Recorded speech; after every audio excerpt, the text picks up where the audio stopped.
Good morning, everybody. Welcome to day 2 of the County Championship finals here at Allianz Stadium. 4 incredible matches yesterday and 3 more to come today, starting with the Beaumont Division 3 final between Leicestershire and Hampshire. Delighted to say that Rachel Burford will be with me again in commentary today. But without further ado, we've not got much time to waste, so let's go through the teams first. And we'll start with this Leicestershire side. Chris McCauley, well, he has selected a really exciting side. Tom Bishop will captain the team from inside centre. And that back row, Vice-Captain Charlie Turner, Jaden Darville and Kieran Hussey is going to be one to watch out for.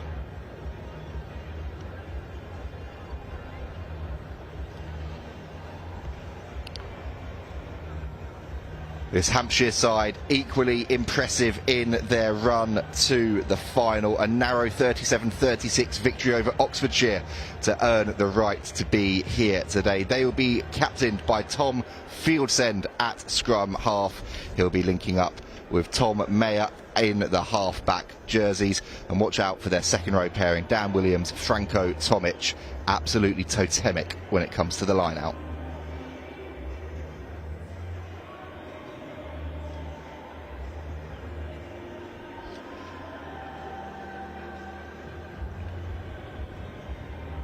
And whilst we wait for the teams to make their way out, Berth, it's a great chance just for us to have a little bit of a catch-up. For those that didn't join us for the coverage yesterday, we had 4 fantastic finals and, again, 3 more that are going to be really exciting today.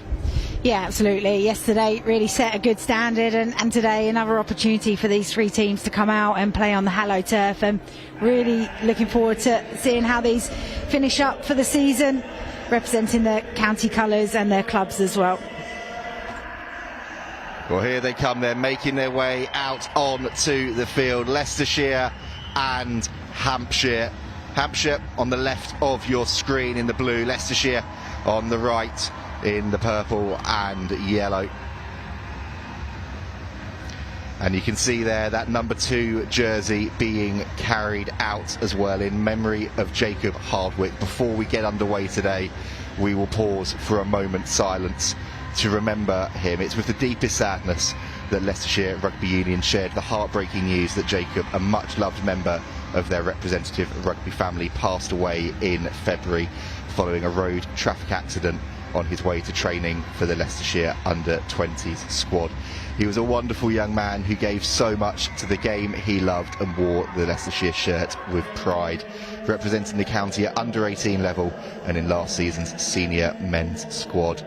He began his rugby journey at Syston RFC before moving to Leicester Forest Rugby Club, and most recently called Southwall Rugby Club his home. To his family, his friends, his teammates and coaches, everyone here today stands with him. Jacob was taken far too soon, and that pain and that loss is deeply felt across the whole of the Leicestershire rugby community and the rugby community in general.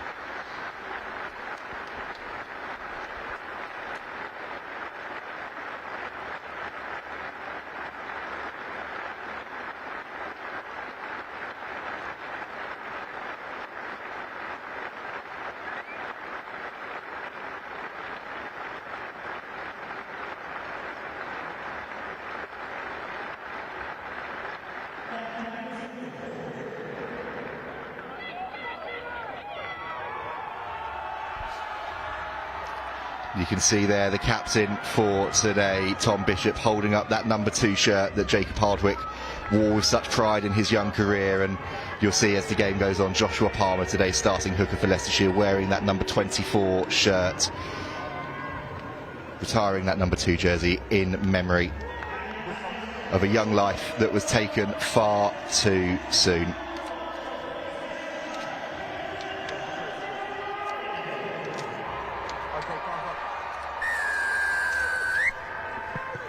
Our referee in the middle today is Mark Hyde. He's being assisted by Adam Carpenter and Michael Maple.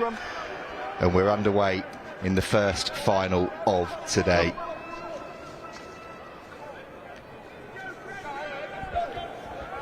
That restart didn't go the required 10 metres, so we're going to come back and have a scrum. There you go. And just a reminder of, as I said, how both of these teams reached this stage. Leicestershire victories over Warwickshire, Notts, Lincs and Derby, and a 42-28 victory over Essex in their semi-final. Hampshire victories over Sussex and Surrey, high-scoring games those, 34-28 and 51-48, before a tight and tense 37-36 victory over Oxfordshire in the semi-finals.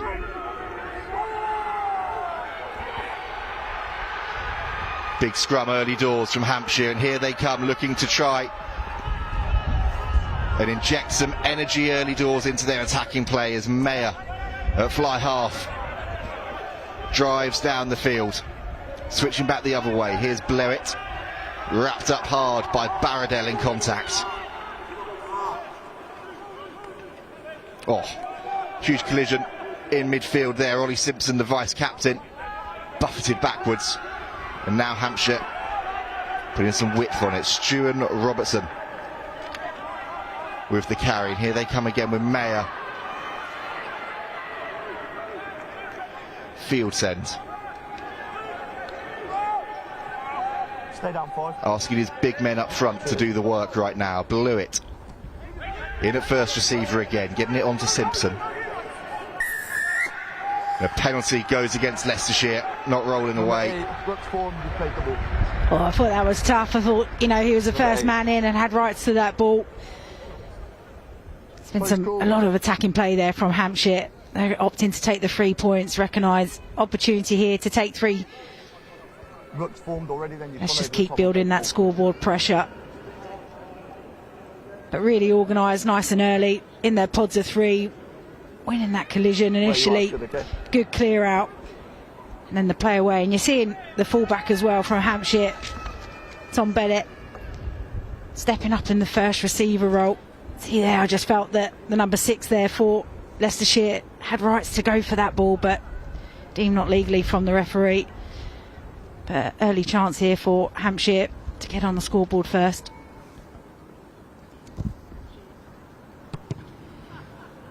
That one lined up and drifts to the left of the uprights. So we stay level with no score. Field send not able to get the accuracy on that one. You talked about the results coming into this. Obviously Leicestershire probably had a comfortable ride into this final game today. And you look across and you know that gives you lots of confidence and belief in yourself as a team. And then you look at Hampshire's route, really tight semi-final, 1 point in it. You know, what does that do to a side? Well, here come Hampshire now, though, racing away to Alex Maudsley. The bouncing ball in the backfield causing all sorts of chaos for Leicestershire. Hampshire meters away now. Leicestershire defending resolutely. Okay, move Leicester. Now it's slowed slightly. The big men are going to have to try and reset this again. Simpson getting through so much work in these opening minutes. Little show and a go, and it's the captain, Tom Fieldsend, sniping through, dotting down. Hampshire have the opening score. Brilliant little snipe there from Tom Fieldsend.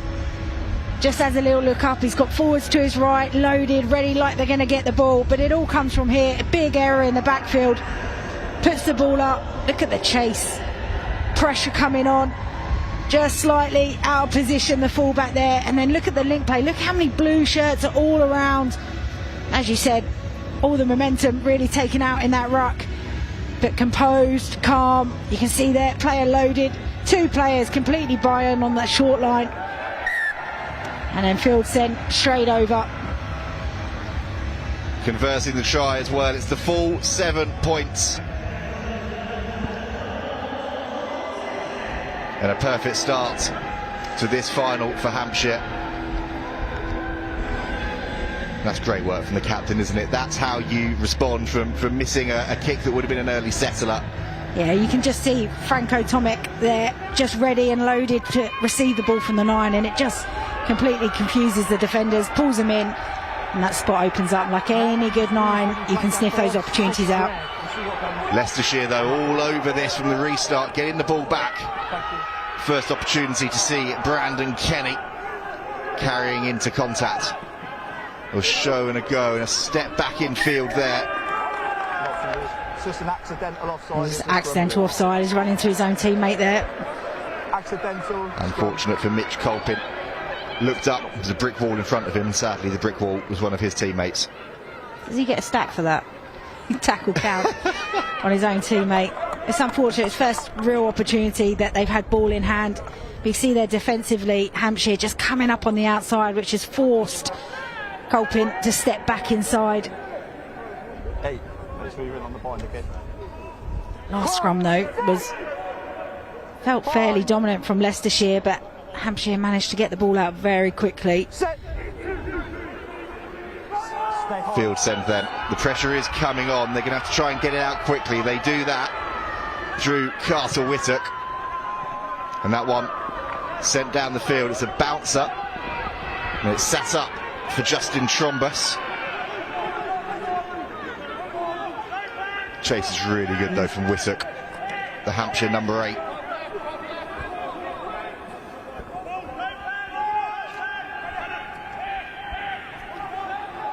He'll show and go there from Kieran Stone.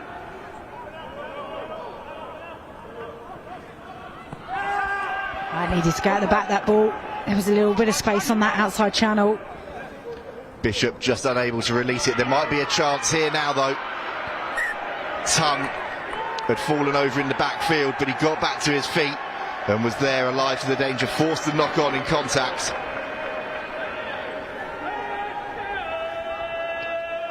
Just maybe guilty a little bit of overplaying in that middle third. All came from the kick chase organisation from Hampshire defensively. Line set, numbered off. It's probably the wrong option to go down the short side. Got a 2-on-3 down there. He just loses it in that contact, but you see the acceleration he's got. Bit of space. Be interesting to see what he can do with that.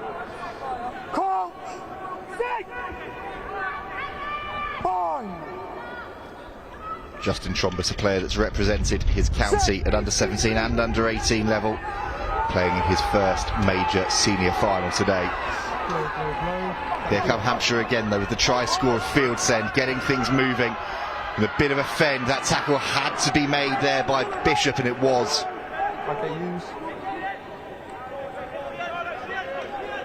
Simpson again wanting work, as is Blewett.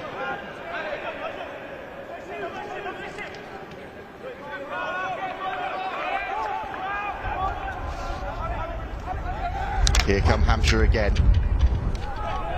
Little tip on to Williams in midfield. It's been intercepted. Oh, just unable to hold on to that one. And it's eventually gone into touch, but Hampshire living dangerously. And Leicestershire, well, the feet were falling as he went to make the catch. But if he'd managed to just about hold on to that one, that would have been inch perfect. Can have a look at this replay here, Berth. Yeah, it's just smart because actually they're outnumbered there. He's trying to pull the cavalry round the corner.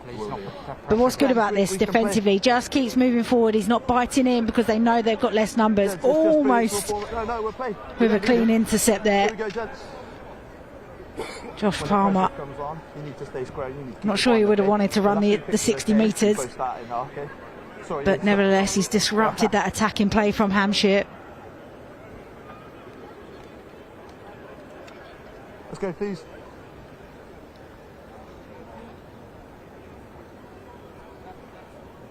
Hampshire still with possession right now, though. Set. Blue, straight to ground. That scrub is all a little bit of a mess. And the referee. Gents, I've just spoken to both of you about the picture, okay? Your bind needs to be longer, your height needs to be higher, okay? Can hear him there just saying that he wants that bind to be better from both sides. Crouch! Bind! set. Pressure coming on from Leicestershire. Whittock gets it away. Oh, big collision in midfield. Sam Ollie pumps the legs, continues to drive forwards. Simpson again looking for work. It's gone backwards. The chip into the backfield. It's collected by Trombus. But that pass is dangerous for everybody there. And Palmer can do nothing more but dive on it and see it bobble into touch. Leicestershire living very dangerously. Yeah, just a little bit of, you know, forcing things under a bit of panic, but big collision in the midfield here. Big carry from the number 13. In 6, are you in? Sam Ollie. In we go 6. But here, You've got to be 10. you just got to get a bit of go forward over the top of his head. That's a bit of panic play there. Just need to set it up, reset, look after the ball. Because now they're in a real threatening position. They are. Here comes the Hampshire maul. It's only going one way, and that's over the line. It's textbook work from Hampshire. And as they celebrate, they are 2 to the good. It's the big men up front doing the job. Yeah, and all from Leicestershire's making. Panic in the backfield, led for a big chase back to try and get the bobbling ball. But here, number 5, great arrows from the hooker, sets it straight to the back, and they just get moving. Look at that, all of the Leicestershire pack on the other side of the field, right in behind Hampshire's pack. So they've just got completely disconnected from that driving maul. It just shows that they've got a real threat in the ability to use their set piece. Certainly does. We gave Franco Tomic the big build-up pre-match Croatian international. He's added a try at Allianz Stadium to his tally. Field send, kicking like a dream. 14-0 now that Hampshire lead. And really that all came with a little bit of chaos and panic from Leicestershire in the backfield, and once Hampshire were able to set that driving maul up, it was just textbook. And that's a big warning, isn't it, for Leicestershire, that they can't afford to give easy possession and territory to this side. They've had a dominant scrum so far as well, but now they've just shown as well what their pack can do in the line out. Okay, use these, Tom. That one goes aerial. Good take under the high ball from Trombus. Leicestershire have had scarcely any possession or territory thus far. Really need some time on the ball. Here they go though, looking to spin it wide. Big fend comes in from Randall. Tackle. Bishop, the captain, takes it on a few more metres. And there's Burrows, fighting to get to ground. Okay, Still fighting, gets that knee down eventually. Stone, the next to carry it up the field. Little show and a go and a dart, that's lovely from Mitch Colpin. No.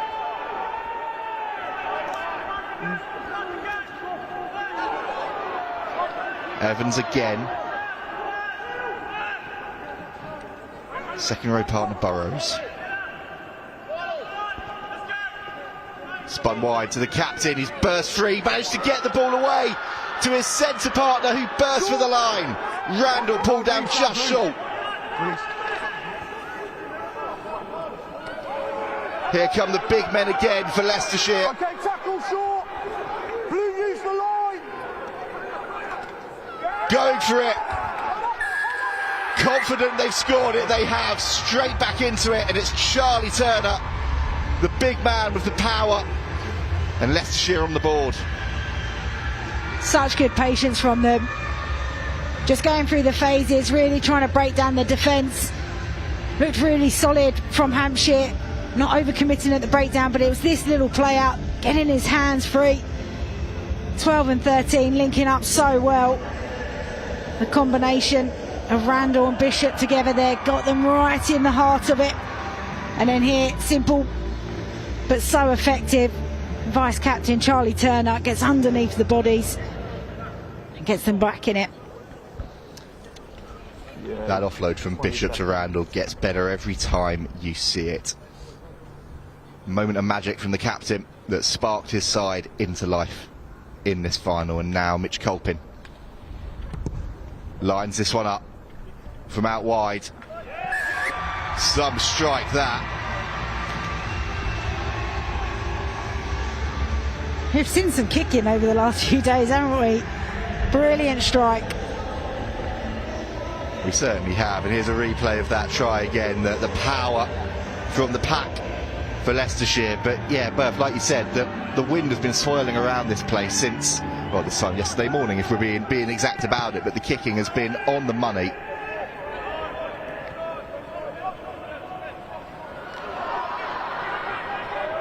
There's the try scorer.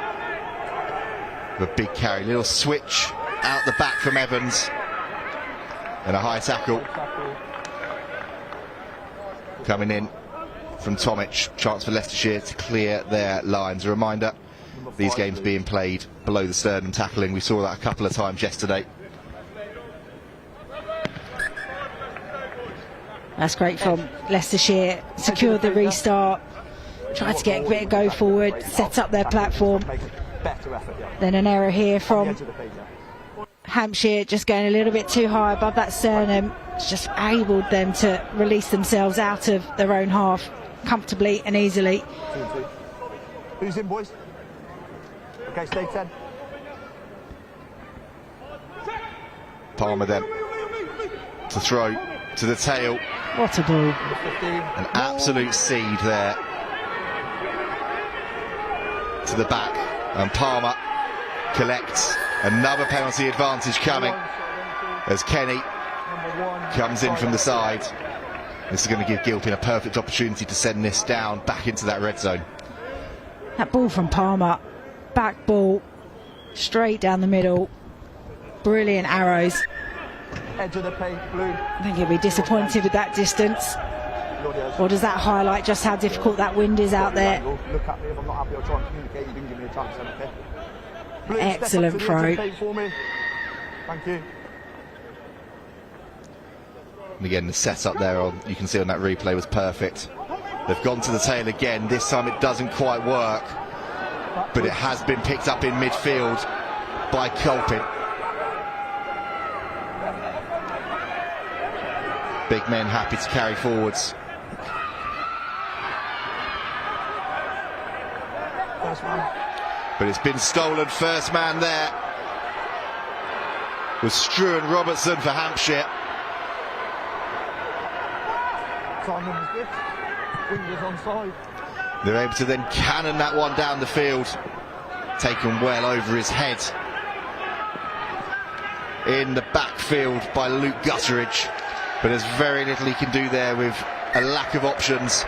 And Rory Penfold wallops him into touch. Yeah, it's disappointing. Who's at the front? Could have made a simple 2-on-1 there, but just divvied a little bit. Wasn't quite decisive. And great chase up by the number 14, Penfold. You out. Just putting pressure on his inside. He's got a second rower. Take him on one-on-one. Secure the ball. You've got your hooker there with you that could look after it. It just gifts back the opportunity to Hampshire to have this attacking set now. Here come Hampshire, looking to fizz that ball into midfield, and Whittock again.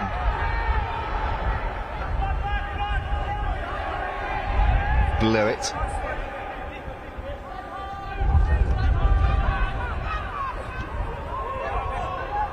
Sent backwards a metre or so that time. The lovely ball in midfield to Williams. It's been lost on the floor. I think that was Evans. Just got a strip in that tackle. And then a knock on from Hampshire on the back of that. See this replay of it here. Carter Whittock shunted backwards by Bishop. Just here, double shot. Gets the little rip in, and then Hampshire Robinson trying to react to the bobbling ball, but can't quite take it.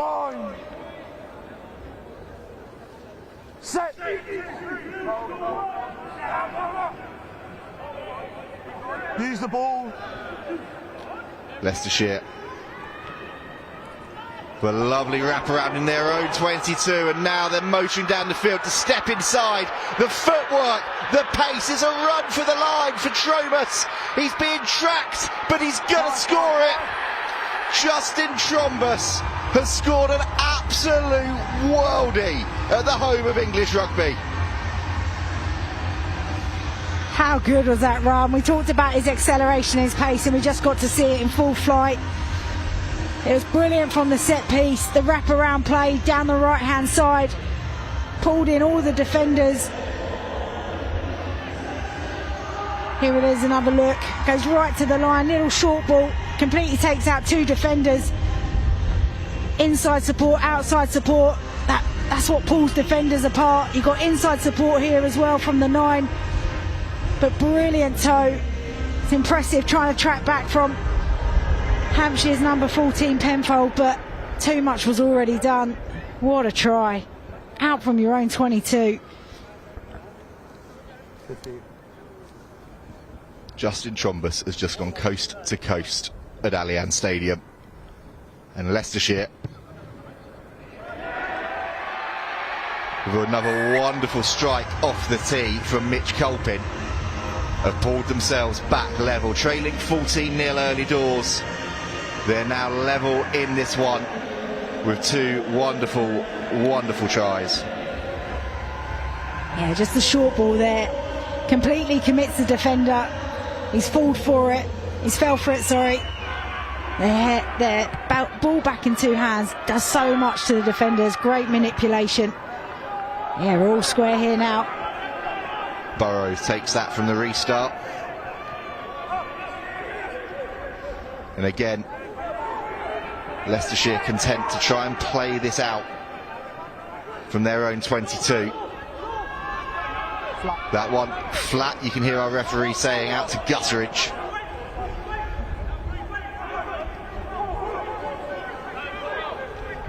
Hussey carries in midfield, and here comes Palmer.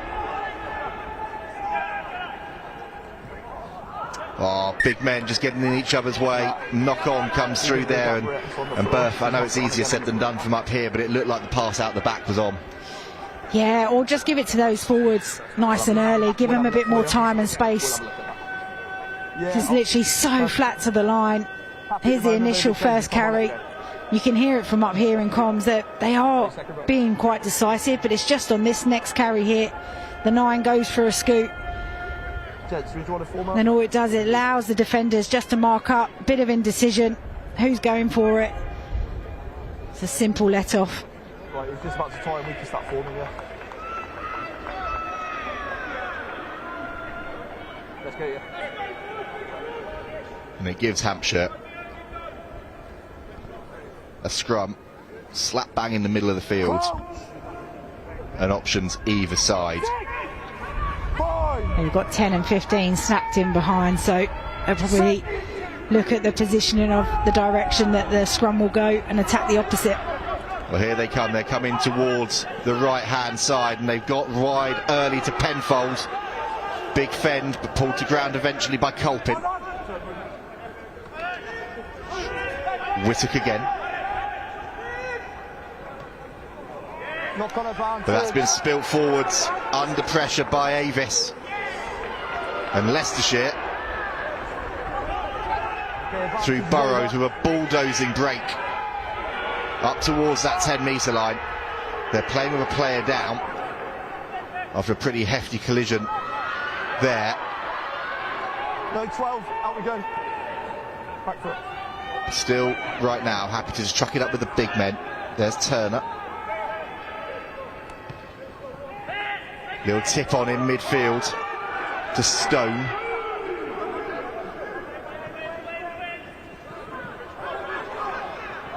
Evans has a go. Referee telling Hampshire to leave that one. Here's one of the danger men. Oh, Bishop trying to free the hands to Gutteridge, but that one just drifting forwards. I thought that came off a blue hand, so may have been play on. Yeah, got an injury mark. Okay. Time is off. just on that Happy passage water of play on that? there. Yeah, water's fine, mate. Here's the initial turnover, and look at this carry from Burrows. He might have done himself a bit of an injury through this big carry here, but just not giving up, kept fighting. I've just hurt himself on that landing. Picture of the breakdown is okay at the moment. Just want to see the back line from Leicestershire just working left and right. If you had one more extra player that worked to this open, they would have an extra overlap. So yeah, it looks like it came off a blue hand. It's not a problem at the moment. I just don't want it to become That does. It's great work from Penfold, and yeah, exactly that, Berth. You called it. It's deceived the referee there. I mean, it helps when you've got slow-mo and replays, isn't it? Yeah, it As does. opposed to in real time. It looks like Burrows is going to be okay, back on his feet. Yeah, just make a big effort so I can see that. Then I can look at that picture. But at the moment, I'm at it. Well, Jack Burrows missed the semi-final due to what his county described as poor planning by booking a holiday during county championship season. He only got back to the UK yesterday, so he's not going to be wanting to come off anytime soon. And it's great to see him back on his feet, albeit slightly gingerly. Yeah, and also probably feeling a few of those poolside cocktails. All good? We all good?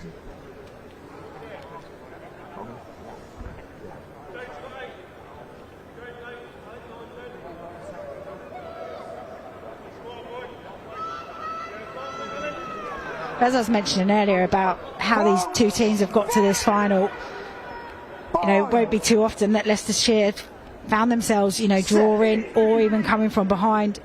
So it'll be interesting how they manage this game for 80 minutes, where it is at the moment really nip and tuck. Oh, what about that from Wittert, the show and go, and he's bursting into the backfield. Pulled to ground, needs the support. Field send, blew it. Now Hampshire looking to spin it wide. They're racing clear. It's Rory Penfold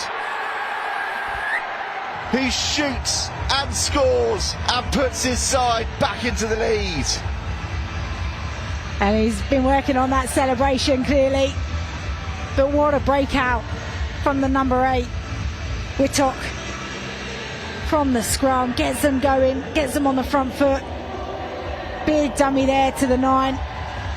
10's already gone. You've got to be able to mark the inside space first before thinking about the ball out the back.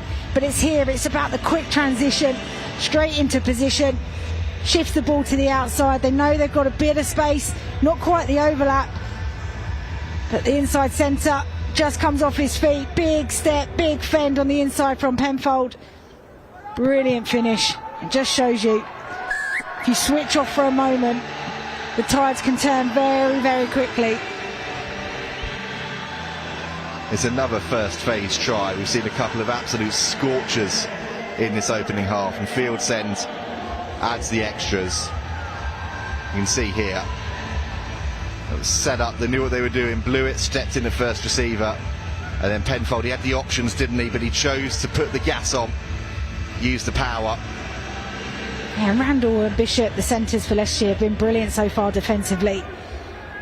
But they're just too much work for Randall to do, slightly over chase, and just gives that inside option. Retreat in front, blue. Onside now. I really hope there's a cameraman down there for Rory Penfold's sake, otherwise he's completely wasted that celebration. I think he spotted the photographer. I can see him, and he was definitely pointing towards him. Got to know where the cameras are for these games. You certainly do. You can see on your screen there, healthy crowd in, supporting both of these counties today. Let's bring them up here, look. Come over. For some would have been an early start. For some of them it would have been travelling down overnight. That line out is another absolute peach from Palmer.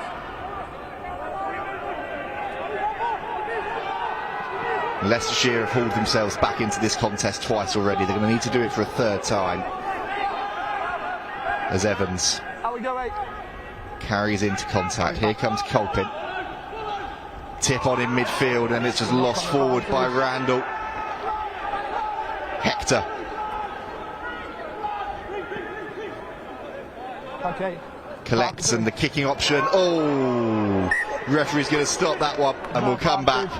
Bit of friendly fire there from Tom Mayer on Franco Tomic. Hell of a charge down. I know you asked it Fair earlier, play, Berth, but I wonder if he gets a stat for that one as well. Yeah. Why not? I don't know how he's still standing. Literally right in the face. Oh, he's going to feel that. Well, Franco Tomic is a back-to-back dodgeball champion at Bournemouth Sevens. If he stood there like that, he would not be getting it for a third time. Maybe that's why he could take that shot. Unbelievable. Tom Mayo, who put that kick in, also training to be an air traffic controller. I hope that his direction and his aim is a little bit better up in that control room. And that pass was bobbling away, but it has just about worked. Important tackle there. Lewis again. Oh, here we go again. Mayer getting the ball out to Leo Tongue, who would not be denied. Hampshire have 2 in 2 minutes. What a try that was. Wasn't perfect from the line out. The bouncing ball sometimes can be the best defender you've got because it stops everybody.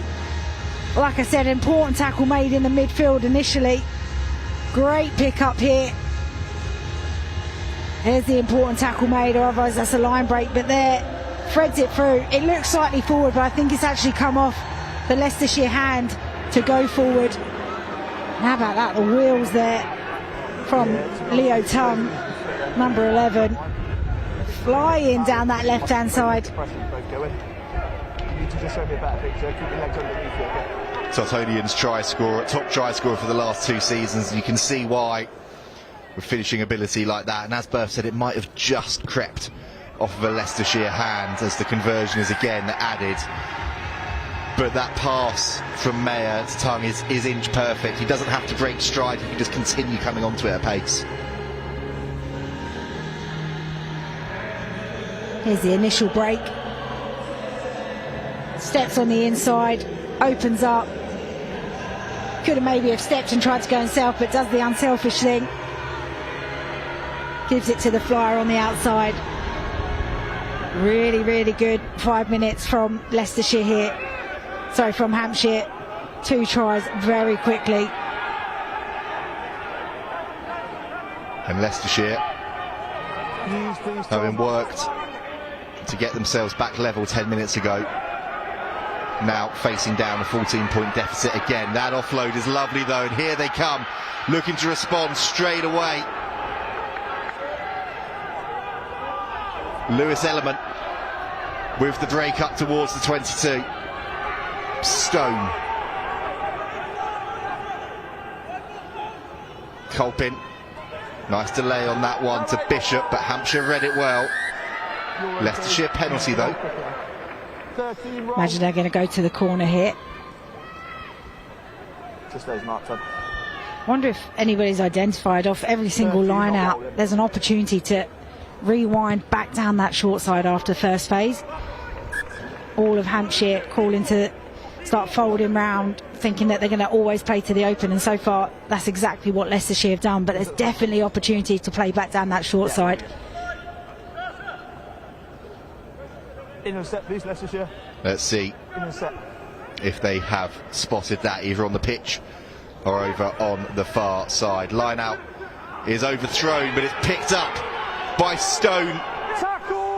And the Man Mountain charges forwards again.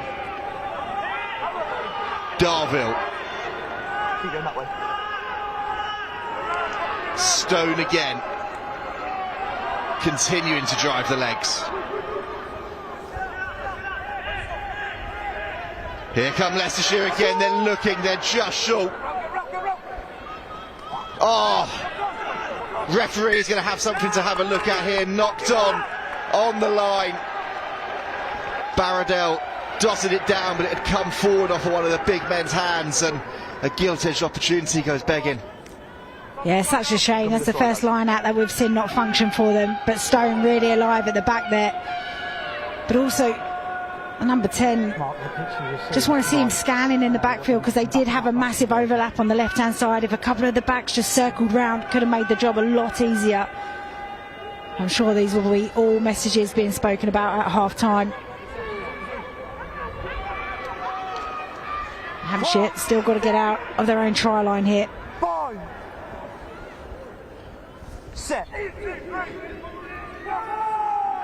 The pressure is coming on from Leicestershire, but Whittock gets it away to field send, who cannons that one down the field. Yeah, good exit. Nice and clean, gets them out of their 22. Oh, we'll have a look.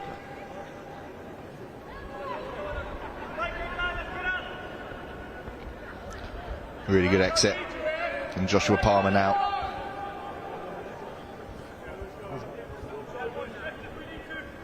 Down below us.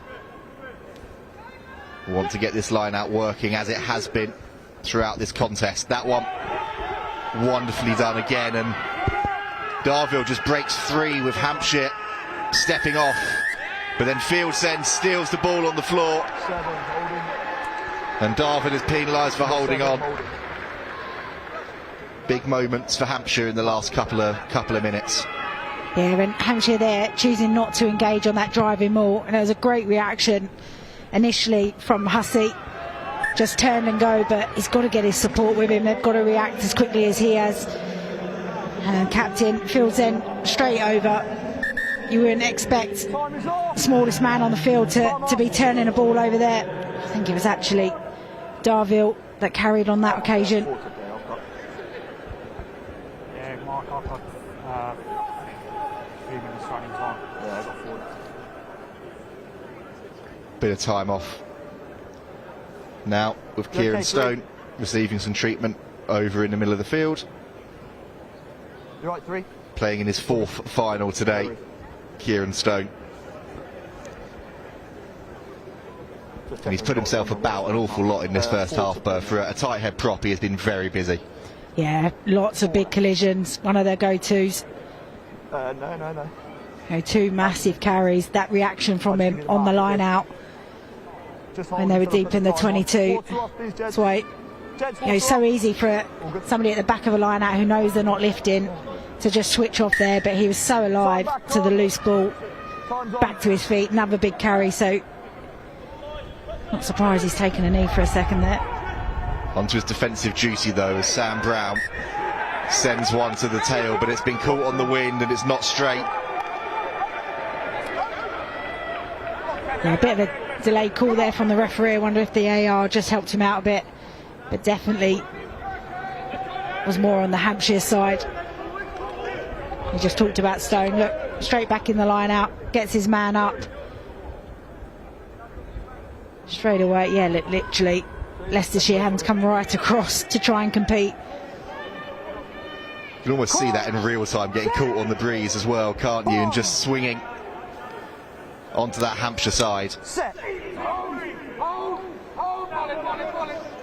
Barradell puts that one in. Leicestershire get the drive on, but they choose to use it, and Colpin has lost that one forward.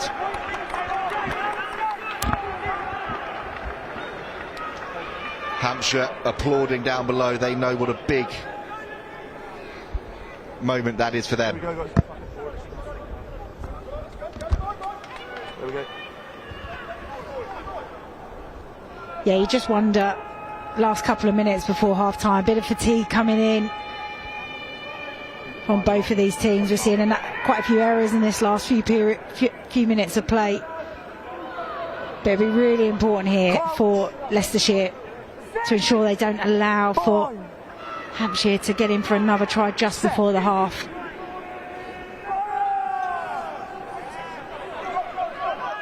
Quick ball and a chip in behind for Penfold to chase.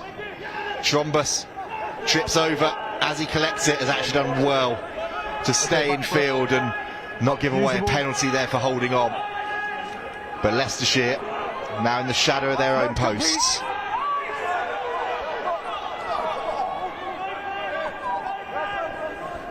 They have to try and work a position to clear their lines here. Or maybe go for the sensational like we saw for their second try. It's Colpin. You know what, they are going to give this a go with Trombus coming in midfield, but he's lost the ball forwards.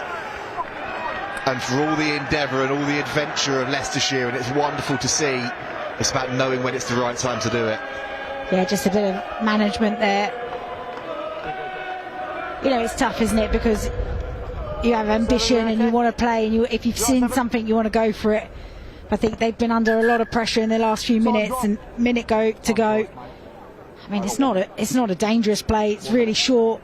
It's not high risk. It's just slightly lost it in the collision. For Leicestershire now, going to have to manage another scrum. Big opportunity, attacking set piece, midfield scrum, a backline dream to be able to attack off. The first one, he's never on the ball, so I do agree. And the second one, I'm not going to reward that if you're going to trap him in. You can see the referee there in conversation with Leicestershire's captain Tom Bishop. I'm right, we're all right? You okay, Seven? Around what's been going on at the breakdown. Okay, we'll form up. Okay, and again, we've been talking about the fans. Great to see them in here today, cheering on friends, family, and their counties. Absolutely. Just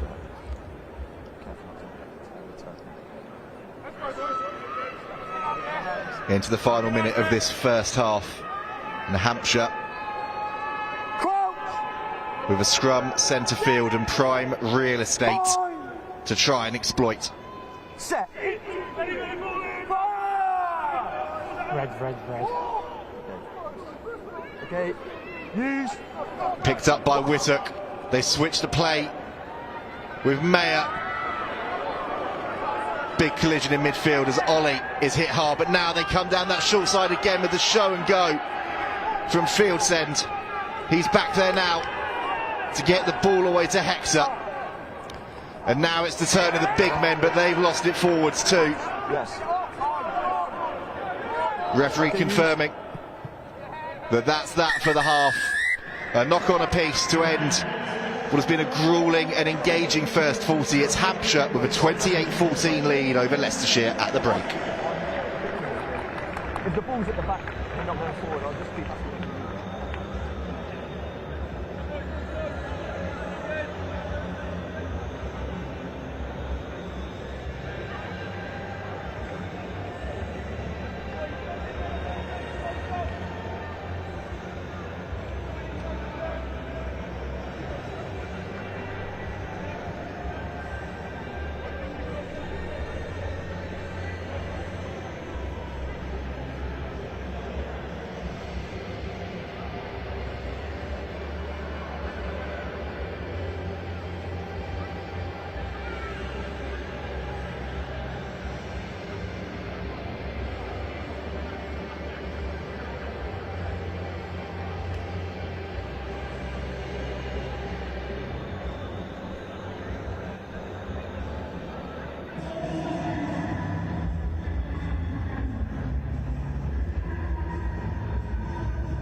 good, lads.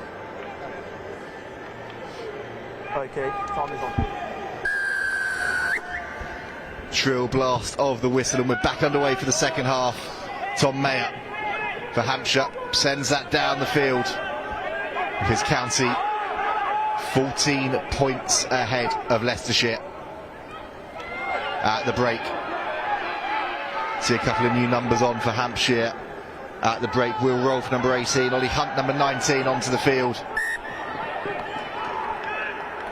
And Leicestershire again looking to play from deep, but again sadly losing the ball forwards and gifting Hampshire an attacking opportunity here. Yeah, real shame. They obviously need to wanted to have a bit of a settled start. They're probably going to need to score first to get themselves back into this game, but they've just gifted the ball back so easily to Hampshire. It's a nice bright run from the number 1 Kenny, but then on the back of that carry, just a bit frantic. And it means that Hampshire have got this opportunity here. Field send puts it in. Leicestershire getting the drive on at scrum time though, and winning that one against the head. That is a massive, massive moment from Kenny, Palmer and Stone in that front row. Yeah, certainly when they come up there you see some frustration being let off. They've been putting pressure on in the first half, but Hampshire had been quick enough to get the ball away before the referee's arm come out. But here you just see that secondary drive. Hampshire can't deal with it.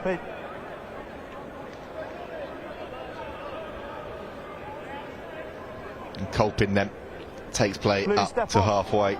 There you go, thank you. His final game before retiring. And what a place to finish. In the 15, more. Leicestershire set them all up though. There's a stray Hampshire player coming in and again forcing the knock on. Just been a couple of those, hasn't there? Right at the line, in the collision, losing the ball. Just maybe give yourself a bit more time.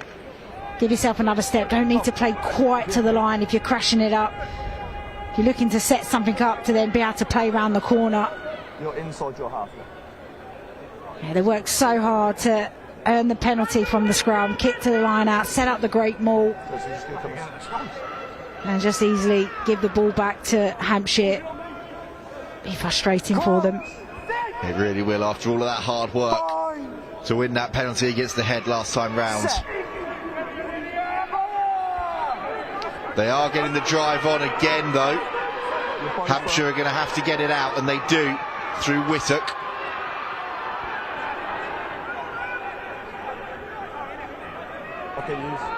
Field send.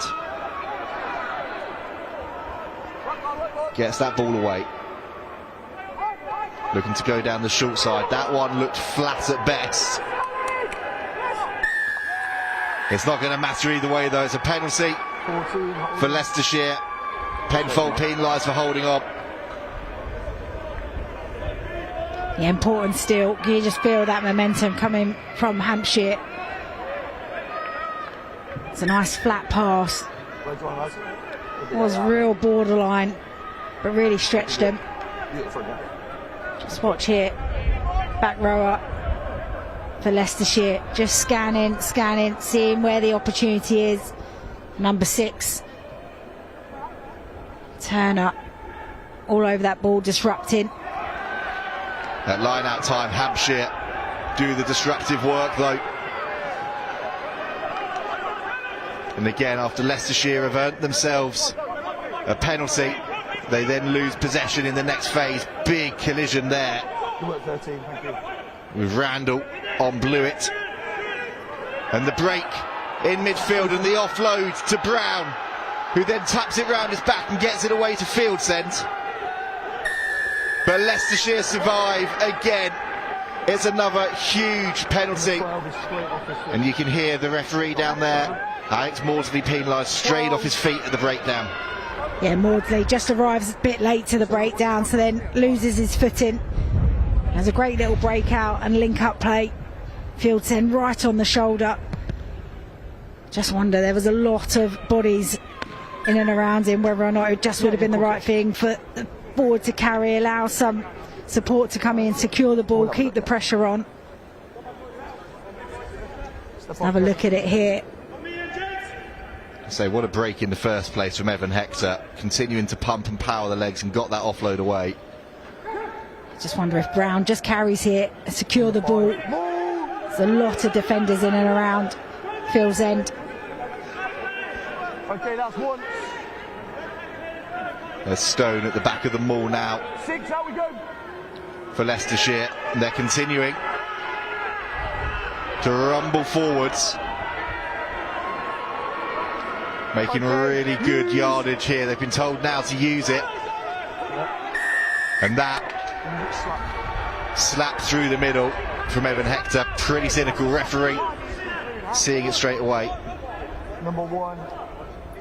That's great work from the pack. Don't be shouting. They really are putting a shift in this pack with turnovers, scrum penalties, driving maul penalties, just etching their way up to the 22. But this is what you do at times. Get a bit of red mist, you get a bit of desperation. It's coming over. Can't slap the ball down. You can hit arms, but you can't slap the ball. And if you're part of that maul, you also are not allowed to play the 9. Line out, works to perfection, and Leicestershire looking to get this maul going again. Palmer has the ball in his hands. He's now transferred it back to a few more of the big men, and Leicestershire continuing to surge forwards here. Stone has the ball in his hands, and now he breaks away. Destructive driving maul from Leicestershire again. Evans goes to ground. Colpin instructs that he wants the big men to carry another phase, and it was one phase too many. Hampshire with the turnover. 1, hold him. Yeah, Tomic got his hands on the ball, clear lift right in front of the referee. Real shame for Leicestershire. Brilliant work from the driving maul. I don't think I've ever seen a driving maul move into the midfield. But initially exit, then it broke away, and then it got a bit fragmented. Support not in clean enough. On the edge, Leicester. Edge of the features. That's 2 opportunities now Leicestershire have had within sight of that Hampshire line. Just off this one. Time. Just too slow into the breakdown. Got slightly isolated. You've got to be really tight in those areas. Make sure that you're hunting in frees. You've got your man left and right of you to secure that ball. Hampshire haven't been able to secure that at line-out time, though. Morgan Stone for Leicestershire again, the one 18 away, 18 away. to do the tidying work and steal the ball.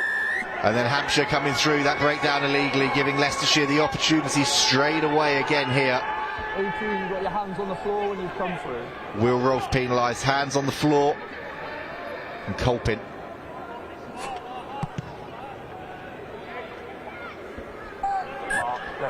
Decent nudge. Okay. They've got to make this count now. Number 8, Leicester substitution. As you said, this is their 3rd opportunity to try and convert. Okay. Good field position and pressure into some points. Man down. Again, playing the 9. Comes through illegally, but then plays the 9, which you're not allowed to do. Just a really dull penalty. Time off whilst Jack Burrows receives some treatment in the backfield, and whilst that's happening, Kieran Hussey leaves the fray.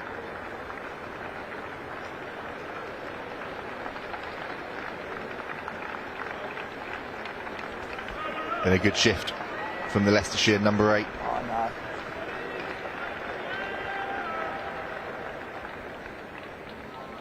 Are we all good?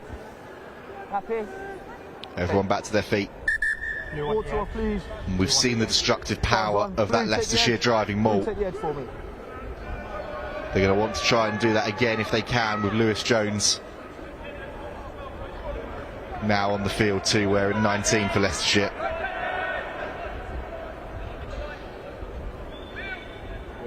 Time is on. Palmer with the throw.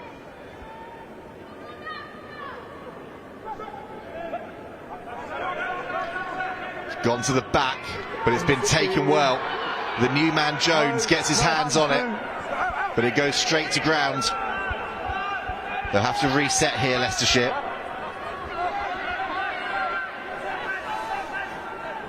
Colpin, little out the back pass to Ellerman. Hampshire read it well. Here's the captain Bishop. Barradell to Stone.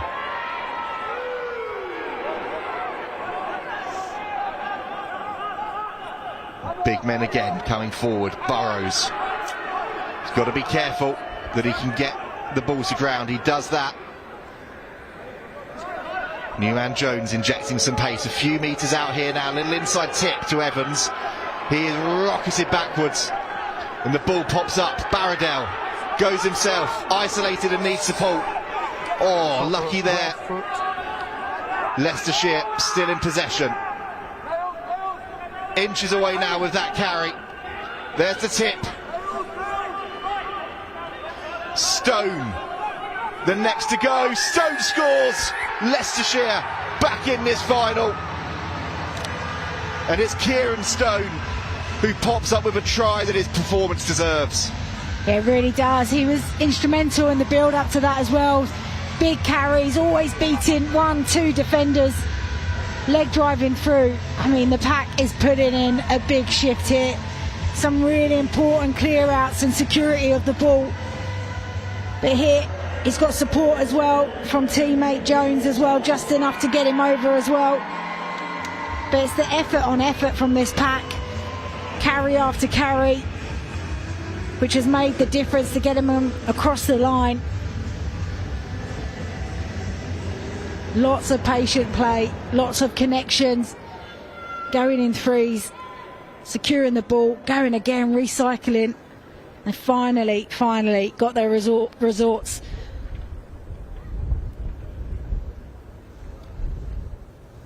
Big kick this for Colpin. But no pressure on that one. Again, he nails it.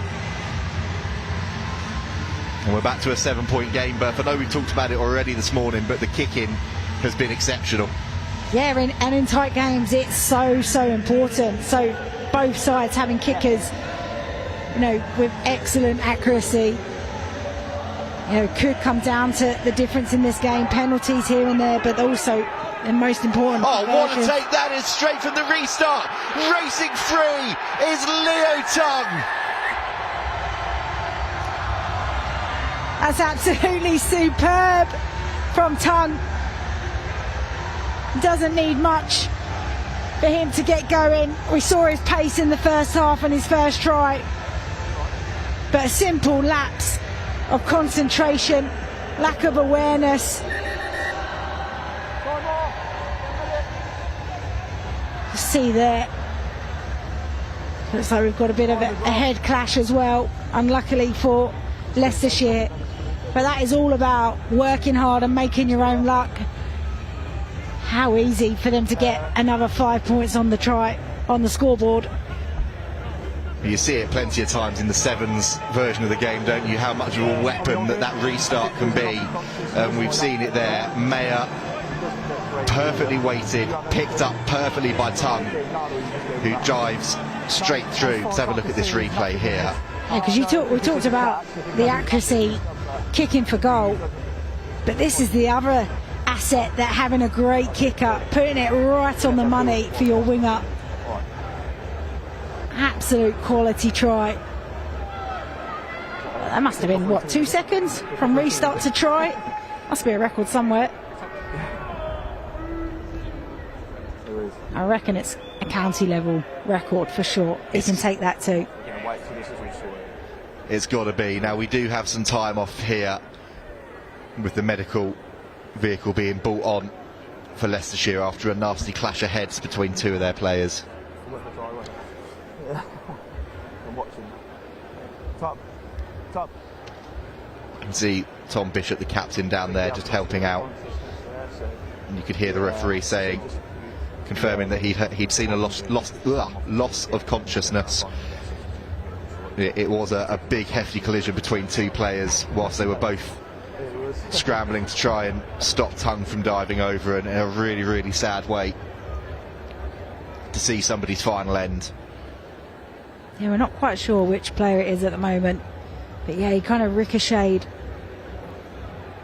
off try scorer, but also off his own teammate. So yeah, referee straight to the whistle, make sure he gets the medical care and attention he needs.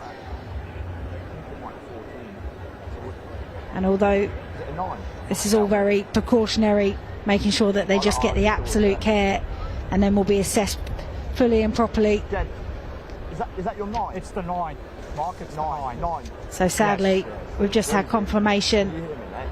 Yeah, I got you, mate. Yeah, There's so Alec number 9, Baradell, the number 9 for Leicestershire.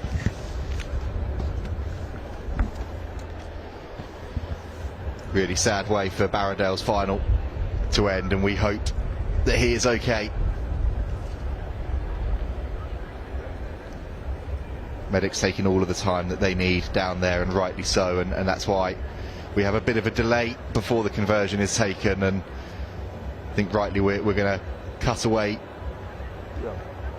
from whilst the treatment is going on and they get him on to the stretcher. But Berth, in terms of momentum shifts in games, that was a huge one for Leicestershire, but then Hampshire instantly responding, that just changes the dynamic again. Yeah, and you know, Leicestershire worked so hard to get really good territorial gain.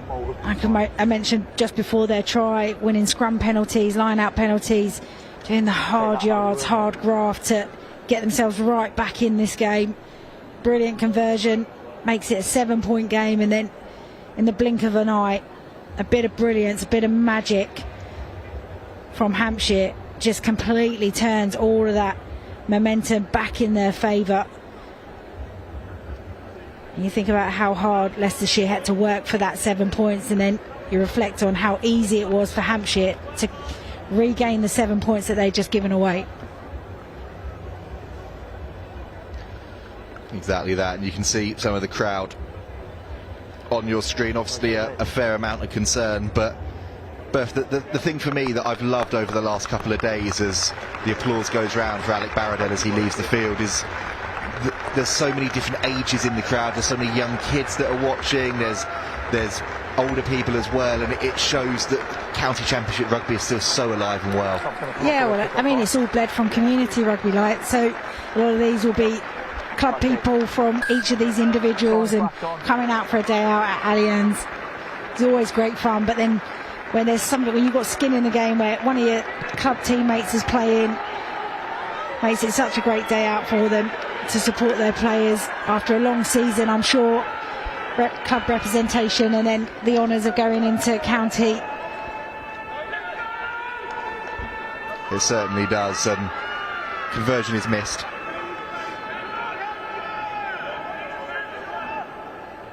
So it's a 12-point game. And there is Tongue picking that one up perfectly and racing away for the try. Substitution has been made. There's a bit of a mess back there, but Ollie Hunt has tidied it up for Hampshire. And confirmation, the Logan box wearing 21 is on now for Leicestershire. Just 17 years old, the youngest player in this Leicestershire squad. And a big job for him at scrum half to try and help his county find a way back into this contest again.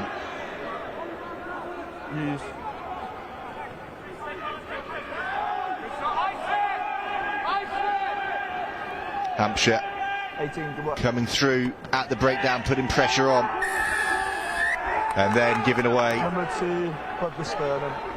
a high tackle and giving Colpin an easy out here for Leicestershire. Yeah, just not dropping their body height enough. I mean, you can hear them shouting ice, which basically means leave the breakdown, fan out, let's have more numbers on feet, really put pressure on them in their own half. So they've got time to adjust their body height as they go into the collision. But all that's done is allow them to set up a set piece, and we know how strong that their driving maul has been in this second half in particular.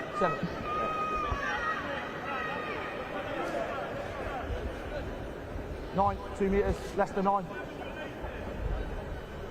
Out, you're out, he's there. Palmer again. Yeah, no, okay. Steadies himself. That one's gone to the front. Pressure came on from Hampshire, but Leicestershire look to try and set that maul again. This time Hampshire have done well to initially repel that surge. Box has to use it, and he does. Colpin will pass out the back to Element, but it's read well. Box again with a little scoot and go, but he's been stripped in contact. Always inside. And Field sends that one back into the backfield.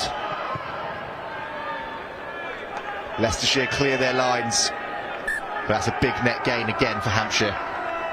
Yeah, it certainly is, and you're seeing the 10 for Leicestershire, Colpin having to clear a lot of rucks. So then at that breakdown where the 9's had a little snipe, it's because he's got no 10, he's got no direction of where to go.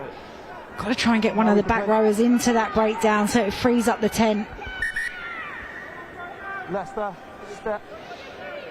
No. Leicester, one more It's that trio of Turner, Darville, Jones. Been working hard throughout this contest. Going to need to try and work a little bit harder to give Colpin that time to get back into position. They're going to have to work hard now in defence as Hampshire, through Rolfe, power forwards. There's Jones making the tackle. Tomic with a little offload to Hector. And here come Hampshire again. Oh, a big shot comes in on midfield on Ollie. Penfold picks it up now. Hector again. Elusive and full of running. Big carry comes in now from Simpson. And there's Robertson. Back foot! Back foot! Here's the opportunity. Oh, the pass in behind doesn't quite connect, and Meyer has to go diving onto the floor for that one. Rolfe, oh, big carry, still powering forwards. It's another substitute, Hunt. Field send, showing the go, the power, so close from Ollie Simpson. Hampshire looking, Hampshire stripped as they go for the line. Leicestershire survive, clinging on by their fingernails. There's a Hampshire player down in the backfield, but that, from I believe it was Lewis Elliman back there, is a steal on the line that keeps his side alive in this contest. There's bodies all over the place as Colpin has a little show and a go.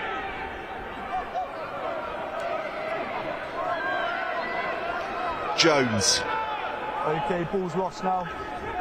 Don't go in there. Don't want to overplay their hand here. They've worked so hard to get the ball back.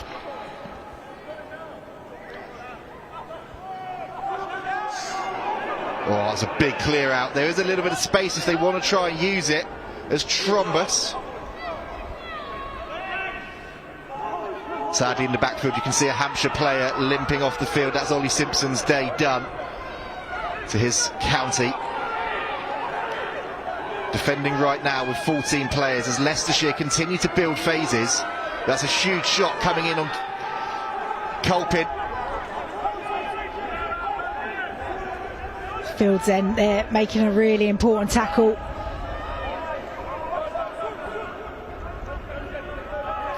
Fields end. Scrum half, but he's putting himself about. in contact. That was a big carry. That was nice No. Thank you, from Charlie Turner. Less. Box to Stone. That one went backwards. And Leicestershire have built up towards halfway now. Oh, that was lovely. Injecting Trombus into the line. And here goes Ellerman. Tackle is made on him. He gets the offload away to Bishop. Now the support needs to come. Keep pushing. Needs to play to the edge. Both halfbacks had to go into that one Okay, tackle now, Blue. to protect the ball. So Turner had to carry. Here's Stone again. He's isolated right now. Players get there to him quickly. Box gets the offload away. Here comes Lewis Jones. There's space out wide if Leicestershire can find the pass. Okay, back foot. But they're going to keep it tight. Turner again. Evans. We've got to be over 20 phases now. Jones again.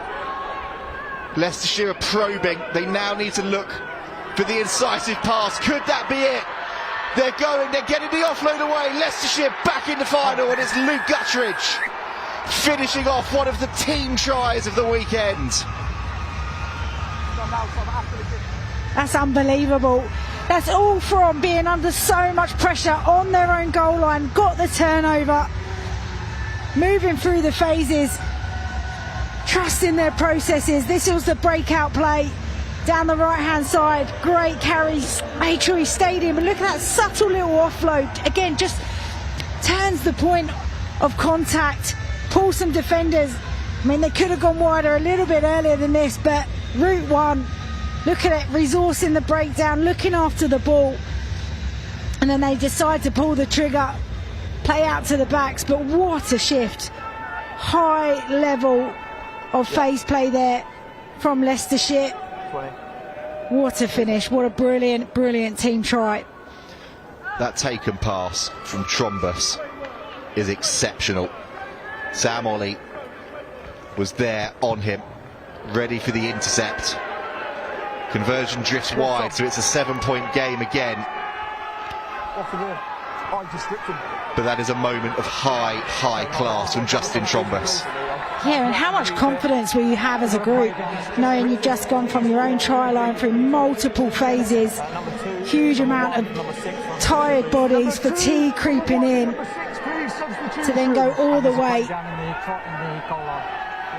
I mean, that's right, Hampshire were a player down during all of that play.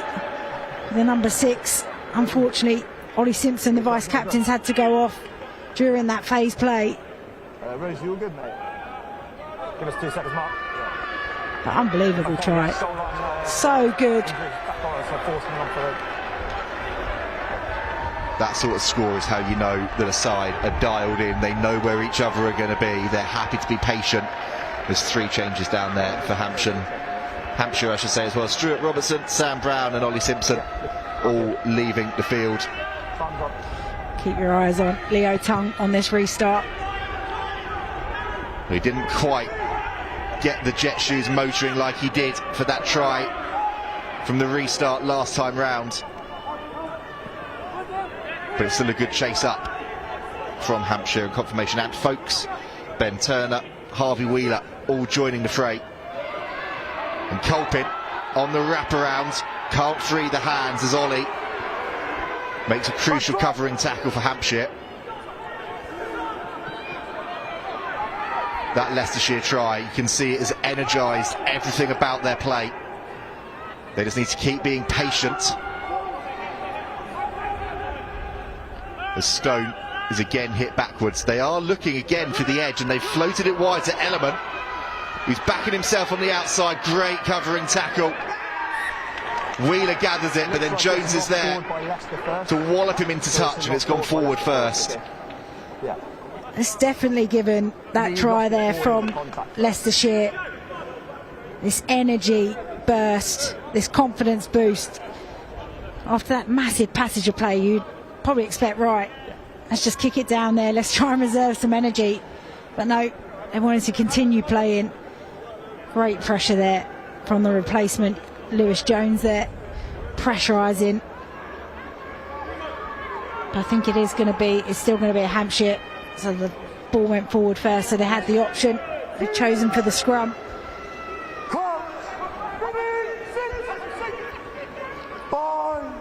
Two new front rowers on for Hampshire. Set. And they're going to get a penalty And you said it slipped his binding and straight across. as Leicestershire's loose head Just means he slipped his binding and gone straight across. slips his bind Just on the edge of it. and gives Hampshire and Mayer an opportunity to send this one back down towards that 22, which he duly does. Hampshire substitution, number 11 off. Okay. Gents, number 11 blue. 11 blue. That'll be you guys. Confirmation then that Leo Tung is leaving the field too, but he has certainly made his mark on this contest. Yeah, we'll play. We're good. Tommy, He hasn't had many opportunities, but the two he got, he absolutely took with those two brilliant rocket tries. One in the first half and one in the second half. Tommy Hare on in his place. Again, the line-out is overthrown, but Rolfe tidies it up for Hampshire. Into the final 15 minutes or so of this final. Big carry from Fuchs. Leicestershire wanting the penalty, getting the penalty. And the applause is going to Lewis Jones for another massive moment in the shadow of his own posts. Yeah, another big moment in their own 22. Just showing great grit, Leicestershire, under a lot of pressure in their own half, but managing to get the ball back. Leicestershire substitution, number He's had a 3 good off impact, mark. hasn't he, Okay. Lewis Jones, the number 19. Number 3. Number 3, Leicestershire. Really important turnover. Leicestershire Yeah, he's coming up. making a change. Okay, 3. Kieran Stone, you could hear the referee down there saying well played 3. I think that's probably the ultimate compliment when a referee takes the time to congratulate you on your performance. He has been totemic in that tight head jersey, and what a 66-minute shift. Yeah, it's been a big shift from him. I think that's the first player we've heard him say well played to. I think it is. There's been a lot of substitutes, ref. He might come for you. Line out, plucked out of the sky, somehow one-handed by Jack Burrows.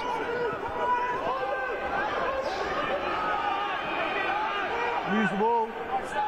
And there's the new man, Craig Breslund. First carry in his first season at this level. Little wrap around to Colpin. Well, that was nice to get Ellerman onto the ball, but Hampshire again reading that little wraparound play well. Leicestershire probably just needing to straighten things up a little bit. There's Breslund, he does exactly that. Don't pin him. He's moved. Ball's Out the there. back. They've got a play now, they've got an overlap. Well, that's what they're going to do. They fizzed it with the miss pass and the cut inside from Randall. Sensible option with covering defence coming.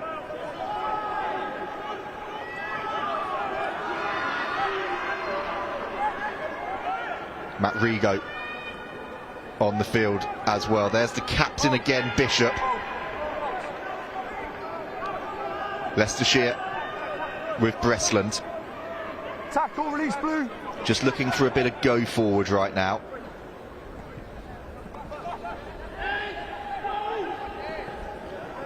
Ben Good work, Deacon stay now. on. Thank you very much. Colpin. Oh, the offload needed to be made. It's gone off a boot. From blue. And a knock-on advantage for a Hampshire hand in there. Ball still in. It's all a bit of a mess there. We're going to come back and that's going to be a scrum for Leicestershire. No advantage coming. That's probably just what they needed, Berth, because they were starting to run out of a bit of steam in that phase. Yeah, but you can see what they're trying to do here. That was a bit more of a clean catch. The transfer from Randall would have been a little bit easier for him. That's what finals are all about. It's when you're in the trenches, when it's tough, that's when you still got to keep stepping up, because you know that the opposition are feeling the same burn as you are.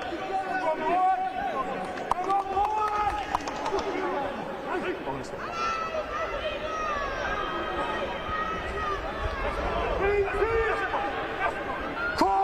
7 points in it.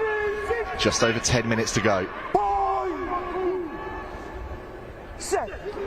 Box gets that one in, and that scrum from Leicestershire is starting to surge forwards. They're going to want to keep that in and try and get an advantage if they can. Referee happy for them to keep moving forwards right now. Now the penalty advantage comes, and now Box gets it away to Colpin. Out the back to his captain, Bishop, who straightens. Box again. Quick ball onto Trombus, who beats one and gets it away again to Gutteridge. Yes.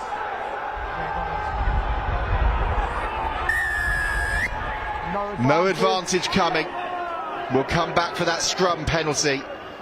Hampshire thinking that Leicestershire potentially had gone too far and that the advantage should have been over. Blue player down this side. But Sam Ollie down receiving some treatment in the backfield. Will come back for that penalty after an absolute monster of a scrum. Yeah, huge scrum. I think I was waiting to hear the referee say use it, but was given the rights to the dominance from the Leicestershire pack. Out and round under pressure, just as your mark. So there he's talking, they're staying square, driving through. Thank you. Yeah. I didn't realise, I thought he was a man in backfield. He's up now. Apologies.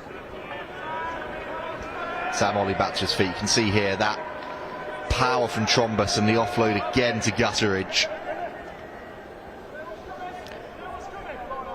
Trombus has been the man that has been making things tick, finding that spark for Leicestershire. That line out again doesn't work, but as Stone did in the first half, Breslund is there to tidy up in the second. Oh, Jones with a pick up off of his bootlaces.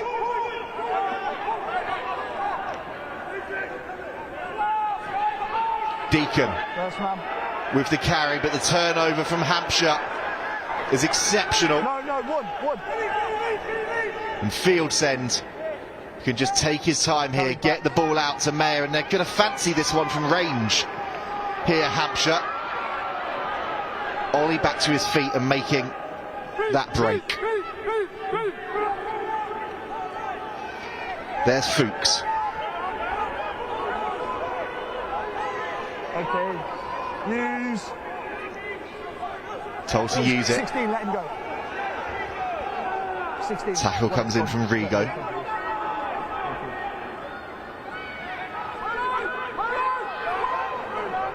Fuchs again. Okay. Simon winger. Use. And Fieldsend goes to Mayer. They've seen something on this far side, and Hare races away. Pulled to ground. Great chase back from Darville. Let him go. Mayer does well to get that ball away now to Hunt.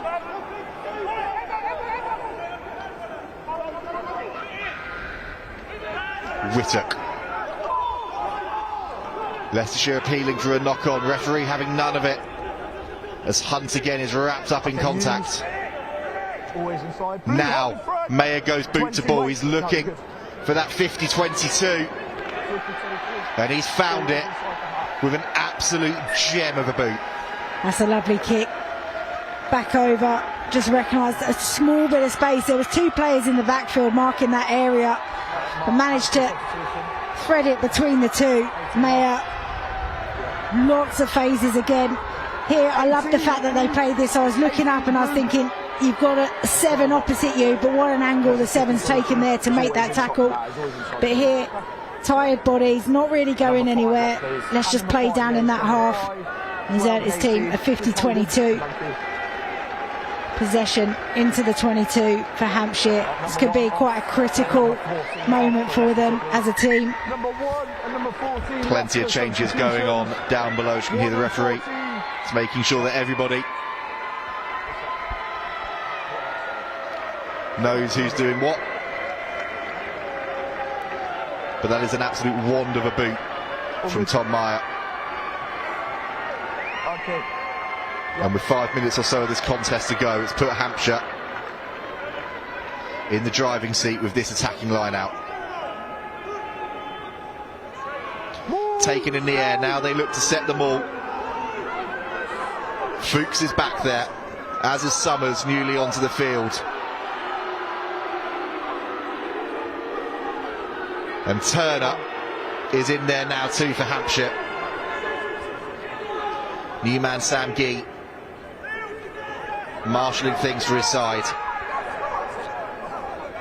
It's popped out the back to Avis, who's still surging for the line.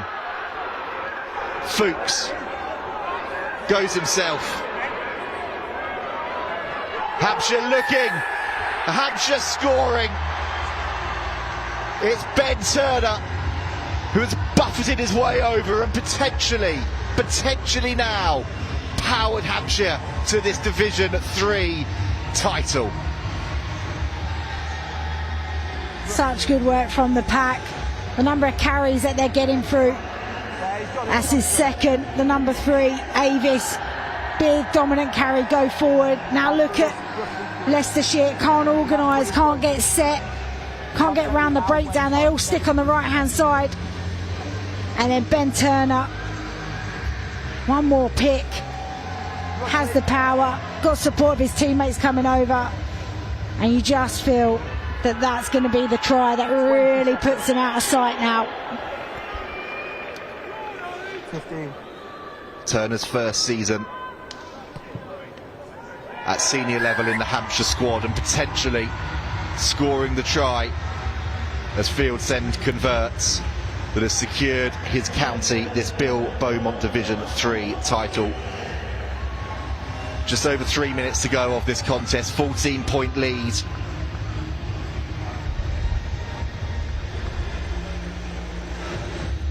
And the finish line is in sight for Hampshire as Leicester take a slow, purposeful walk up towards that halfway.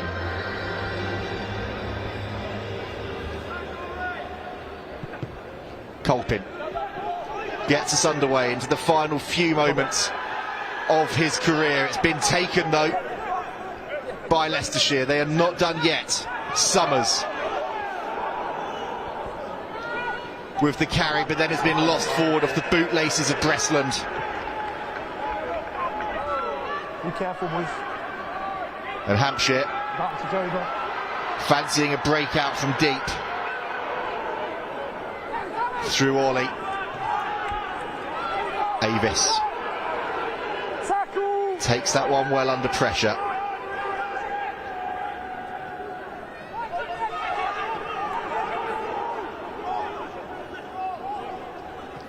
Blew it at first receiver. Mayer on the wraparound gets the pass away wonderfully to Hare.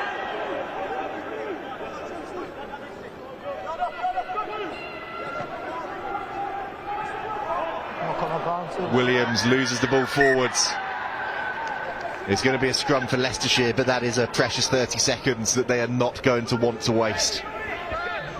Yeah, it's a real shame. And, you know, when you bring on your substitutions, you want to see energy from them. And on that restart, Matt Rigo and Oliver Miller putting lots of pressure on, managed to get it back. And then just the pass, not good enough at the bootlaces. Gave that turnover. But thankfully, good defensive pressure and hassle has earned them the ball back, but they're going to have to act very quickly. Not much time on the clock for them to try and pull themselves back into this game. Hampshire get the shove on at scrum time.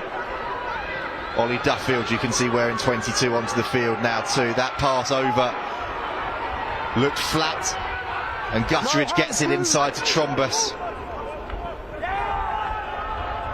Referee happy that that one from Box went backwards, but his side are then penalised for holding on. And with 1 minute to go, that will be that. Those cheers, those celebrations from Hampshire tell you that they know now they are there. And the ball just gets caught, doesn't it, in the boots of his own teammates. It's a real shame. It was a lovely set-piece play to the outside. Great ball over the top for the initial little break. Gutteridge and Trombas linking up, but again, Hampshire just showing great resilience, great determination. They've been absolutely ruthless in the game, and that's been the difference. They've stayed in the fight every time that Leicestershire have come at them. Let's go, please, in the set. And the referee confirming this is the last play. Hampshire with Fuchs. Overthrow the line out, and it comes to Leicestershire. It's going to be in a losing cause, but they're going to want to have the final say. Here's Trombus, keeps it in hand and gets it away to Miller. Miller puts on the afterburners, back inside to Trombus. The offload is spectacular, but he's lost it forwards on the floor, and that is all she wrote.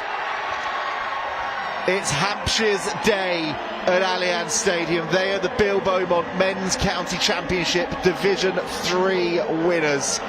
It's been a pulsating encounter. It's been engaging. It's been engrossing. Your heart goes out to those Leicestershire players.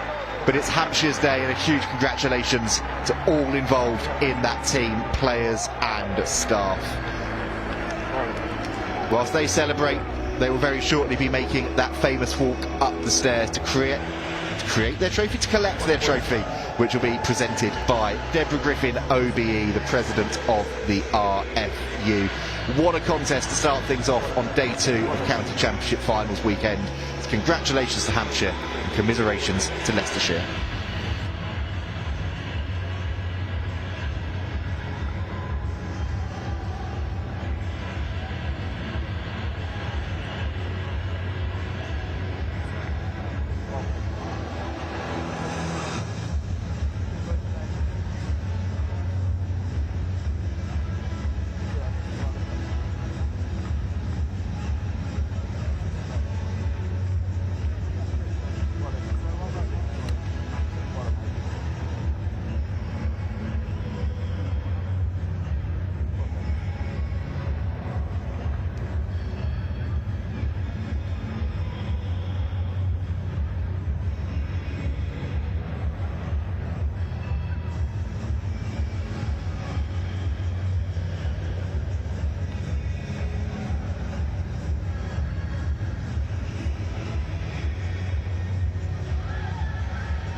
Welcome to the 2026 Women's Six Nations. A chance to see Europe's finest women clash once again. It's the start of a new 4-year cycle. I wonder how easy is it, or otherwise, to reset and go again?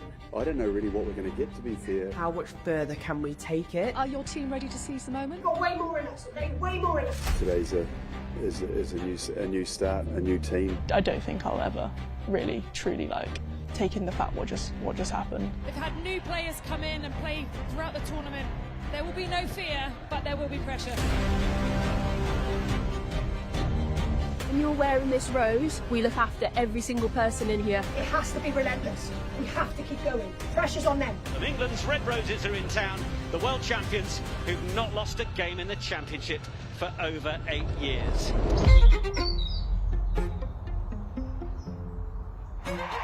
What an opening to this fixture. The Allianz Stadium really feels like there is a party brewing here. Ala Latui, 19 years old, onto the field. Maloney McDonald back inside. Bam! Speed, the acceleration, the set, and the score. What's the next? The round 2 of the Women's Six Nations. Our first kick-off, our first action. Make it the best one. They are absolutely ruthless. Another one, guys. The world champions England taking on their Celtic rivals Wales. David on a debut! That will be one to savour and remember. Rose on red! Red! The 4th round of the Guinness Women's Six Nations begins here in Parma. It's Marley Packer, Marley Packer, Marley Packer, Marley Packer! Yes, I mean.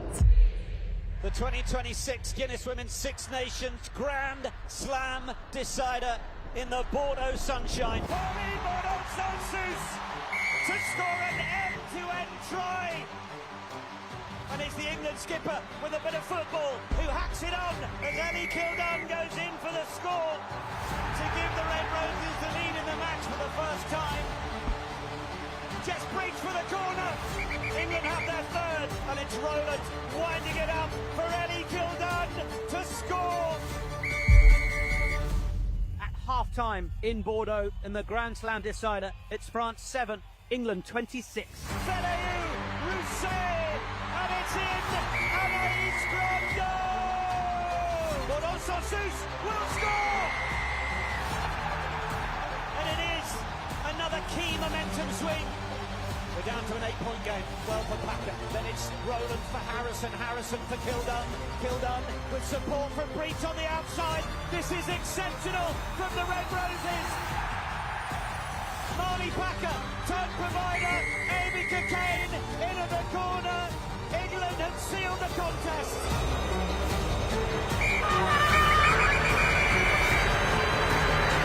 Come on! Yes! Outstanding! England are the Guinness Women's Six Nations Grand Slam champions for a 5th time in a row.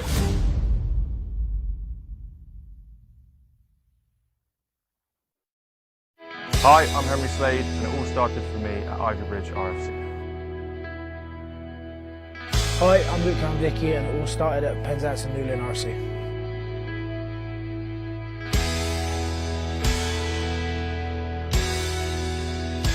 On your 3, 1, 2, 3! Welcome back to It Means Everything, where we head to the places England internationals first fell in love with the game. Now, rugby begins long before the big stadiums and test caps. It starts at clubs like this. Today we're in Devon at Ivybridge RFC, the grassroots home that helped shape Henry Slade into the player we know today. Ahead of Premiership titles and his 74 caps, this was his rugby home. And fittingly, Ivybridge are facing Penzance and Newlyn RFC today, a club with its own England connections, where Luke Cowan-Dickey first started playing. Now, remarkably, Henry and Luke made their England debuts in the very same game back in 2015 against France. And both have gone on to achieve huge things in the shirt. We'll hear from the coaches, teammates and club members who were there at the very beginning and prove that grassroots rugby really does mean everything. So my first taste of rugby was at Ivy Bridge Rugby Club, under 9s. My brother Seth was in the under 7s. He had a match and I just went down to watch. My age group was training, so they asked if I wanted to jump in and try it out, and I did and loved it and sort of never looked back really. Sort of got my hands on the ball and sort of trying to take people on. Didn't really know what I was doing at first, but just being able to run and blast of energy, I guess, was really cool. My coaches from right when I started until I finished at Ivy Bridge were Paul Setter and Adrian Coles, and they were really great coaches. Put in so much time and effort with everyone. All the boys came everywhere with us. We had matches all over the place, and no matter what the weather was, rain, shine, they were always there. So, yeah, those guys gave me some of my earliest rugby memories and earliest rugby advice, which I still use today. Even from a young age, you could tell that Henry was good at all his sports. I mean, it wasn't so much for his size, because he was quite wee and small as a kid. He wasn't particularly the fastest. He wasn't very loud and talkative, but he always had that willingness to want to learn. You know, he's very coachable. You hear coaches say about coachable players. He would listen to what you said. He'd go and do it. Whatever you give him to do, he'd do it. When you used to push him, he pushed back harder. Go, right, I'll do better than that. You know, he always wanted to be better and better. You can coach certain things in players, but that bravery you can't really coach. And he would take on players twice his size and take them down, no problem. You know, and he would do it with a smile on his face. He would do it quietly. He wouldn't mess about with it. And I see the same thing now when he plays for England. You see, he takes someone big down. He doesn't cheer about it. He doesn't go about it. He goes about his business properly. You know, he's always been like that. When I watch him play now, he plays with the same spirit as he did and passion that he did when he was under 9, under 10. He just wants to love it and wants to play, which is what's great to see him do it. You can see he enjoys what he wants to do. The fizz they needed, and boy did England need it.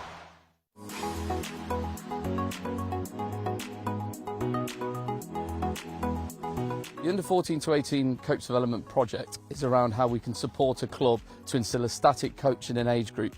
And what we will do to support them is to improve the quality of their delivery, but also instill an environment which will help retain and develop players for the club. The reason we set it up was by supporting our players. They can develop better core skills. That core skill delivery allows them to be better prepared for that transition from the junior section of the club, that youth section, into the adult section. So what is our mantra coming off the defensive line?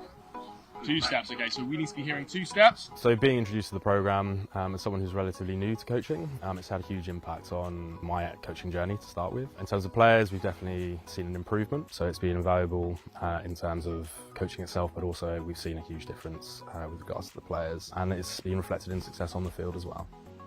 Yeah, going from the youth setup to the adult teams is quite a big step up, but throughout the transition we've had coaches help us individually along the way. What the project will do is we have a coach developer go into the club to work with not only the head coach of that age group, with the intention that they stay as a static coach. What we mean by static coach is they stay within that age group, they become almost an expert to deliver to that age group. So the static programmes have been really good for the club, allowing some consistent coaching at the Colts age group through to the seniors to allow us to embed our game plan. So having Josh as that static coach has helped the club massively, helped myself massively.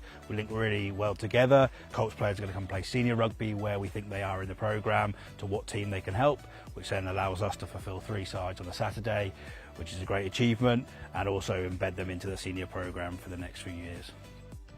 If the coaching here wasn't as good as what it was, I feel I wouldn't have developed as much as a player. I go here an hour early before training to get that training in, and through the start of that I had a coach come down early to help me with that. White, yellow, you go white, and then once you've made that dead and I've said it's dead, you get fold to the yellow. If we can create an environment which players can develop their own core skills, their position-specific skills, it allows them to then transition quite smoothly into senior rugby. So we're looking to continue the programme, engage clubs all across the country to help support and retain players within our game to keep rugby growing.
Welcome back to Allianz Stadium for the second final of the day. It's the County Championship Gill Burns Division 3 final between Sussex and Gloucestershire. Let's run you through the teams then for this one.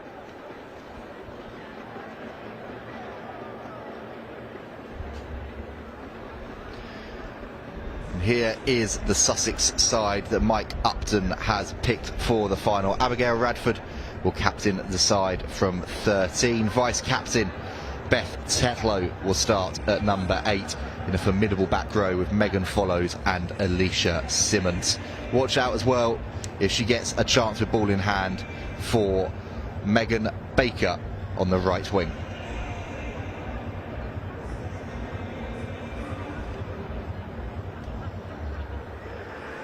And here is the Gloucestershire side that Nathan Smallcombe has selected, captained by Hannah Kibble at tight head prop, joined by Zoe Gamble and Stevie Lydiot in that front row. Vice-captain for this one is Laura Thomas, and Tilly Westwood at fly half. Well, she was playing just down the road at Richmond yesterday for Surrey University in the Celestial Sevens. So it'll be interesting to see how ready and prepped that she is for this one. Elodie Brown is their flyer at fullback.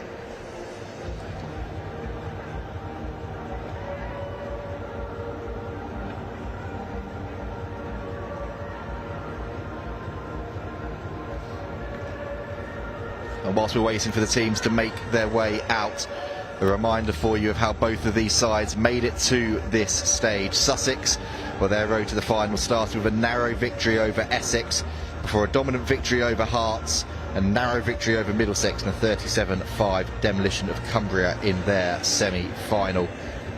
Mike Upton, their head coach, but he is assisted by several experienced coaches, including one James Hadfield of Saracens. Gloucestershire got plenty of talent in this side. 2 years ago was Project Rebuild, trying to get younger players through into this side, and they've done tremendously well to get to this stage. They didn't expect to be here 2 years into that rebuild, but with comprehensive victories over Dorset and Wiltshire and Somerset before a commanding 52-17 victory over Middlesex in the semi-final, they have certainly earned their right to be here. And the players in the tunnel readying themselves to come out. Today will also be a special day for Gloucestershire hooker Stevie Lydiot, who's represented her county over the last 10 years. Captains Drybrook's women's team. And after 10 years of representing Gloucestershire, here she is running out at Allianz Stadium as the teams make their way out onto the field. Surrey in the hoops. Gloucestershire in the coloured shirts with the white on the back. And Rachel Burford is still alongside me. Burf, we've just been treated to a brilliant men's Division 3 final. This one's got all the hallmarks of being another really exciting occasion. Yeah, it certainly does. You know, their build up to get to this final, both had different journeys in. Sussex wondering if, you know, they had 4 games leading into this final. Does that give them the extra edge? But then when you look across Gloucestershire, plenty of experience. And, you know, only 24 points scored against them in their route to this final. So they're going to be an impressive side that are going to take time to break down. So, yeah, really looking forward to this one. Faye Watson, the old woman in the middle, a long shrill blast with a whistle to get us underway.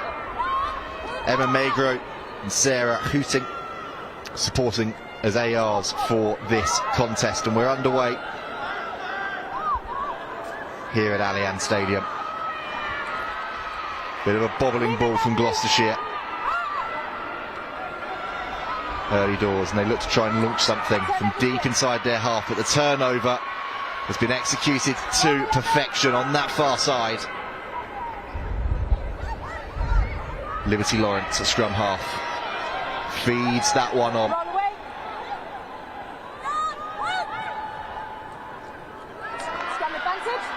That's knocked on though. In transition as champion. Look to try and just bring in a would-be runner, and we get an opportunity now to see how both packs square up for the first time today.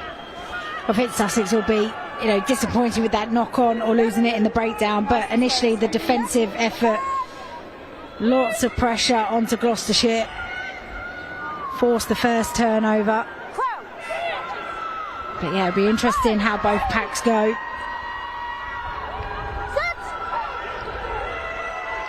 Jazz Morgan then gets that one in. Westwood fizzes that one wide to Sammy. Continuing to make valuable meters, but then loses the ball forwards.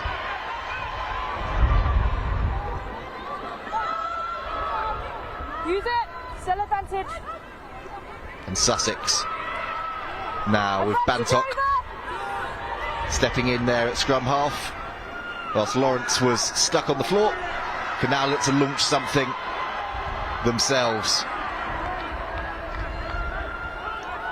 Lawrence again. It's Pretorius.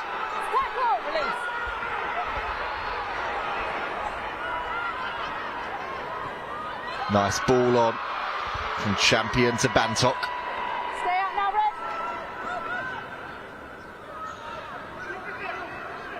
Going through the phases here. Oh, a little opening there for Mole. And she still gets the pass away and then continues to drive the legs forwards. They're up to that 22 now. Lawrence again, and Pretorius looking for work. Ball spun wide. Big shot comes in on Mole, but it's gone backwards.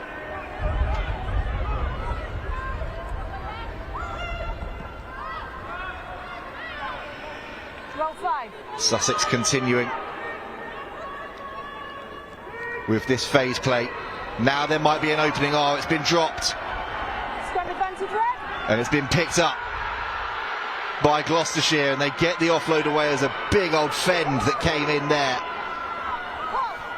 on Mole. Advantage over. Advantage over now, and Gloucestershire with Westwood decide the best thing to do is put boot to ball. And that one nicely executed over the head of the would-be taker, and we'll have a line-out opportunity. Yeah, just not neither team really given an inch. Some really nice continuity being played by Sussex there. Multiple phases opened up nicely initially, but just the relentless pressure defensively from Gloucestershire earned that turnover. Tilly Westwood, you mentioned she was playing sevens all day yesterday, but still putting in beautiful fizzing passes, and then that lovely kick just to release some pressure, get them out of their own half. We will have a little bit of stoppage now. The Gloucestershire player just receiving a little bit of treatment in the backfield, and there's some of the fans that have come out to celebrate their sides today that you can see on your screen. A decent number in here on day 2 of the County Championship finals. Loads of banners, loads of handmade signs.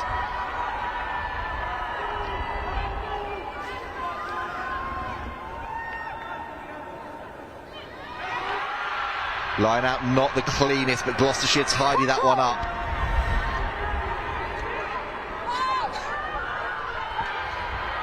Big surge forwards comes in from that look like the skipper Kibble. And the penalty goes her side's way.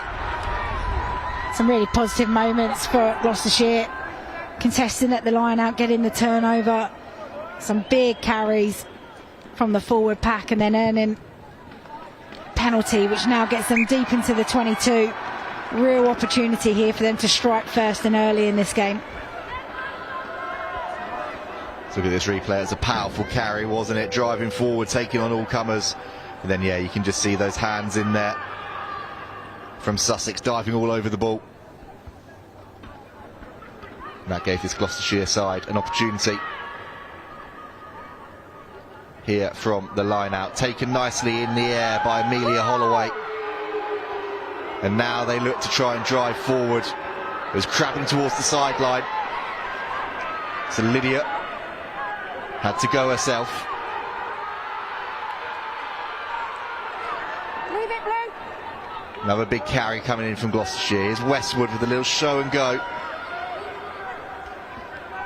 Quick ball out to Lydius again, trying to free the hands. Yusuf is there.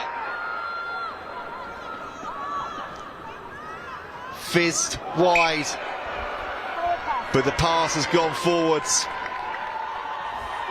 And Sussex survive for now. It's patient play from Gloucestershire. Not quite the execution they were looking for on that last pass. Yeah, it's the right pass, right player she's trying to hit. The pass is actually a brilliant one. The number 12 for Gloucestershire, Thomas, the vice-captain, actually gets it on the outside of that last defender, but deemed coming forward.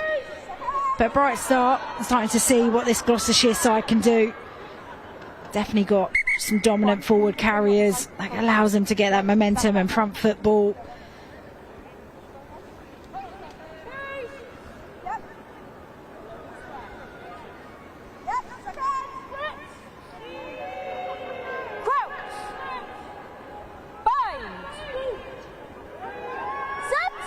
Lawrence.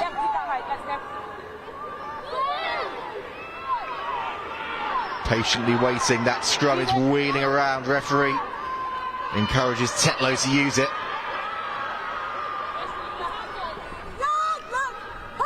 which she duly does. And Champion sends that one down the field, straight into the hands of Sammy. Chase is great in the pass. It's forward. Surely was forwards. The referee happy to let it go on for now, though, as Nabitu races away and frees the hands. This is going to be a controversial one as Mazarek goes in for the Gloucestershire opening try. But surely that offload in midfield, Rachel Burford, had drifted forwards. Yeah, it looked forward to me, but no comms coming in from the AR, and referees deemed it okay. So much space there. It was Sammy that gives that offload. Probably could have just moved the ball nice and early. It was such an open field for them to attack in. Maybe it's deemed as flat. A few cheers and boos as that was played on the big screen, but lovely simple stuff. Support play, so important there, because you had the covering defence coming from Sussex, but great start from Gloucestershire. Westwood lines up the conversion,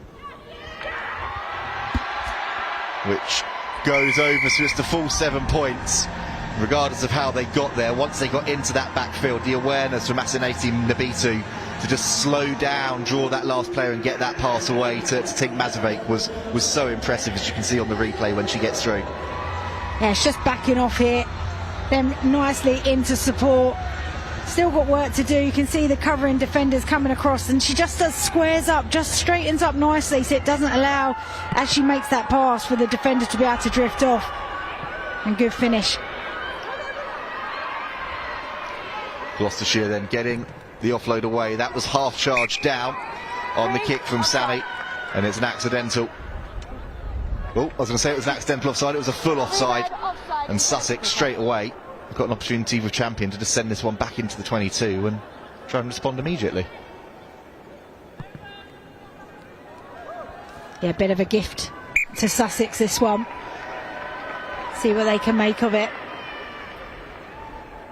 That's what finals are all about. It's taking your opportunities and taking your moments. You see here, she was deemed always offside, even though it was a charge down. She never actually was retreating in front of the kicker.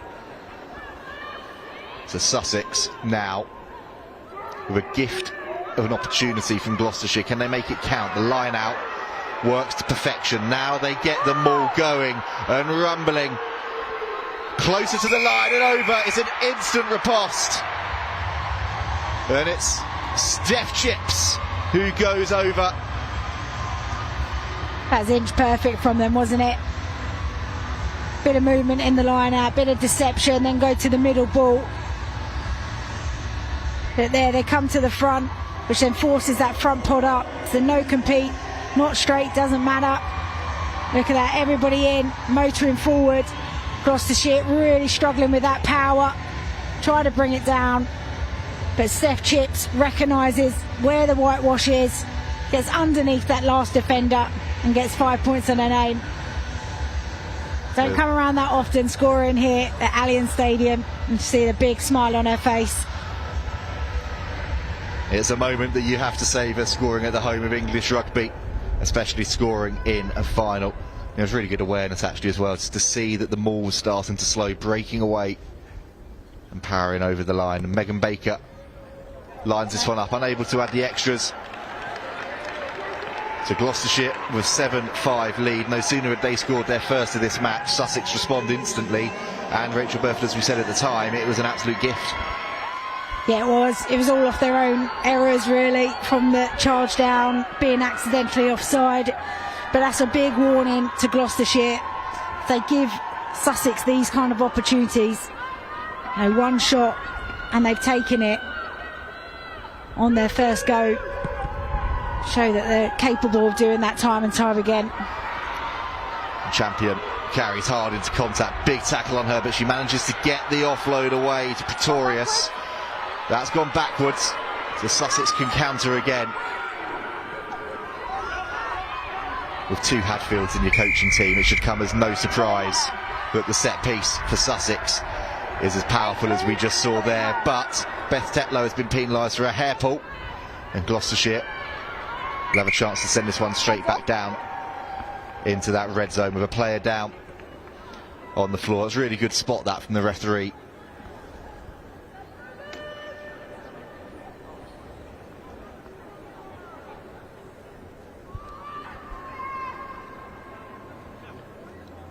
Big physical carry.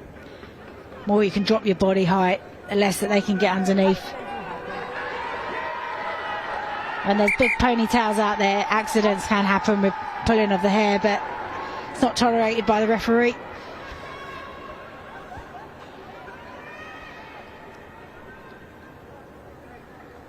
Westwood finds a decent distance with that one.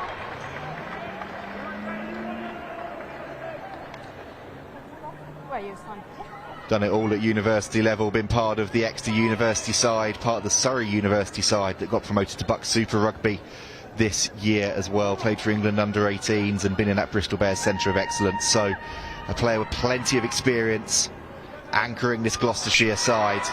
That line out though, not straight, and the competition from Megan Follows for Sussex ensures that her side get the scrum.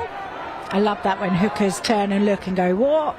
When clearly, look at the opposition here. She's had to come right across the line out to even try and get her hand to it. Let's watch the hooker here. Turn around. Look at the touch here. Say, really? You got to try, haven't you? You got to give it a go.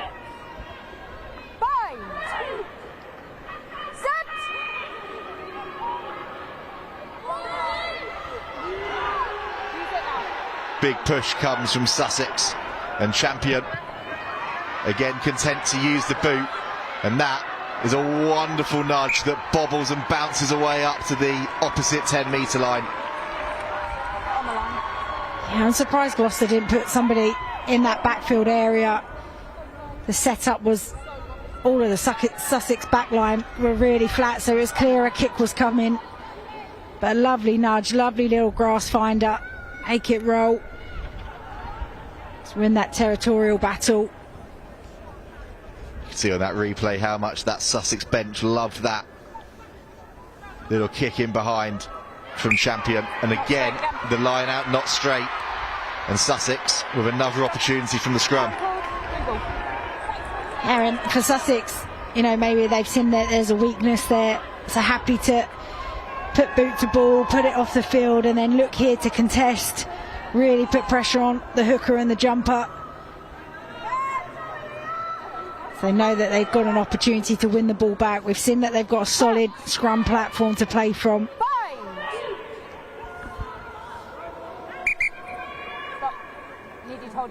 Referee can hear down there, just wants both front rows to hold their weight.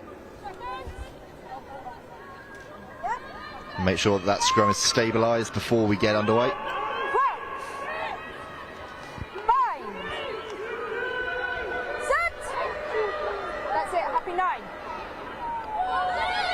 Ball in, and that's a big drive coming forwards from Sussex, and it's drawn them a penalty at scrum time. Kibble penalised for going straight to the knee. Yeah, and they'll look to just put this down in the 22. Try and recreate the try from the first one. A swap over of kickers there.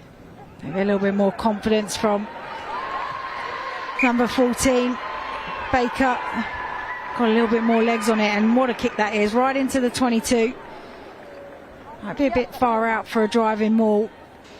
However, we have seen driving mauls go from the halfway in these kinds of competitions in community rugby, in the schools rugby, so wouldn't put it past them. We certainly have.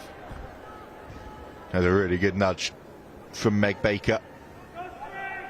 Seaford's finest. No competition.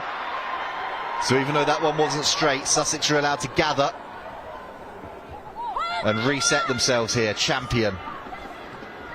Skinner gets it away to the skipper, Radford, who puts on the fancy footwork and dots it down for Sussex's second of this match.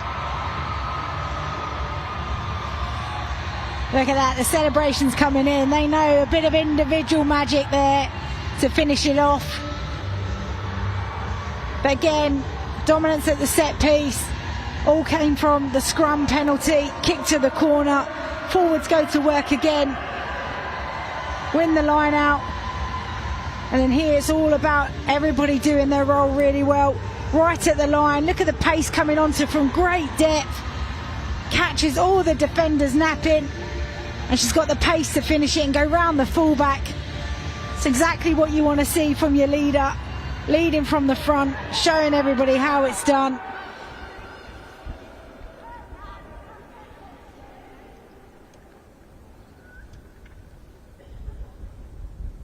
She arrived at so much pace there coming into the line. There's a wonderful little pop-off from Sophia Skinner. And the conversion from Champion is a good one. Sussex, having trailed early doors, have responded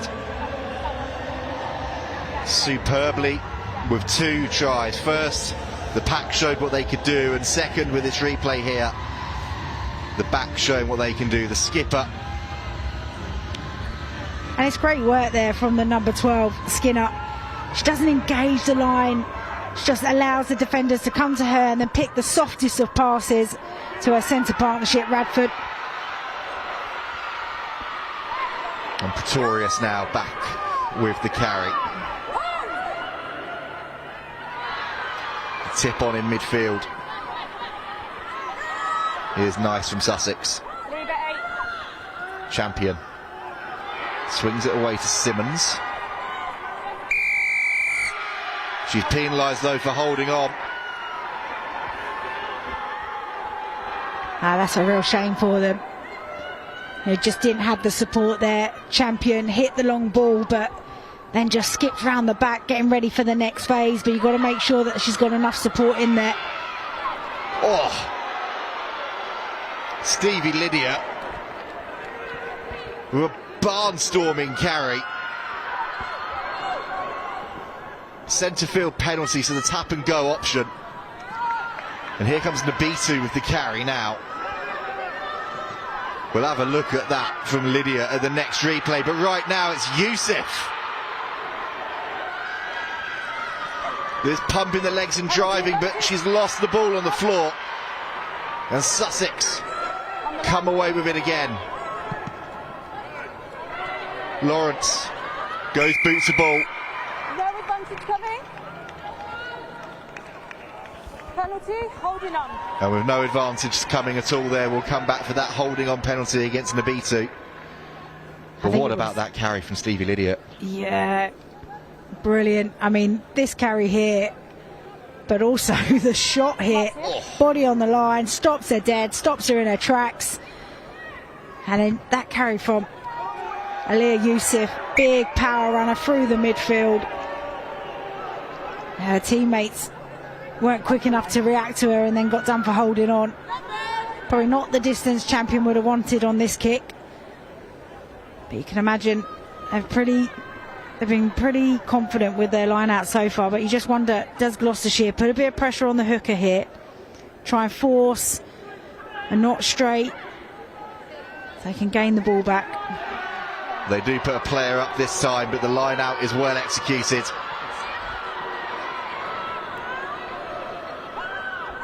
And Champion is back in the pocket to clear that one down the field. Picked up and popped away to Sammy, who sets off on a mazy run, finds Nabitu arriving at pace. Big tackle comes in. They'll pop over the top, but that's just bobbled forwards off of the hands of Mazavek. We'll come back for a Sussex scrum, but you can see Maya Sammy wearing full seam but playing on the left wing, but she's looking for work in the middle of the park all the time. Yeah, you know, she'll be thinking of how they scored their first try, which was off the counter-attack, massive amount of space up down the right-hand side. You can see what she's trying to do there. Not a bad option, just not executed in the end. But I like the look of the number 12 as well.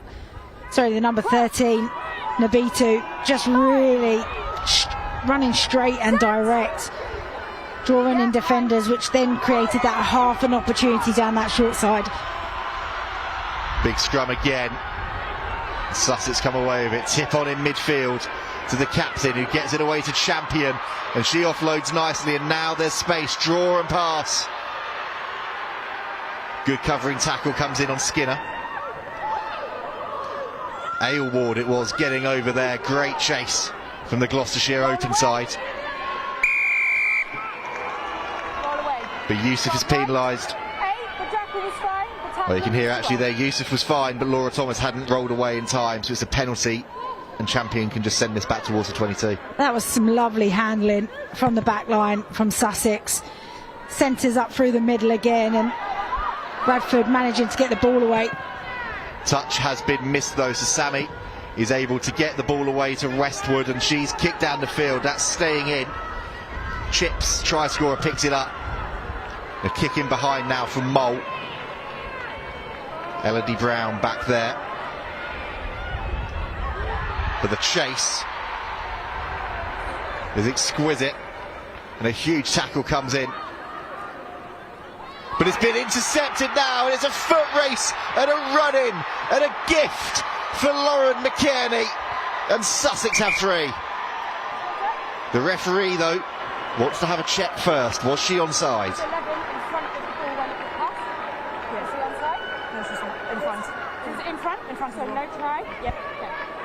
So it's been called in by the assistant referee. Laura McKierney's joy quickly turns to disappointment. Offside, and a penalty for Gloucestershire. And the referee needs to blow a whistle because Sussex are listening in. So there's the breakdown. It's just deeming whether or not, as the ball is lifted, is she onside or offside. Ooh. I think we'd need to see a wide angle of that to know for definite.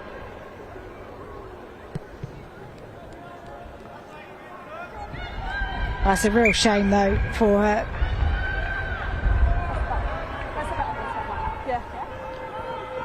Here's another look at it from a wider angle. So you're looking at the edge player. Is she onside? At the moment she's onside. Oh, she's creeping forward there. Yeah, I think the referee's got that right. Just slightly offside. Good spot by the AR. Line out again from Gloucestershire, not straight though. And Sussex continuing to put a player up each time. And this is just easy ball for Sussex now. Yeah, and they just, as a pack for Gloucestershire, they need to get around, speak to their hooker. Okay, what's a guaranteed ball for us? Build a bit of confidence.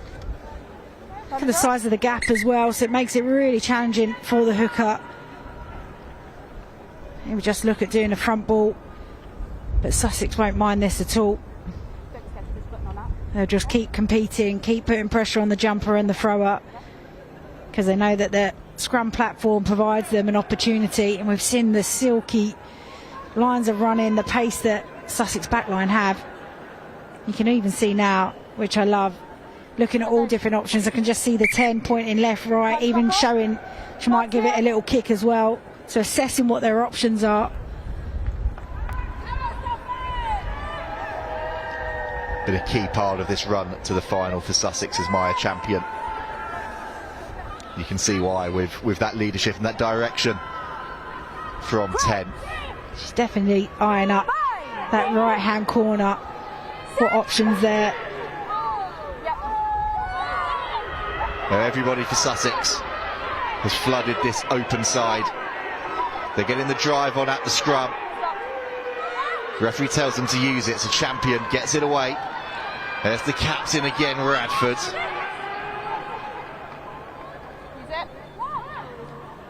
Champion fizzes that one wide. It's been gathered well though, and Baker pumps the legs, beats 2, beats 3, eventually hauled to ground by Sammy.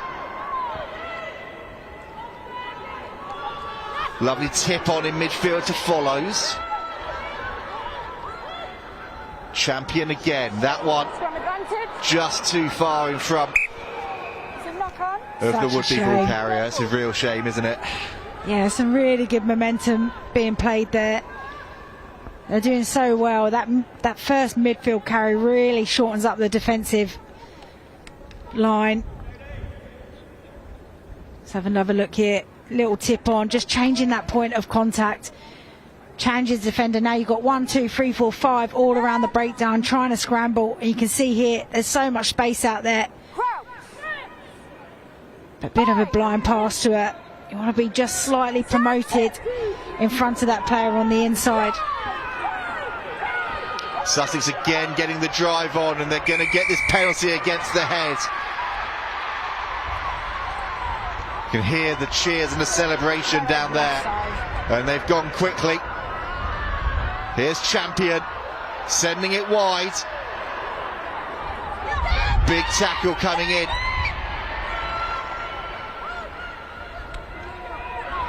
Oh, huge shot there on Velvet Turner. And it's been won back by a combination of Gamble and Kibble. Yusuf now with the ball. Westwood assessing options. Oh, the pass has gone backwards. It was behind Nabitu, but it's been lost forwards. There's a forward pass there from Brown. Yeah, you can hear a bit of frustration there coming out of both teams, particularly Gloucestershire. You can hear them saying, what have we just said? Let's not force anything. I like this. Nice little play around the back, didn't quite come off, but this is the moment now you realise, right, let's stop offloading, we're going backwards, set a nice platform. Instead they force it, give away a forward pass, and we just saw what Sussex did off the scrum there, off their own, not even on their own put-in.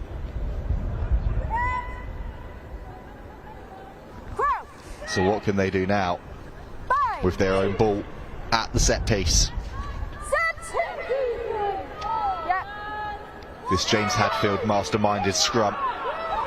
Should go blind. Well, they are going to. They've had to work hard to get it out, but Lawrence gets it away to Baker. Continues to drive forwards now. Fights to get to ground. Simmons carrying. The penalty advantage coming her side's way now too. Yusuf in there trying to slow things up for Gloucestershire, but Sussex continuing to march forwards. I'd love for them to play this to the backs. They've got a massive overlap. They're playing under advantage as well. And they're not going to get that chance. Beth Snape penalised for that high tackle.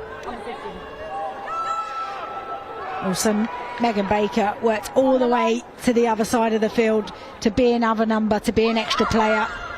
Here they go though, crashing up towards the line. Just short there was Follows. Now they look to engage the defence and crash over for the third. It's a wonderful finish from Sussex. It's a great set move. And they accelerate away in this first half. Well, they had a number of options to be able to play to, but the pack getting the job done. Initial carry here, big leg drive forward, knows that she's not going to make it, so importantly plays it back, doesn't get held up, but this subtle little tip here, I think it's from Pretorius, Or maybe it was Turner or Badcock. Can't quite see those numbers. But anyway, great interchange there between the pack. The little tip on, change of point of direction again. And a great finish. They've been ruthless every time they're getting into the 22. They certainly have. It's Beth Tetlow who has powered over. And Champion. Yes. Oh, kicking like a champion right now. Another wonderful strike of the ball. Extends the advantage to 12 points. And as you said, Berth, we can see on this replay here, first it's that carry from Follows, and then it's just that ability to change the point of attack to allow Tetlow to arrive at pace. Yeah, it's really good recognition. You can see trying to get off the line westward, but her inside support and outside support don't come with her, so it allows that tiny little bit of dog leg. So to be able to pick that off under pressure at speed is excellent. Gloucestershire are going to want to try and score next here, and they are going to get an opportunity because that was a wonderful take from the restart from Champion, but then the ball is knocked forwards after the pass.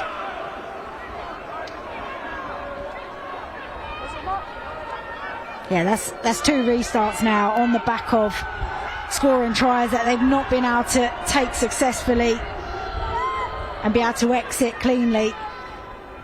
Although it's been then followed up by the errors from Gloucestershire that's allowed them the possession back, but Gloucestershire are going to want to get this to Eustace's feet as quickly as possible and get it out. They certainly are, because they're going to be under some pressure here. Look at that surge forwards. It's another penalty at scrum time for this Sussex pack. And you can see the high fives there.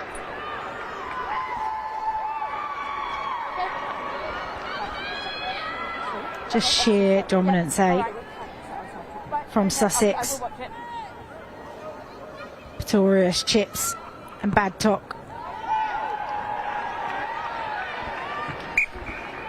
See Hannah Kibble down there as well.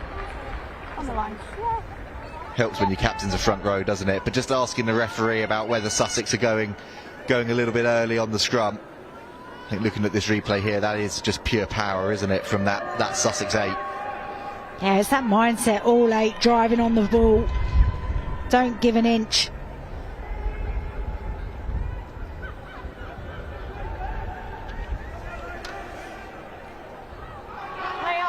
Line out to Follows is good, and here's Champion getting that ball away in midfield to Follows again. Champion. Penalty advantage coming, and this is lovely play from Sussex. Interplay is beautiful, and they've got the ball alive and out now to Baker, who has to just pass it back inside under pressure, and we'll come back for that penalty with Nabitu just straying in front of that offside line. Just struggling, aren't they, discipline wise? In line with me.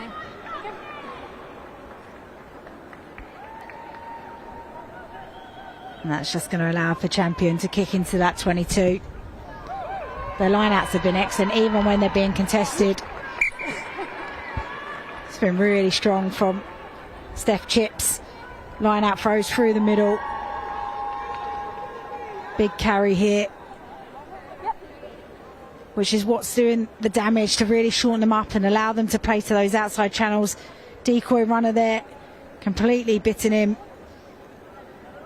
They just need to square up a little bit more here, or somebody offer a cut, because you've got 4 players all drifting across, trying to make that tackle. No compete. Here they come then with the driving game. They've already scored 1 from them all. Not going to score a second from that right now, but Champion fizzes that one wide. Oh, it just sails over the hands of the would-be taker, and now it's a foot race for Tink Mazavek, and she's got all of Allianz Stadium to run into. It's a breakaway out of nowhere. Gloucestershire needed something, and they found it through Mazavek. Game well and truly back on. That's impressive. What a 70-metre run from Mazavek. You make your own luck sometimes. You stay in the fight, you pressurise. Should have been a Sussex try here, but under pressure there, keep coming forward, picks up the loose bobbling ball, the first to react, but the wills to finish. Hell of a solo effort, superb try, can get right and in underneath the sticks. Crucial score there. They've been under so much pressure, discipline, number of penalties, trapped in their 22. It really is, and with Westwood adding that conversion, Gloucestershire have, I think it's fair to say, been under the pump for the majority of this first half, and yet they only find themselves 5 points down on the scoreboard with a little over 5 minutes until half time. Look at this replay here, as you said, Berth, if that went to hand, then McKierney was going in, but Mazavek alive to the danger, and what a turn of speed. Yeah, it's just that as soon as she picks up the ball, couple of steps, starts opening up, nobody is getting near her. She is on her own out there. A great pace and great backing herself. Good heads up, saw the space, regathered the ball. Sometimes they're not easy to regather either when they're bobbling around like that. You've got defenders hounding you coming across, but stays composed and finishes the job. Champion gets us back underway. That's taken well by Lydia, who continues to drive forward and gain extra metres for this Gloucestershire side. Tip on in midfield. It's Westwood again assessing her options. Out now to Nabitu. Little bit of footwork. Gets the offload away. Tackle there, release now. Having been pulled to ground by Ree Davis. Youssef. Still pumping the legs, still breaking free. Aliyah Youssef. Tackle, release, blue. Kibble, the captain, steps in at first receiver. And still going, still powering up to that 22. Westwood looking down this short side. Lovely pass out to Sammy, but it's gone forwards as Sammy thought that she had a race away to level this contest. Oh.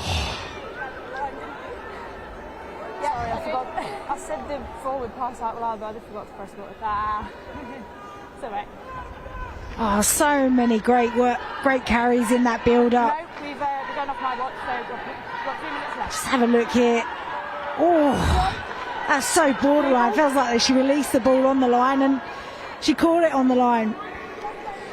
Oh, I think that's come in from a combination of the AR and the referee, hasn't it? If that had been deemed to have been flat or backwards, we would have been talking about probably the pass of the weekend to set Sammy away down the outside. But where has this come from Gloucestershire? They seem to have roared back into life. Yeah, sometimes all it takes is one moment of brilliance to remind yourselves what you're capable of.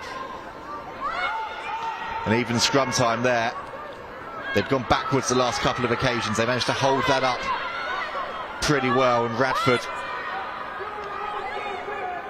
a little bit of an interesting set up there, with Champion just popping it back to Baker. It's also interesting psychologically what it's done to Sussex. You know, we've seen Sussex try and run that out on a number of occasions. You know, they've probably got some space on the outside, but just looking for the safety option. Since that try, since that big burst of play from Gloucestershire, they are playing this afternoon, aren't they? Gloucester Hartbury, but they are a little bit later. Roll away, blue. I wonder if any of those players will be watching what's going on here.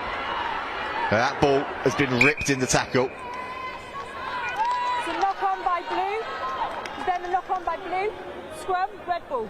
And because it was ripped in the tackle first and then knocked on by Sussex, Gloucestershire will get the scrum. And a good attacking opportunity here, good platform, but Youssef is going to have to be alive to the danger and get this ball out of her feet very quickly. Yeah, exactly. They're going to have to be really strong in the setup here. Got to be aware that yes, it's their own ball, and as soon as Youssef takes her hands off and disconnects, you know that there's going to be potentially a secondary shove coming on. This could be a great chance for them. Let's go ahead before the half. Oh, that shove is coming in at some pace though. And Yusuf isn't even going to get the chance to try and fight for the ball, because Tetlow instead was able to come away with it. But Gloucestershire have won it back on the floor. Thomas with a big bulldozing carry. And they're looking for Yusuf again. She's starting from a standing start, but she's still made yardage and gets the ball away now to Gamble. Oh, big tackle comes in on Holloway. Here come Gloucestershire, flat to the line, the B2. Massive tackle comes in on her from Skinner. Westwood has to go scrambling for that one, is then whacked backwards by her opposite number champion. Yusuf again, still driving forward, still going, 4 Sussex players on her back. Eventually hauled to ground. Here they go again. The show and the go from Gamble. And Tetlow guilty of not rolling away quickly enough. Westwood thought about the quick one, just leaves it to the pack. Right at the end of the half here. Crucial moments, and it's going to be a set play. Gamble taps it, sends it away to Lydia. Meters out from the line. Surging for the line, reaching, not quite there yet. There's space if they can fan out, but they're going to keep it tight right now. Lydia again hit backwards. Now they're going to spin it wide. Westwood fizzes it on, surely in the corner for Gloucestershire. They round and they score, and it's Heather Aylward who levels this contest right on the stroke of half time.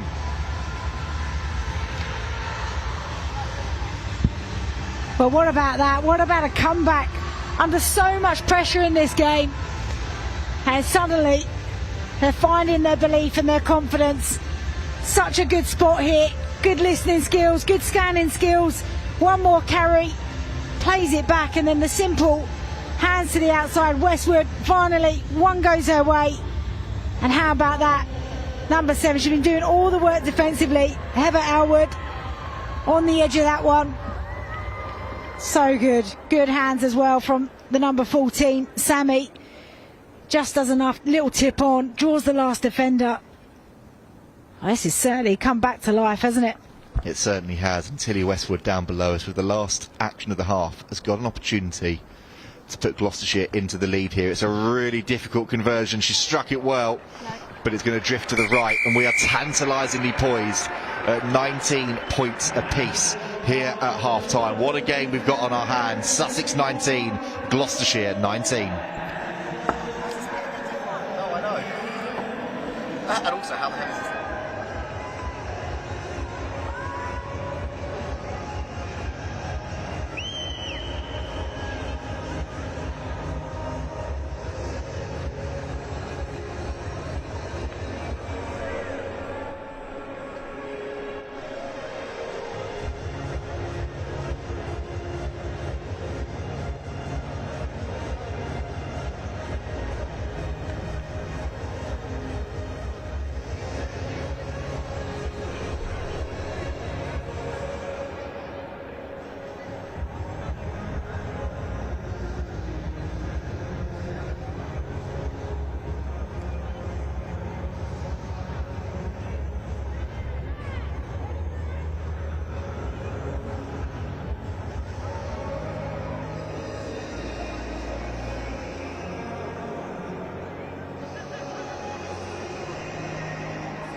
I'm going to keep going like in the second half.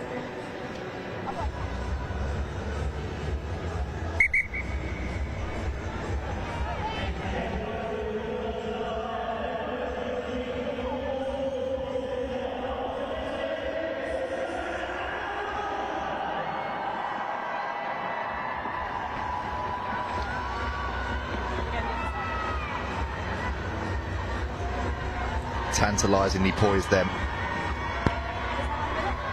Level at 19 points apiece going into this second half between Sussex and Gloucestershire in this Gill Burns County Championship Division 3 final.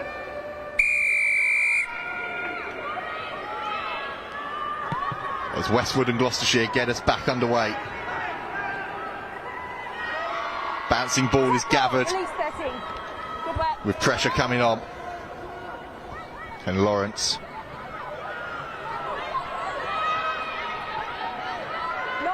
gets it into one of the big ball carriers, setting up an opportunity for Champion to clear her lines. With a big booming kick over the top. It's picked up by Brown, gets the offload away. And you can hear the call of go forward. They want Sammy to straighten here to this Gloucestershire side. She does just that, and then that's a big fend and carry. But then the offload, the attempted offload to Yusuf, is lost forwards and tidied up by Follows. Advantage over. Champion, seen space in behind, puts boot to ball. That one goes through the bread basket.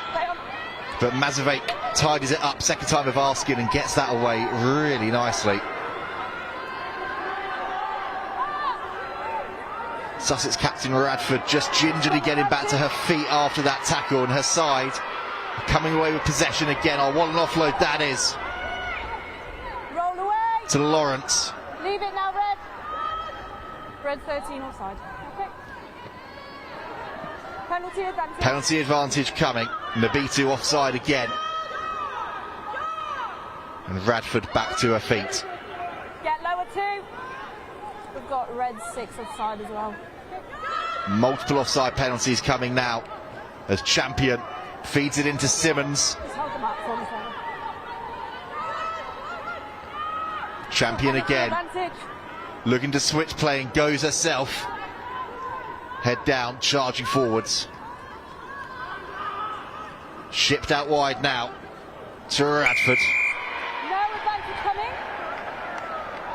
And she's going to stay down there in a bit of discomfort, but we'll come back for that penalty. 6 red, offside. I think she got a big shot in the ribs there from Elwood.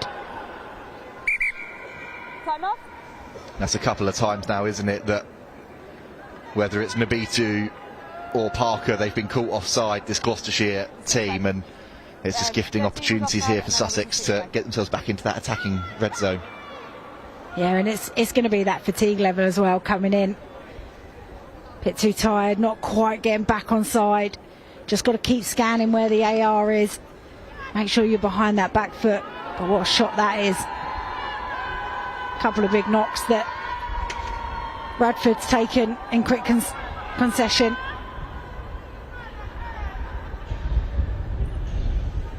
You can see some of the bench getting ready to come on and make an impact. With it, we kick to touch. Yeah. Radford is back up on her feet. Captain of this side, she's not going to want to leave the action.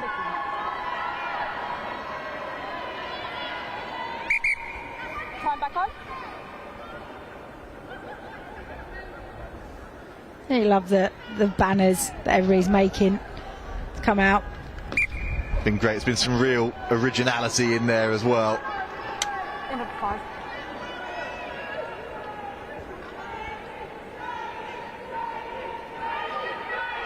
Georgie Booth wearing 23. Apologies, Bella May, sorry, I should say, wearing 23 is on for Sussex.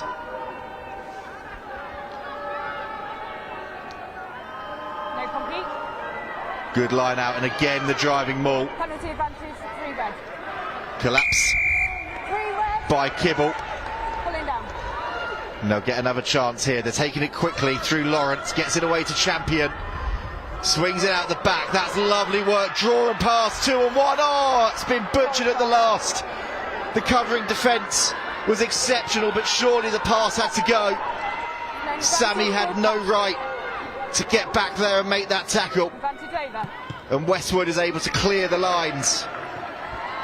Great touch finder from Westwood, but what an opportunity that was for Sussex. Yeah, really good from Westwood to relieve that pressure whilst under a lot of pressure herself. But yeah, such a shame. Opportunity absolutely gone.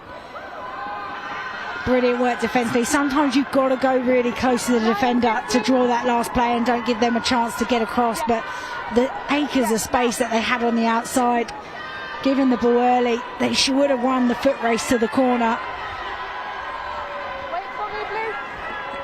2 changes for Gloucestershire. Jazz Morgan, Elodie Brown leaving the field. Time's back on. Elizabeth Davey, one of the players coming on. No contest again from Gloucestershire, which means Sussex can play away, even though the referee deemed that one not straight. Champion out the back. Nabitu again has been caught offside, and that's been popped on nicely to Baker. Offload doesn't quite work second time round. By blue, then by red. So it'll be a scrub, blue ball. Well, the referee hasn't heard the AR put that call in. We did on our monitors, you may have at home, but the upshot is that it's going to be a scrum for Sussex. Time 13. There's a couple of times where you've been up a bit soon. Hold your line, okay? That was polite. Bit of a warning for it. I'm surprised it isn't a penalty though, because it did disrupt the catch and pass, which then led to the knock-on as well. They can have 3 and 12 off the blue, please. 3 and 12, substitute. 3. Abby Bantock, Sophia Skinner are going to be leaving the field. There is a huge roar over on that far side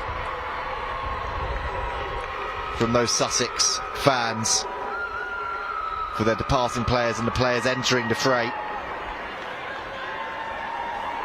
Look at the smile.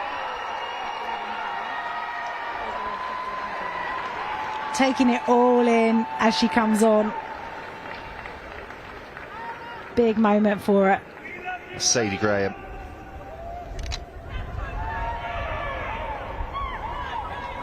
Wearing 18. Been playing for over 20 years and playing for her county here at Allianz Stadium. Ella Scothan, the player that has made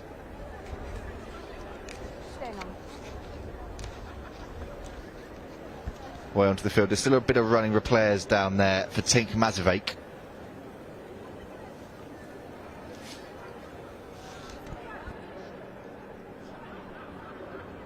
They're going to pick this up. Not scrum? No, they've given the penalty. Knock on. It was a knock on. Thank you, scrum.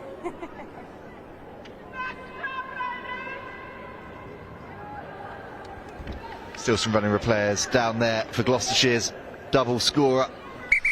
Tink Mazovic back to her feet. She's been in the wars. Some tape, isn't it? Yeah, it's a fair amount of tape there.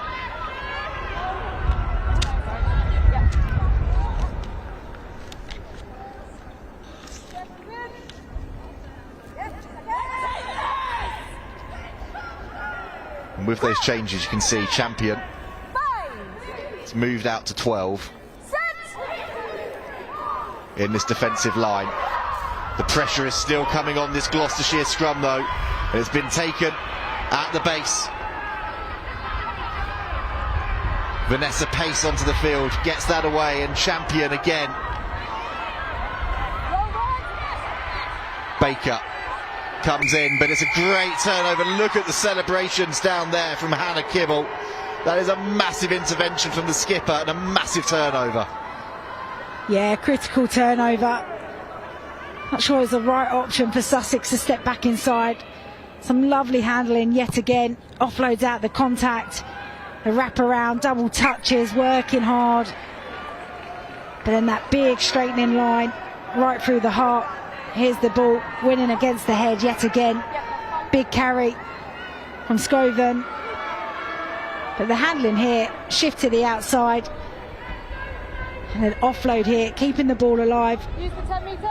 Just wanted to straighten and give the outside an opportunity and a channel to run into. Line out again. Not straight, but Sussex lose the ball as they try with follows to hold on to it. And Gloucestershire come away with it again. And they're breaking free. Advantage is called over as Aylward makes valuable metres. It's an absolute mess there, and then it's lost forwards off of the hands of Snape. It's going to be a Sussex scrum, but Heather Aylward there for half a second looked like she managed to outfox everyone. There's a lovely little spot and dart down that left-hand side.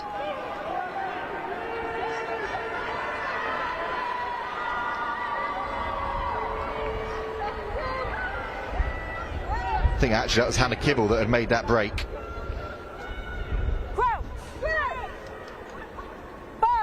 Lovely turn of pace down the short side.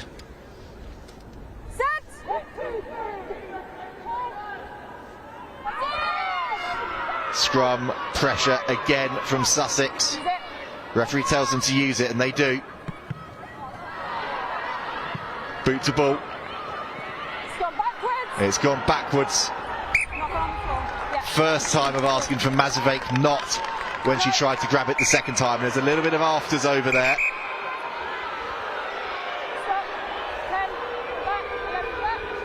The referee, the referee just disrupting that and slowing it down pretty quickly, which is good to see. Just frustration from Mazavek, isn't it? Yeah, Mazavek just couldn't quite get that on the first asking, and then attempt second, knocked it on.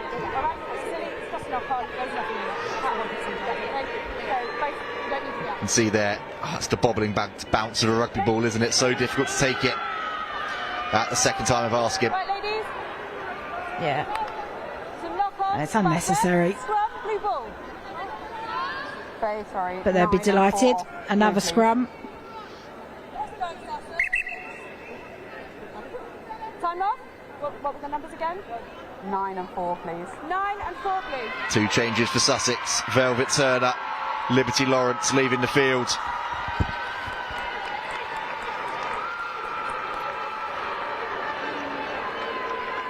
More new faces joining the fray.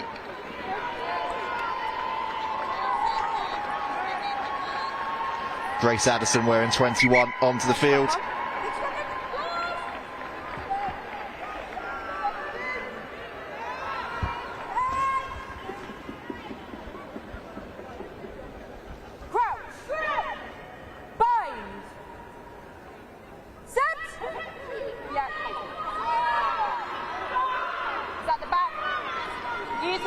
Addison gets it away to pace, and that's lovely interplay. And now they get the ball wide to one of the speedsters. It's Baker with a foot race, hauled to ground by Aylward, who has been absolutely everywhere in defence for this Gloucestershire side. How she even got there off the back of the scrum to make the covering tackle on the winger, unreal. Gloucestershire just holding themselves for a second, wary of stepping offside as Sussex come back again. Champion, now there's space, draw and pass. It's going to be a run-in on the outside. The skipper, twinkle toes, dots it down. Abigail Radford has a double in the final, and Sussex are back in the lead. What a brilliant team try. All from the scrum. First strike goes all the way to the outside. The lovely interplay here. And Radford finishes the job in the end, but a beautiful play from the backs again, handling the ability out the back, the nice early pass to the outside. Howard doing everything she can. As I mentioned, was on that scrum, but the recycling, the reloading, hands to the outside. Radford still got lots of work to do here. That momentum has taken her over. You could hear, I think it was Westwood asking the question, is she allowed to roll like that? But it was all in the momentum from the tackle. How good. 2 tries at Allianz Stadium in the final. first try of this second half, and it goes the way of Sussex. And Megan Baker lines this one up, has the legs. It's a wonderful nudge from out wide. It's the full 7 points. 26-19, Sussex back in the lead now against Gloucestershire.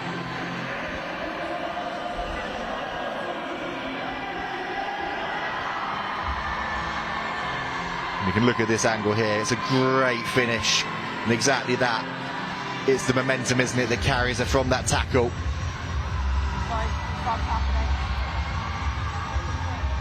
Allowing her to dot it down.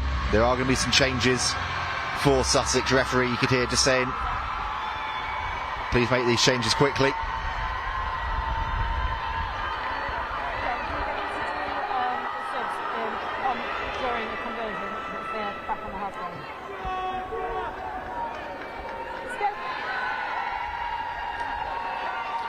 Westwood, with a little bobbling dink of a kick-off to get us back underway, follows, was alive to that danger.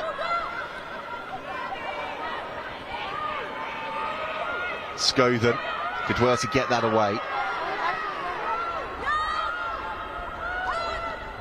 Jazz Diamond onto the field now as well.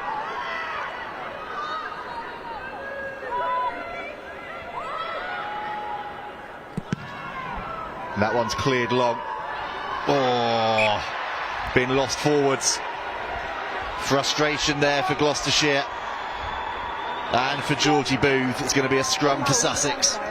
Yeah, a bit of a spiral kick, that one. Always really hard to take, but kicking game working out for Sussex so far. That try they've just scored, legged from the error from the kick in the backfield. And now this is going to give them a midfield scrum. Plenty of attacking opportunities off this. It was, wasn't it? It was that end over end. It just seemed to die as Booth was waiting for it to come down. And by the time she'd realised, wasn't able just to take that extra half a step she needed to make it an easier catch.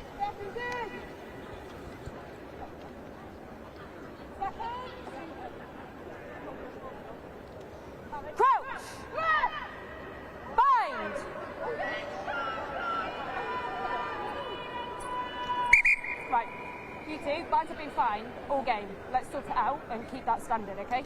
Referee wanting both teams to sort out the bind.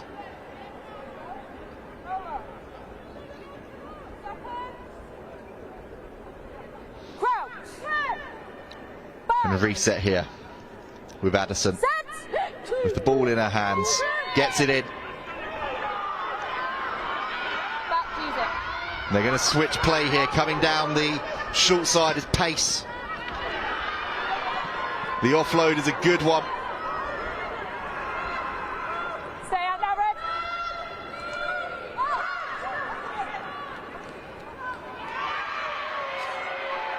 Big fend and carrying forward still is Scothen. That is a carry full of intent. Nabitu again strays offside. This time the referee has had enough and puts the arm up. It's been taken quickly by Sussex. Scothen again gets the offload away. That was a wonderful interplay.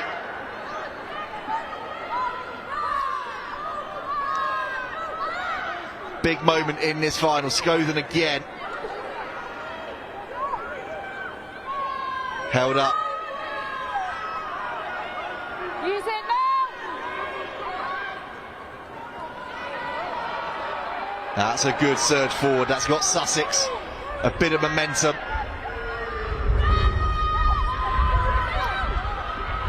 But that's a huge shove back from Youssef. But it's still come back on this Sussex side. Champion Nabitu is there to make the tackle. Straightening into the line now, getting the offload away. That was wonderful out to McKierney. Scragdon eventually gets the floor. Gloucestershire trying to slow this one down. Here comes Sussex again. Oh, another high tackle comes in.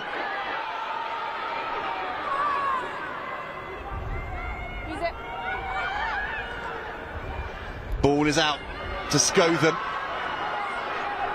Wrapped up well in contact. But gets the ball away, and Addison. Pace out the back. Here's an opportunity with Baker getting it wide to the replacement. May. No advantage coming. And Davidson pulled to ground, will come back for that penalty. So much good build-up. So many big carries coming in. Scothen.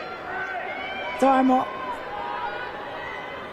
Just being so physical and direct, but you know, apart from the high tackle, Gloucestershire were hanging in there.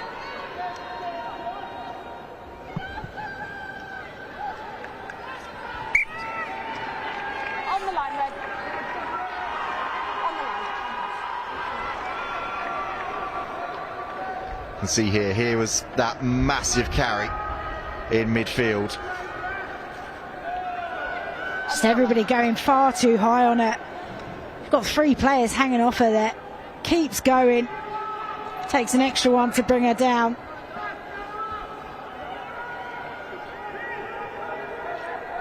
Big moment here at the line out. It's gone over everybody's heads, but it's been plucked out of the sky by Sadie Graham. Here comes Sussex again, hunting for another score in this final. Follows, goes close. Another penalty advantage coming. With the big drive to the line, has it been held up? Referee says yes, we'll come back for that penalty again. And I wonder if they might get a talking to soon. Time is off.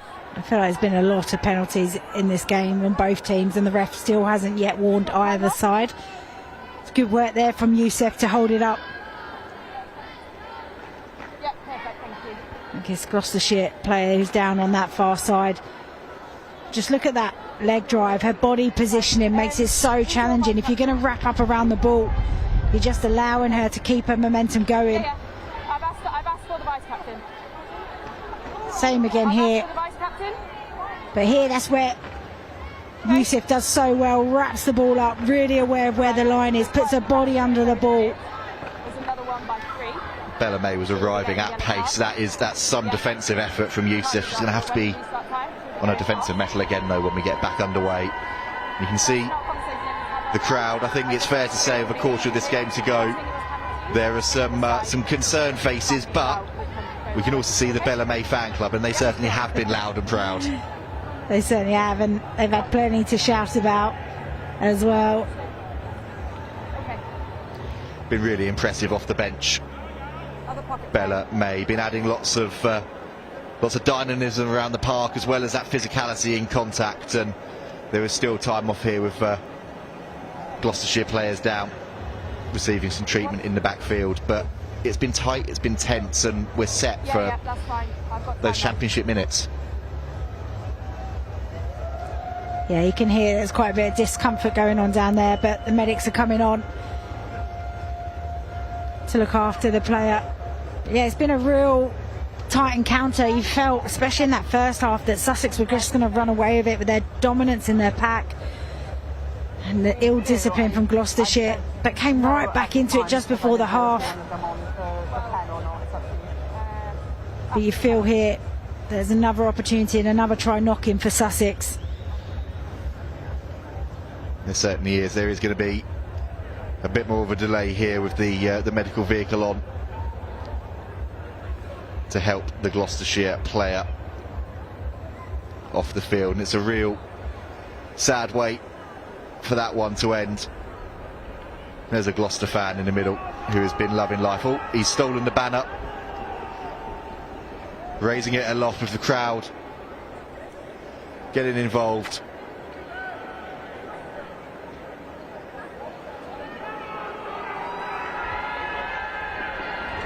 Continuing to cheer and get things moving, get things going in the bench, and there you can see some of the players that have already played today with their medals.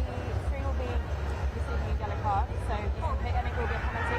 So if that's what is the choice. checking scores, seeing what's been going on around the place. And Berth, this is great to see, isn't it? Played your final, won your medals, and come back out, get a drink in your hand, and watch the rest of the action. Yeah, good old tradition. Beer and a pint and a pie, I mean, with your winner's medal on. That was a great final earlier today that had so much in it between Hampshire and Leicestershire. This one between Sussex and Gloucestershire has had another really exciting matchup so far. Still 20 minutes to go in this one. We still do have that time off with this stoppage here, and for understandable reasons we're not going to show you any replays. We're not going to zoom in on the action either. We hope that that the player that is down there, and we'll be able to confirm who it is for you shortly, that they are okay, and we wish them all the best. Berth, when you've got situations like this for teams, it's so hard, isn't it? You lose sort of that, whether it's momentum or whether it's that adrenaline that you've built up. What, as a player, when you've been in these sort of situations, how have you sort of had to counter that in the huddle? Yeah, I think, you know, obviously you have concerns for your own teammate if you're on the team that's got a player being stretchered off, but it's all about refocusing on that next job. Okay, what's going to be the next outcome? We know that we're being penalised here. They're likely going to kick to corner. Let's make sure that we're ready for that defensive set on the line out. So it's all about what comes next. It's not about trying to think about what's just gone. And the same on the other team. For Sussex, they'll be talking through what's their line-out option going to be here. They're going to go for the corner. I suspect they will, with how dominant and successful they've been in that area. But you've got to always, you know, in the good and the bad in games, you've always got to be thinking about what next, what's our next job, what's our next role. Everybody having that clear clarity so that you can get straight back into it, and it doesn't take you a couple of minutes or, you know, another stoppage in play before you can pick up that momentum from where you left off. And for this Gloucestershire team, as you said, Sussex we expect will go to the corner, but when we get back underway, they're going to know what's coming as well from this Sussex side. They've seen that threat throughout the game, so an opportunity here for them to sit down and plan how they're going to counter that. Yeah, I think, you know, they've attempted on a number of occasions to try and sack them all very quickly. Gibble's been right in there trying to do that unsuccessfully on one occasion. So whether or not they try and sack them all before allowing it to motor, or just get up and compete and try and get the slap down, try and disrupt a nice clean ball that allows for Sussex to set up nicely and get moving forward. And a warm round of applause as the injured player leaves the field. And a yellow card for the captain, Hannah Kibble, just to add insult to injury after that accumulation of penalties that had been coming. Yeah, I bet. Says a lot about who she is as a captain. Was right by the side of her injured teammate until everything was sorted and that she was being attended to by the medics.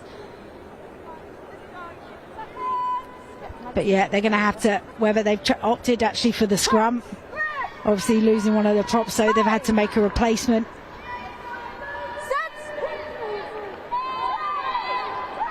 That ball comes out of the back quickly. Here they come again though, but Nabitu has managed to get her hands in there, has pilfered that one back. And Youssef is able to power up the field. Back into the hands of Westwood. End over end. Radford unable to control it with the boot.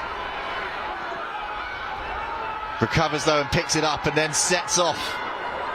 Roll away, leave it back, stay out. On the line. Scothen comes forwards. Big fend, carries on. Charging forwards, gets it away now to Graham.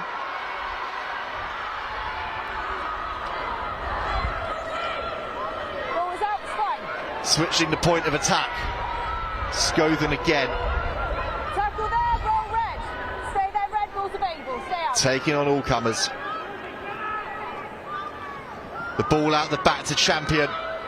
The draw and the pass is good out to Radford, but she has to check back inside. Tackle there, roll. Mazavek covering well in defence. Tip on in midfield. Addison goes hunting. Gets that pass away, out to Pace. Huge shot comes in from Nabitu on Tetlow. Peace again. But the pass doesn't connect. And Katie Carter onto the field, comes away with it. And that was a clean turnover. No advantage came for Gloucestershire. And we'll have another scrum. A wonderful defence from Gloucestershire. So much heart and effort in this defensive set. The big turnover from Nabitu right in front of her own try line, which got them the ball back, and great clearance. And then they had to go to work again defensively. You can see here Sussex throwing absolutely everything. Number 19 off the bench there. Or was that Graham? 18, sorry. Full of running, full of energy. But excellent defensive set. Again, that bit of confidence we talked about. They've had a player go off, they've lost their captain. How do you respond to it? Well, that's exactly what you do. You get the ball back, you defend for your life, you put everything into it. Because I think they know they allow Sussex another opportunity to score a try. It just might become out of their reach. Certainly that, and it's been a real backs against the wall defensive effort from this Gloucestershire side. Plenty of bruised bodies and running repairs, but they're still staying in this fight.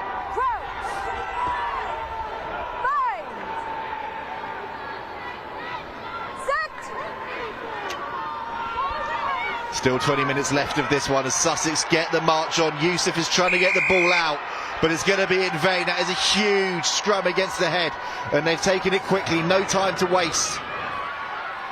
Pace looks to inject exactly that into the Sussex play. Champion onto her captain Radford, who is sent flying backwards. Champion again, tipping it on. Nice work, and Davidson gets it out to Radford again, who's back up on her feet.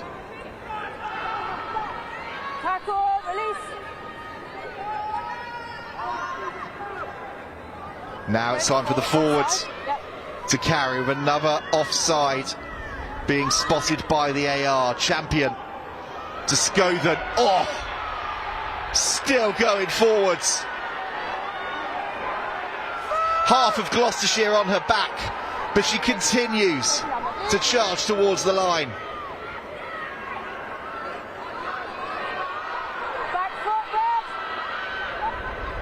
Massive moment in this final.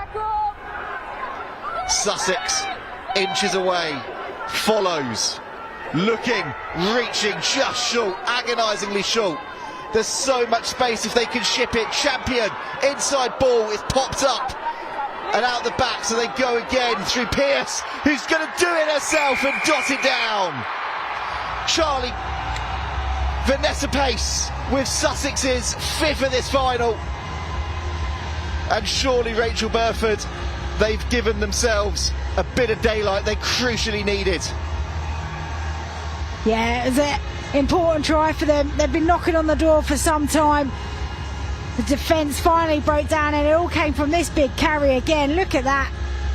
Just the will to not give up, shrugging players off like anything. Now have a look how many Gloucestershire players all around that breakdown. But there's so much space, so many opportunities. Westwood doing all she can, but here just staying calm and composed, and all of a sudden the seas open up right through the heart of them. And a massive try there for Vanessa Pace. How about that? You come on and have a lovely impact like that. Massive impact. She pierced that Gloucestershire line and tidied up what could have been a really sticky situation. Champion again adds the extras, and 14 points feels like a big margin now in this final.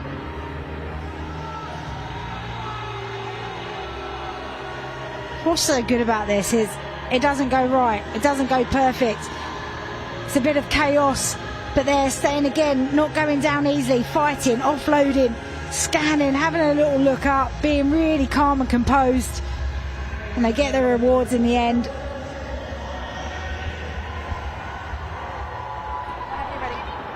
Gloucestershire,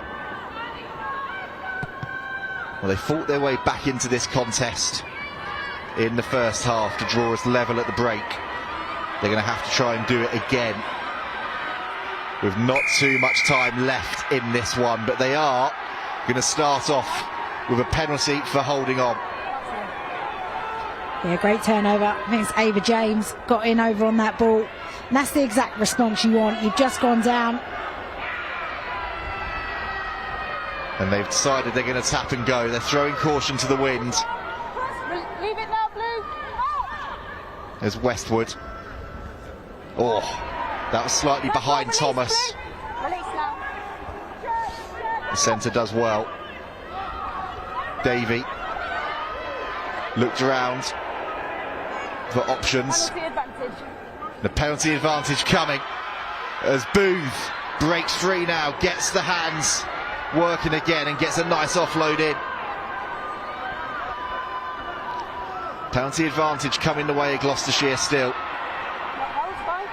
As Davey goes again.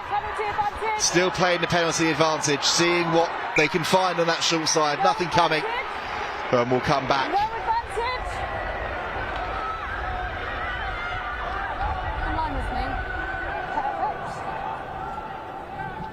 Where you are now? Blue 16, dangerous tackle. You can hear there, Scothan penalised for a dangerous tackle. 16. Can we look at where we're landing the player, okay? Just hang on a sec. Thumbs off. So, the player landed... Well, I don't know if Ella Scothan genuinely didn't hear that or thought, actually, saying I don't hear you, can you repeat that please, is a good way of just killing 10 seconds of momentum for this Gloucestershire side. That's great. Just being really clear of your comms, and Scothan there taking her medicine from the referee respectively. Totally agrees. Yeah, you can see a replay of it here. It is. It's yeah, just got that landing slightly wrong. Yeah, I think there was a bit of momentum with that as well, but that was a lovely little injection of pace from Georgie Booth as well. Good to see her get hands on the ball. Can see she's got some pace about her, a bit of acceleration. And Sussex are very narrow here. The line-outs have been an issue in this game. Keris Williams, this time though, has done the job. Youssef with the ball in her hands, and now the maul, and now the breakaway from Ava James. Tackle is completed, Nabitu is there to help out. Gloucestershire losing that ball on the floor. The turnover is good from Sussex. And Champion sends that down the field, but only as far as Westwood. She's fancying a drop goal here. It's an interesting choice. She's nailed it, and she's cut the gap to 11 points. Tilly Westwood chasing the game, but keeping her side within the distance. I love that. I mean, she had acres of space and players on her left-hand side, but she thought, do you know what? I don't get many of these opportunities. It's right in front of me. She's been pulling the strings all afternoon. Not the best kick from Champion, straight down the heart. But how about that? Cool as you like. Brilliant slot through the uprights. Just keeps that scoreboard ticking over.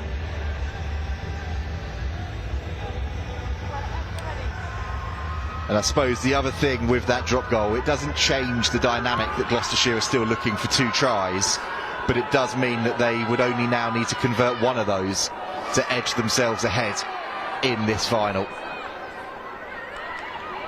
They've got the ball back. Fee Hurt onto the field wearing 24. Another penalty coming Gloucestershire's way.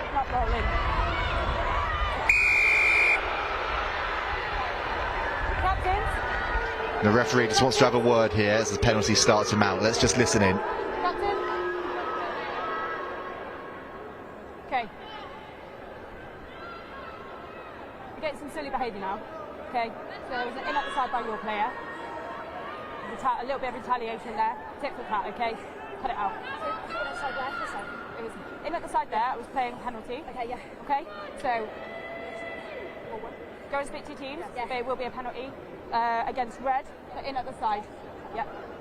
In at the side. More dangerous. That's more dangerous play because it was with force, okay? So it will be a penalty. Blue, speak to your teams. Are you happy for yellow to come back on? Yep. The referee there speaking to both teams. It's going to be a Gloucestershire penalty, but the afters that she saw enough to warrant reversing the penalty decision. Yeah. And Gloucestershire back up to their full complement of 15 players. Penalty, in at the side.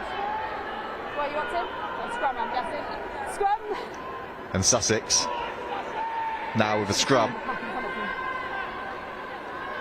They've got an opportunity to see what they can do and try and put this game out of Gloucestershire's reach once again. It's slipping down your face. No, it's a safety issue. You can come back on. You can come back on. It's just a blood substitution. We also have a little bit of a stoppage here again. Referee instructing blood substitution. that Tilly Westwood has to leave the field for blood. It's time off. Yeah, time off. Right. On the far side, she's just gone and had it taped straight back up and straight back into the swing of things. That felt like something that could have been dealt with whilst we had the stoppage. Absolutely. Some of that management around injuries and things like that. Need to keep the tempo in the game.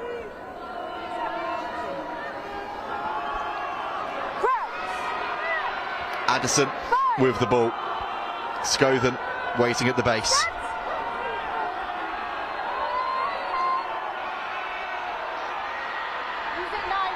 And they're told to use it. Gloucestershire do well.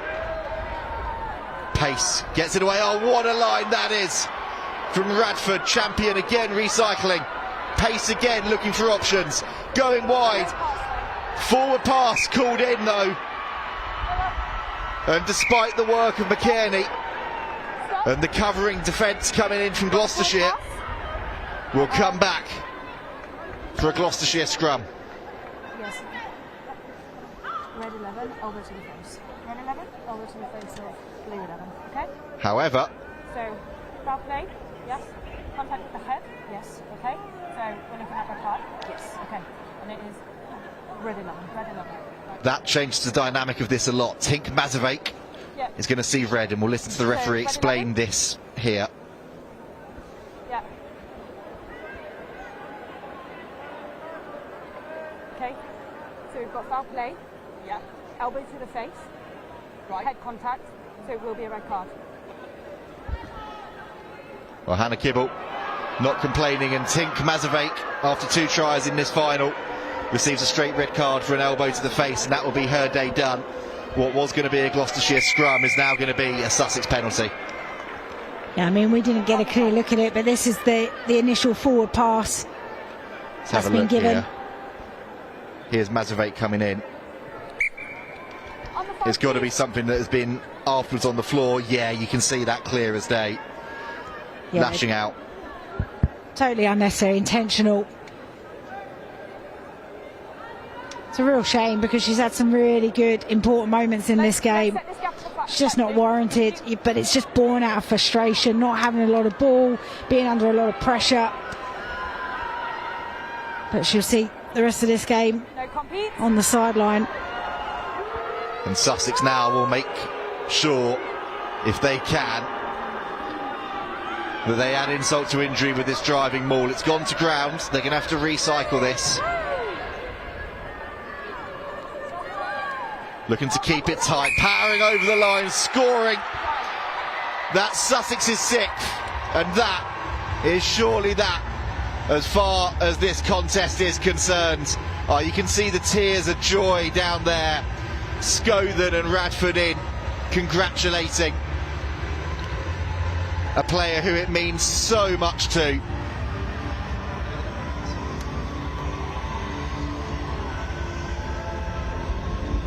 Let's have a look at this replay here. It's a great driving maul. Bellarmé breaking away.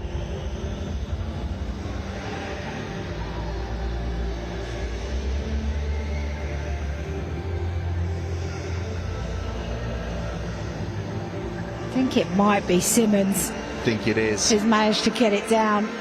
Oh, it's number 1. It's Christy Rose back. Pretorius. And what a moment for her. I bet that banner is flying high again now. I've only been playing rugby for 12 months, and it's moments like that that you see just how much these finals, being able to play here at Allianz Stadium, mean to players. And in and amongst the fact we've still got 10 minutes of action left, that is a beautiful, heartwarming moment, celebrating with your teammates. Yeah, absolutely tears of joy, and I'm sure some tears of exhaustion as well. It's just brilliant work from the pack again. They've just been so dominant and so strong throughout this entire game.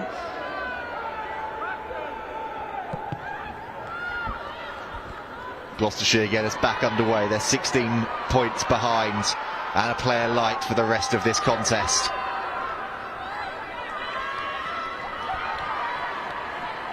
Pace. Hit woman and ball, loses that one forwards.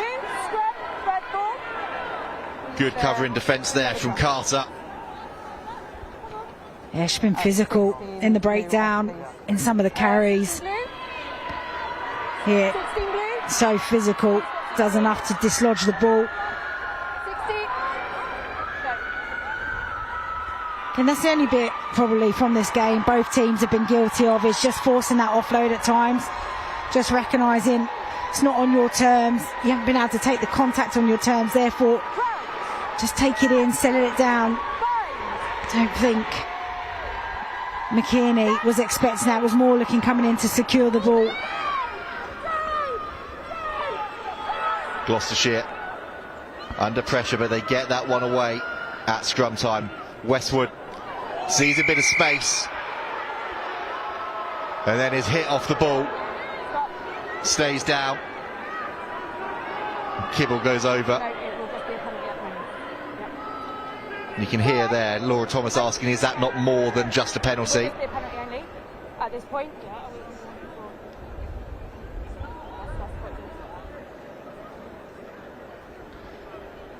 Westwood is back up on her feet. tackle off the ball. Time is off. And time is off here. Still 6.5 minutes to go in this game, Berth, and it's really important that the officials don't lose control of this. Both teams chancing their arm now, feeling like they can push the limits a little bit more, as we've seen here. That's a direct turn of the shoulder into Tilly Westwood. Got to be really careful that we don't let this game descend into something other than what has been a really good contest. Yeah, I've definitely seen cards be given for those kind of actions. You can see that she is in a bit of discomfort.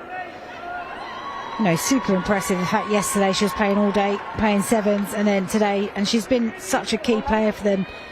Her kicking skills, orchestrating, pulling the strings around, organising her back line, her forwards. So it'd be a real shame to see her go off due to a bit of play that was really unnecessary, really. So Eddie Brown coming on in place of Tilly Westwood, and now further changes being made by Gloucestershire. Are they on? Yeah, sorry. Nabitu, one of the players, has moved out to that far side to see what she can do, but they've gone the other way to Kibble. A warning again comes in about tackle height as James carries into contact. Tackle, not roll. Brown gets it away to Thomas. That was a shot there. They had numbers, they had an overlap.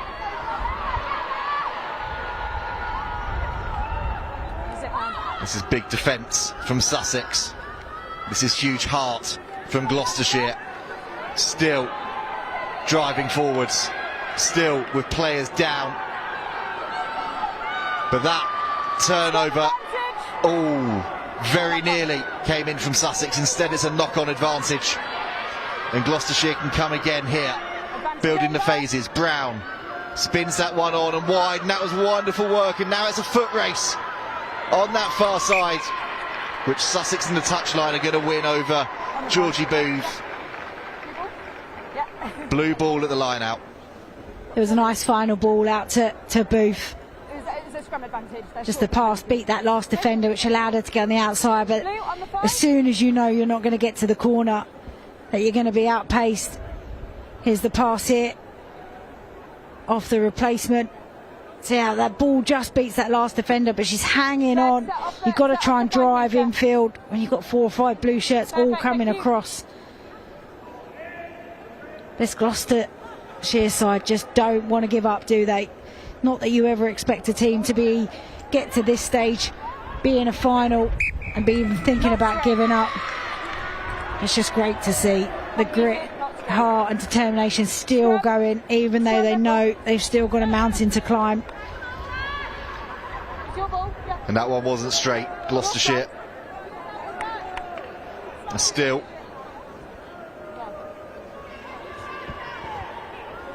sticking in the fight, still staying here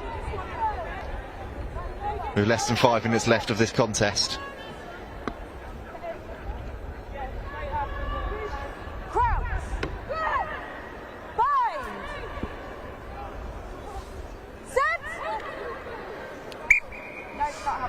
The referee not happy. Reset.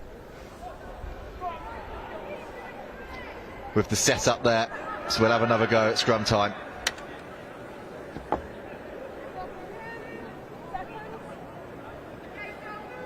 Crouch. Bind. Set. Gloucestershire looking to try and get the rumble on at scrum time. That's really well controlled. Kibble now at the back. Penalty advantage coming her way. Appealed that instantly. Still goes and scores. And you suspect a yellow card is going to follow. It is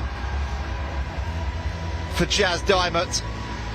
But that's great awareness from Hannah Kibble to get up, carry on playing and dot it down. Oh, I just talked about it. The desire and the will not to stop. So good from Kibble. She's been so strong this afternoon. Came from the scrum. Knew it's a shot. They've been under so much pressure in the scrum all game. 77 minutes. They don't stop. High tackle. She's now at number 8. Playing the front row and in the back row. And just look at that drive from Kibble there. Exactly what you want to see. Your captain. That's the type of player you want to follow. She's not giving up. Booth down below us, lining up the conversion.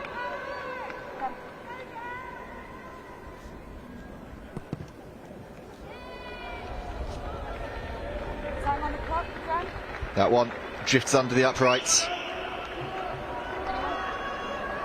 So it's an 11-point game. And the referee confirming just less than 2 minutes left of this contest. A contest that seems, or has seemed, like it would never end. There's been chaos, confusion, stunning tries, red cards, and the lot. And for Sussex now, they just want to try and manage the game. And Gloucestershire, they're going to know that they're going to need to score quickly because they need 11 points to try and bring this to a draw. That's been lost forward by Kibble, though. You can see the frustration as soon as that ball went to deck. No advantage coming. And we'll come back with a minute left of this final Scrum, blue ball. for a Sussex scrum. Scrum.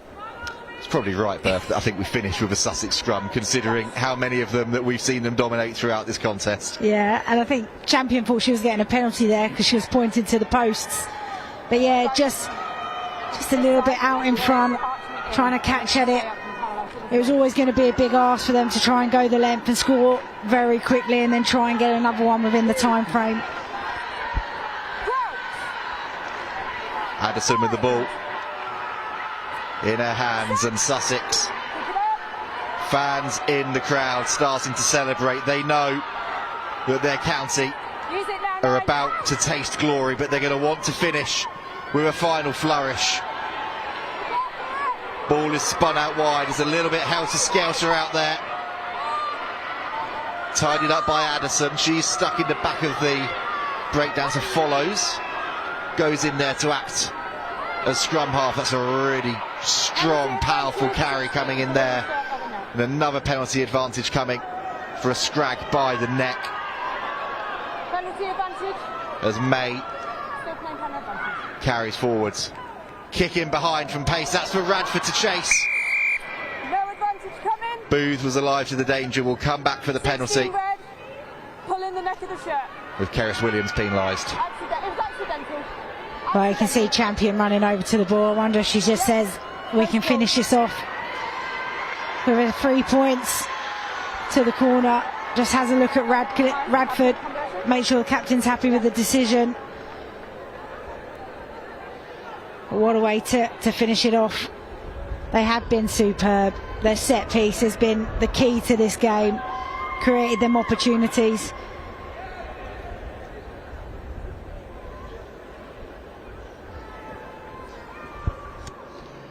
And Maya Champion lining up what should be the last act of this contest.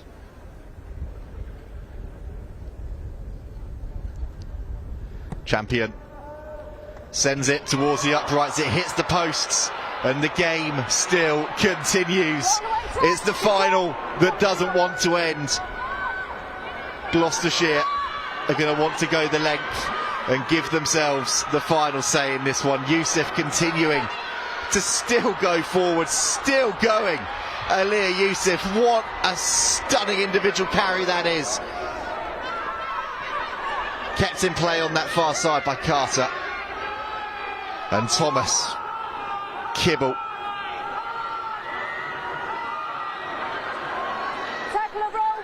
Carrying hard. Booth getting that pass on. And out the back, that one has gone backwards.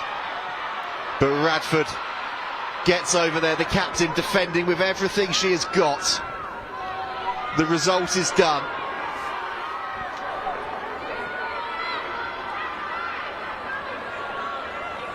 But she wants to make sure her side finish with a flourish, and they will, with a defensive flourish as Aylward is forced into touch. The referee finally decides that enough is enough, and it's Sussex's day at Allianz Stadium. They are the Gill Burns Women's County Championship Division 3 title winners.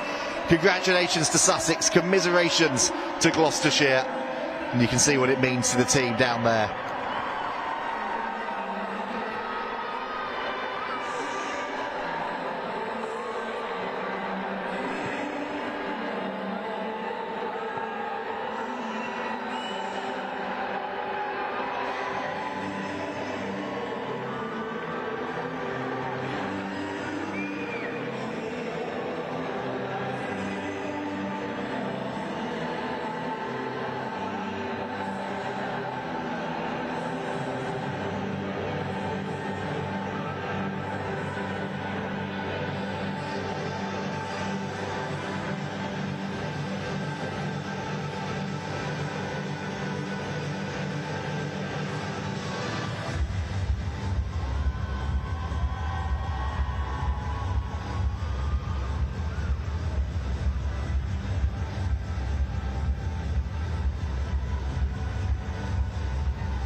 Well, no sooner have Sussex lifted the trophy do our two teams for our final county championship final of this weekend make their way out onto the field.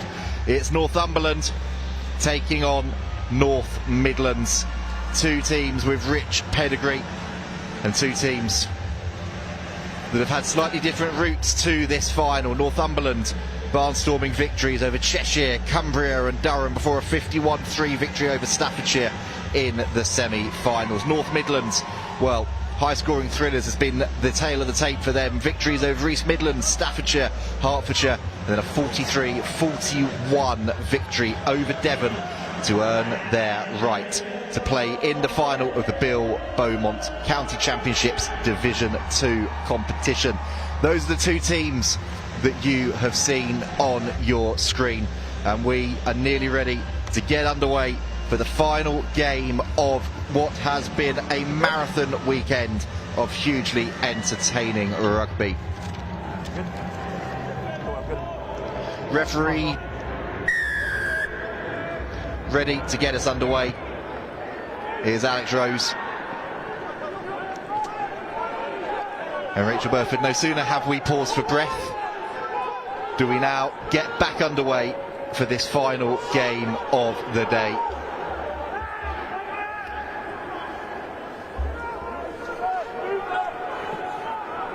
Northumberland in the green, red and white.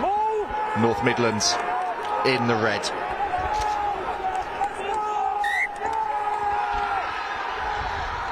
Well, some early blood there to North Midlands, looking to smother the tackle, hold them up to get the ball back.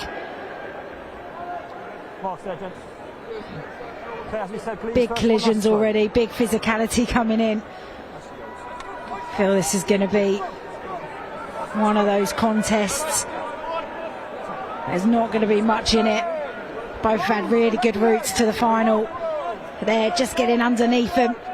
Number 6 there, showing his physicality to wrapping underneath the ball. New Zealand schoolboy rugby player back in his day and showing what he can do now. Penalty advantage coming for a green collapse at the scrum.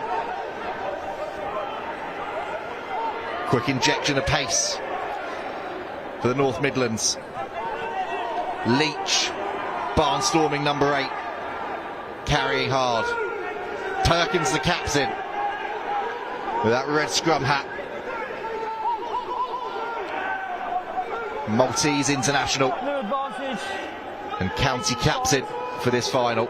Matthew French has gone offside, so a new penalty advantage coming the way of North Midlands. They're going to look for the kick in behind as an option. Covered well by Northumberland, but we'll come back for that second penalty. Yeah, Hayes marshalled that really well in the backfield, could see it coming. But the speed and the tempo, which you would expect from the minute off in this game, both teams, just the double hits coming in. But a couple of creeping offsides, penalties just allowed North Midlands to get right into the 22 and get an opportunity to see how their line out can operate. Saw their scrum was successful. Penalty given away by Northumberland. Well, it's tense. It only just started. It certainly is. Futrell went in. Oh, they tried to be clever with Rhodes going to the front, but it was picked out of the sky by Will Dykes. A little bit of invention from North Midlands, but read like a book by the Northumberland second row.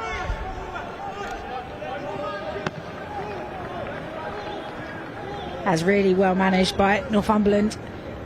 Great still at the line out from Dykes. And then a good exit clearance. They're not out of danger zone yet, but...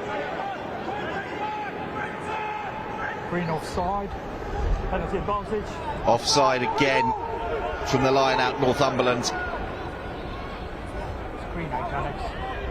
What's that number? 8. Okay, cool. And French again, the guilty party. Futrell. Well, that was nice.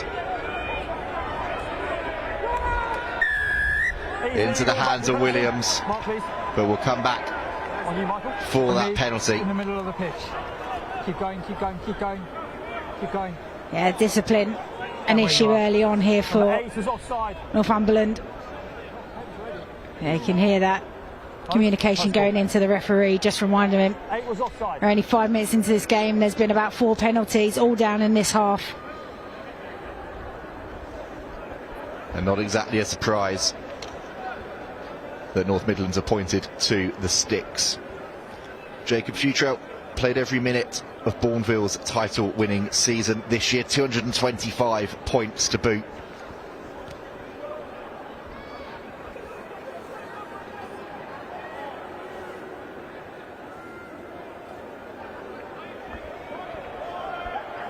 And a fine goal kicker.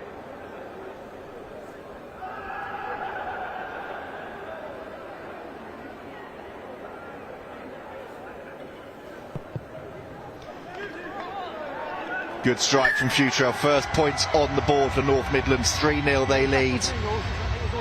And Berth, that's just reward for what's been a really fast, enterprising start from this North Midlands side.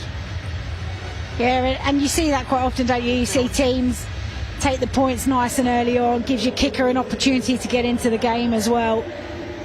Been battling hard down in that 22 for the last 5 minutes. Let's guarantee this 3 points, take it away and just build that scoreboard. Back underway. And that one clattered down the field, perhaps not quite the distance that Futrell would have been hoping for. Yeah, it just looked like he got it on the outside of his right foot. So a great opportunity now for Northumberland to show what they can do on the attacking line. Go simple, straight to the front, secure the ball.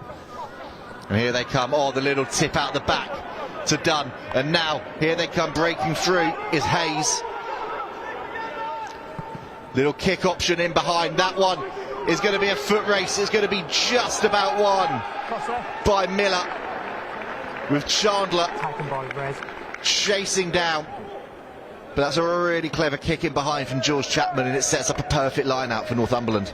Yeah, look threatening, don't they, with ball in hand, right to the line.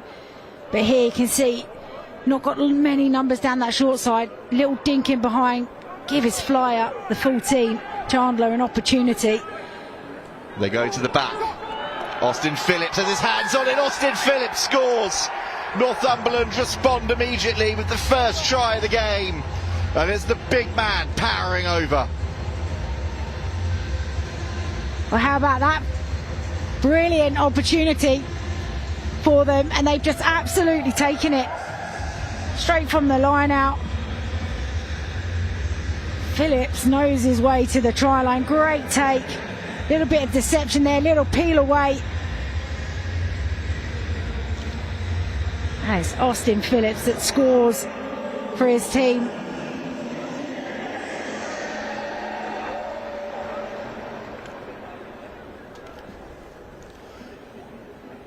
Brilliant finish from the second row.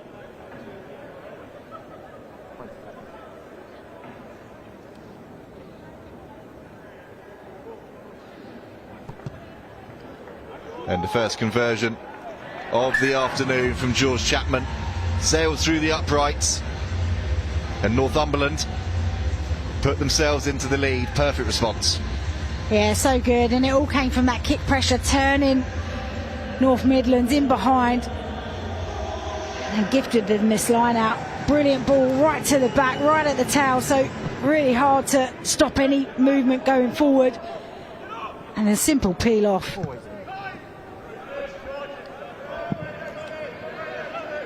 That one cleared down the field. Line's yours, Green. Good exit that from Northumberland. Yeah, nice and clean, simple. Gets them up the field a little bit more.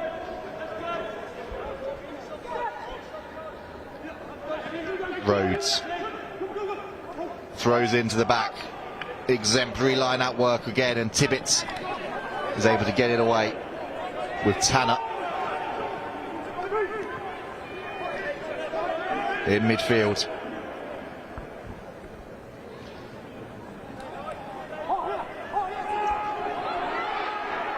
Tanner again, making valuable meters, and Futrell has seen some space in the backfield, has judged that to perfection. Got that ball on strings early doors, Jacob Futrell. Yeah, it was nice. I think it was actually Grimshaw that went through the middle there. Brilliant footwork, good strength in the contact. A nice little touch finder in behind. You can see that both teams trying to turn one another. There's a lot of physicality early on in this game, but just turning that point, forcing the teams to turn around, run back, forcing to play out their own half. Smart play. Okay, use. Charlton, the Northumberland captain.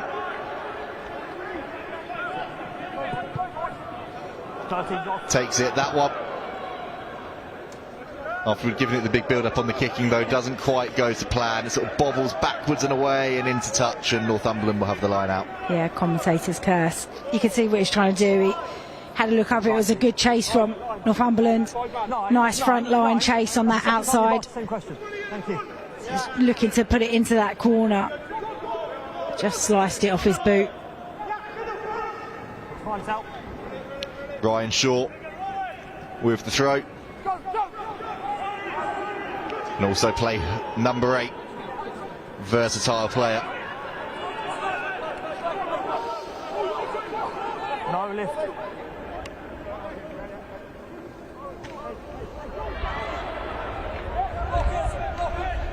First advantage, 5-1. Will Dykes carries into contact. Nathan Fisher penalised for lying all over that.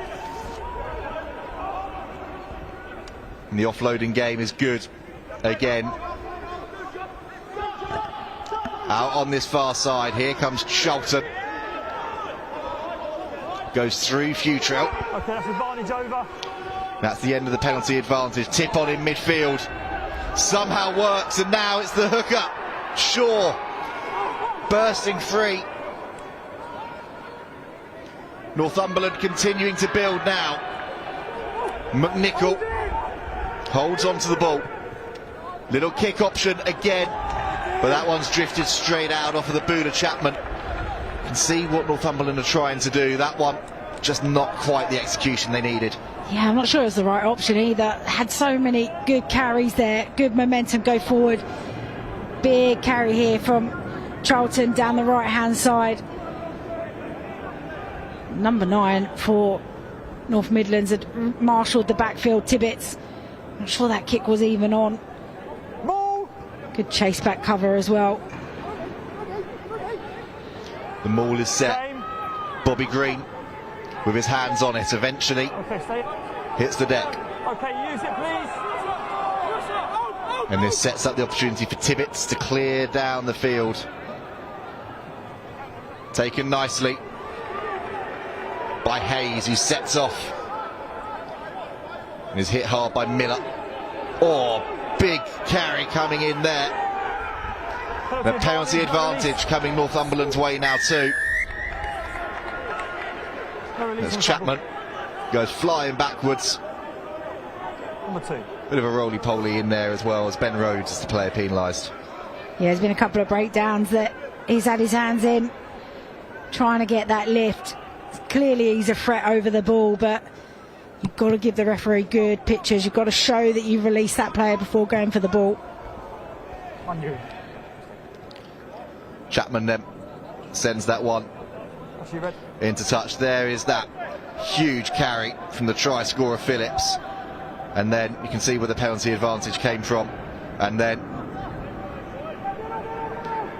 the little roly-poly from Chapman afterwards to get back to his feet. Here come Northumberland again. Easy now, thank you. Chapman gets it away. It's organised chaos out there right now.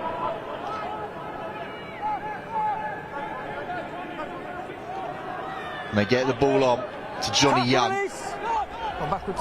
The ball's gone backwards. First of all, second time round though, it does go forwards off of a Northumberland hand. North Midlands with the scrum, and just a little bit of confusion there in that set. Yeah, they wanted to come back down the short side. Alex, you happy for water to come on there? Off the line out ball, but didn't really get any momentum off that first carry, so the pack wasn't really folding around the corner, which then has led to the 9 having to dart and carry, and he's actually down at the moment. Hopefully it's nothing too serious. Again, that confusion, running into their own players, not having the right lines. Too unnecessarily coming in, just knee in the back. Big down time. Just where there was a little time it was just out there on the name. Yeah. Obviously, between me and the name, the two just didn't really come in. Just here there, Alex Cholton speaking to our referee as Chapman continues to receive treatment. He's back up on his feet, which is good to see. He's left his club tour that he'd organised this weekend to go back to his old club, just so that he can be here playing for his county.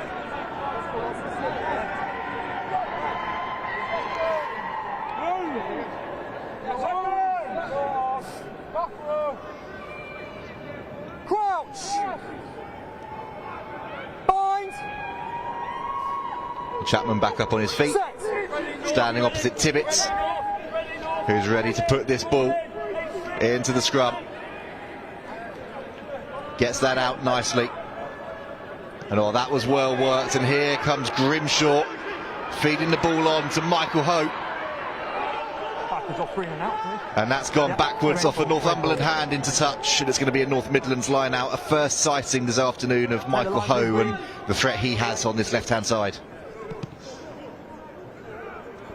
Real shame actually that I think it was Ryan Williams just got slightly checked on the pass, which just slowed down a bit of his momentum and pushed him on the outside. He'd stayed nice and straight. You could have seen Michael Ho sprint down that left-hand side. Line out is good though. Tanner steps in at scrum half. Tibbets gets it out. Futrell sends that one up into the air. And oh, that's really good work in that backfield by Northumberland to allow Hayes to continue to charge forwards. But Rhys Williams has come back out of nowhere to steal that ball back. And Hayes is still down, having been clattered in contact. There's nobody on that left-hand side, so Futrell has sent that one down. That's bouncing. Lachlan Townsend covers that one off well. A composed, cultured left boot into touch.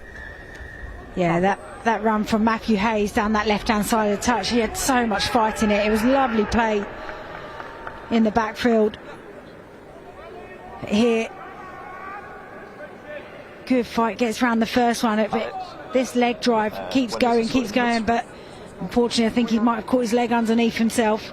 Saw him trying to get up and put some weight on it. Doesn't look good for him. Yeah, they are readying that replacement down there. That's a really sad way for Matthew Hayes to end what has been a really promising start to this final.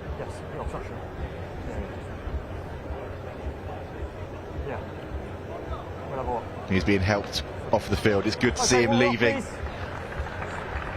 under his own steam at least. But that's an early change for Northumberland. As Hayes is helped from the field.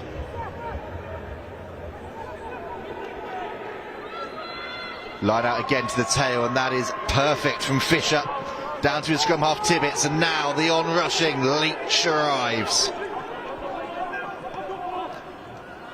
Here come North Midlands, but they've been wrapped up well in contact. Miller working across to the other wing. Futrell gets that one away to Leach. Penalty advantage coming. Late shot from Phillips. Please, no commentary, thank you. High tackle. Number 18. Stephen Lynch on that carry. Oh. Got a little bit of speed up, steam train through.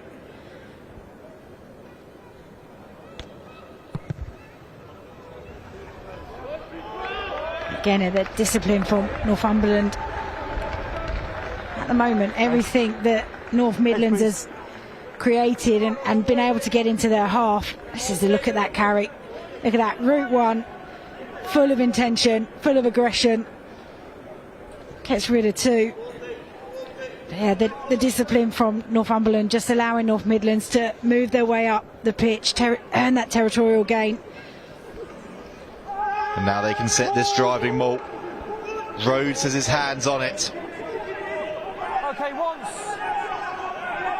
He's going to have to break away soon. He does just that. Doesn't want to be isolated. Gets that ball away nicely. And then straightening the line, getting the offload away was Tanner. Here come North Midlands. Big carry in midfield from Green. Tibbets to Futrell. Straightening the line there was Grimshaw. Tibbets. It's on out wide, surely. It's Mauro Miller for North Midlands, and they hit the front again in this Bill Beaumont Division 2 final. Impressive back play. Both centres, Tanner and Grimshaw, making good hard meters at the line. And in the end, Northumberland just run out of numbers. Great work round the corner. Here's one of the first carries. Grimshaw right at the line, little tip tackle. Great ball present. Look at that. Tanner in, secures the ball, tends back on the outside. And then brilliant try from Miller. Still got a defender to work on the outside. Has enough of the fend and the power to get through. Oh, 8 tries in 3 games prior to today. Make that a 9th. Sorry, maybe the next break in play. Futrell lines this one up from out wide. That is some strike from the 10, and North Midlands now go up 3 points in this final. Let's look at this replay again, Berth. Like you said, it's so well executed, so well worked. Yeah, and it's this security of this breakdown, what makes it, and the hard work of getting realigned, numbers round the corner. It could have been Tanner in that breakdown because he was back on the open side.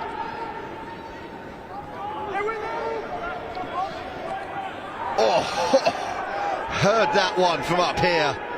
It was Leach again. No. Okay, use it, please. 43 years old and still putting in carries like that. Townsend takes the ball, but a side entry call comes in. Bromsgrove's finest, Stephen Lynch, was their most improved player last season. That's not bad at 43 years of age, and his side are going to be delighted to have got that turnover there too. Yeah, huge turnover, and it just shows you can definitely teach an old dog new tricks if you're picking up most improved player of the year awards at your local rugby club. But that's probably the worst person to kick the ball to. Give them a 20-metre run up. 20 for 18 Northumberland. 18 Northumberland. Austin Phillips leaving us, being replaced by Rob Lenderue. But look at this carry. Oh, you can see him building up to it and then wallop. Yeah, good bravery. Try and chop underneath him. But what it tells you, every time he tucks that ball under, he's certainly not passing it. You know what route he's going. I don't really think it's any surprise that Austin Phillips has had to go and take a break after that one.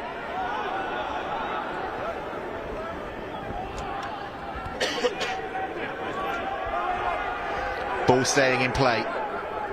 Miller, the try scorer, looks to counter. There's a big carry from Rhodes on the far side.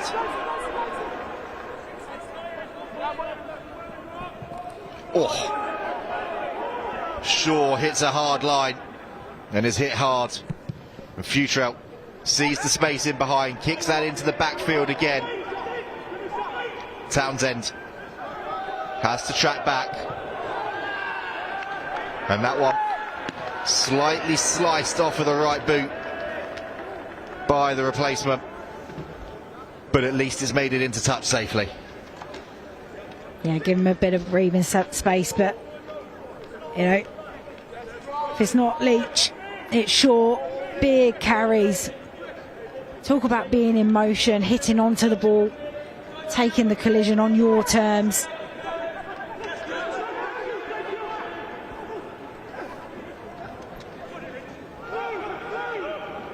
Leave it now. Northumberland defending resolutely as Perkins, the North Midlands captain, wallops his way past a couple of players. Number on the floor, please. 23. Futrell spins that one wide to Miller. Wonderful pass and dancing, jinking feet. That one was slightly high. And now the chip into the backfield. Pass has gone forwards. His body's all over the place. And now some afters, which the referee is going to have to deal with.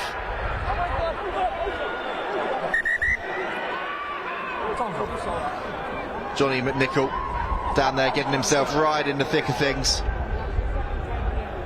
But that's calmed down fairly quickly, which is good to see. 122, please. Back you go. Behind your 10-metre, please.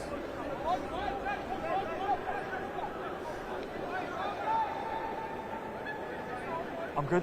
Okay. Skipper. Skipper. Referee just going to have a word here to try and calm things down a little bit. So what we've got, okay? Yeah. You're playing penalty advantage to you? Yeah. Okay, for 2 penalty offences. And the aftermath of that breakdown was just pushing and shoving, but your 9 was the instigator. Okay? You then had players coming in from far, interacting, and then it caused just a bit of a handbag situation. Stops now, otherwise next time it's going to be reversed. Are we clear? We're back with a penalty. That's the first and last warning. Thank you. Let me do my job. You do yours. Thank you. You can. Okay, so they've got the option of the penalty. Good clear officiating from our referee. George. Right. Yeah, it's really early on in this game and already a bit of tussle. I really want to know what referees think women do with handbags, because it is not what we're watching today or yesterday. I don't know where that term came from, but I think it's important that the referee stamps this out really early on, because at the moment we've got a real physical contest. There's always going to be a bit of edge to it, but making sure that it stays controlled.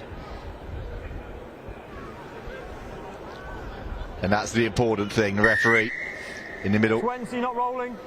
And they've chosen the first penalty, which is against Northumberland's Rob Lendiu for not rolling away.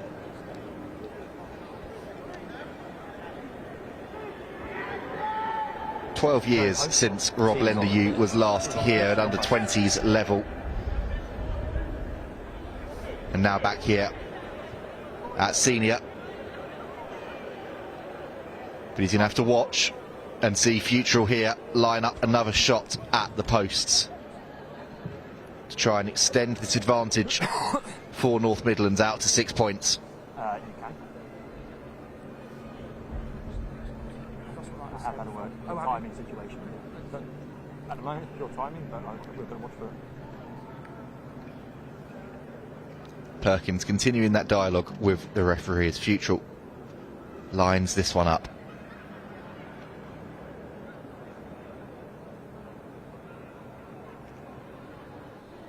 Steadies himself as a clean strike of the ball, and that sails straight through the uprights. North Midlands 13, Northumberland 7.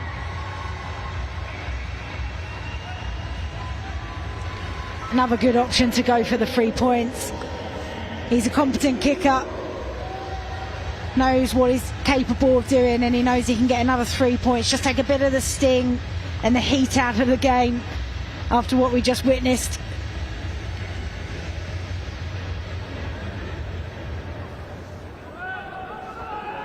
Dunn then gets us back underway, sends that one central and long, and all accidental coming together between 2 North Midlands players, and Shaw does really well to hold on to that ball, and then the clearance. That's even better. Clearance, yeah, look at the distance he's got on that. From the restart. tripping over one another, but thankfully they're both okay and got to their feet. But this is a great touch finder, exactly what you want. Everybody probably stopped and watched what was going on with those two. Here come Northumberland though, but they've lost the ball forwards, and Rhodes has tidied that one up. 16 outs.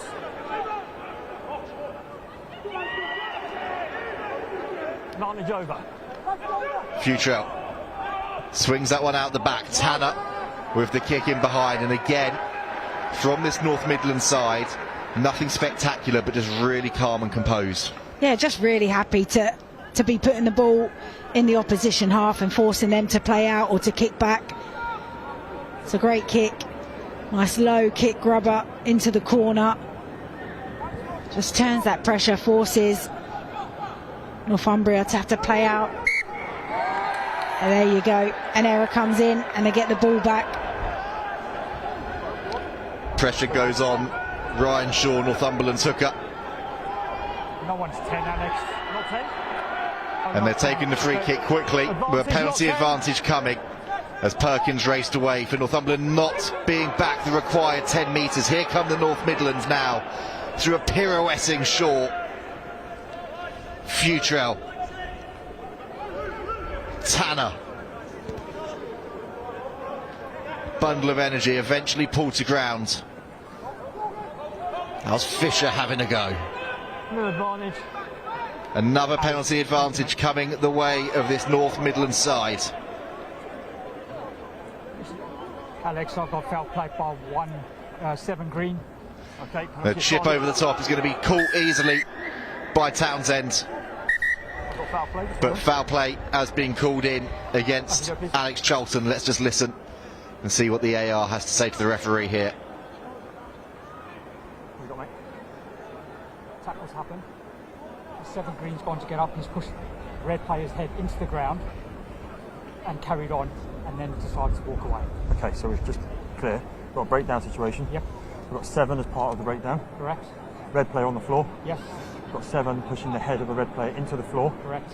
Okay, and then carrying on and moving away. Correct. So for that, I'm going yellow card. Correct. Okay. Sorry, number 7. So 7. Well, Northumberland's captain 7. is going to receive 10 minutes in the bin here. That's dangerous. I appreciate that. Okay. Got a foul play call from yourself at a breakdown, pushing the player's head into the ground. We can't have that behaviour. Off you go, please. That's dangerous as well. Off you go, please.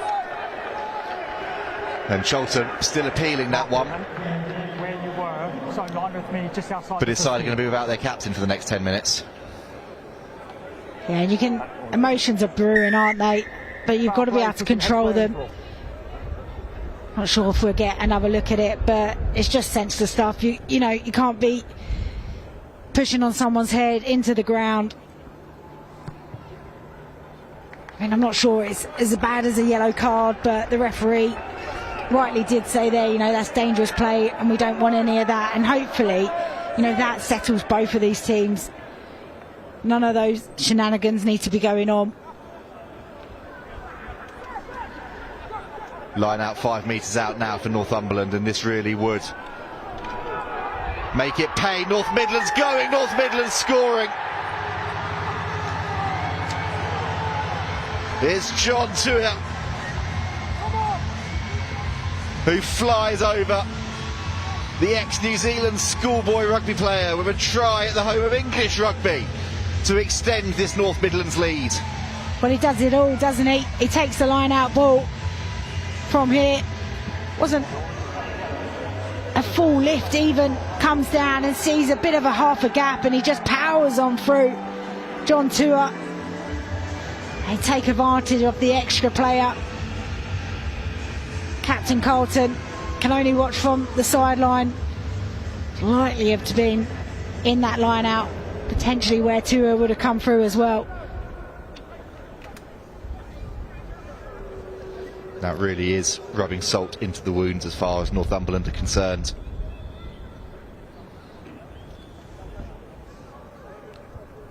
Futrell lining this one up. Another great strike from out wide. Look at the curve on that to bring it back in. And North Midlands now have a commanding lead.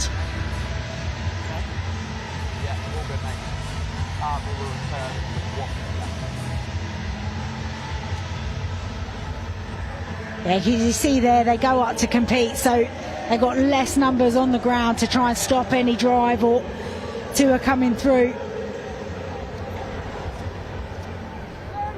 Back underway now, and Tibbets again. No doubt about that one, just send it as long as you can into touch.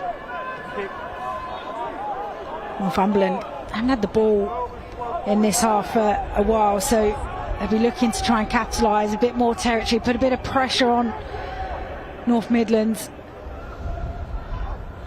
And they've done that to great effect.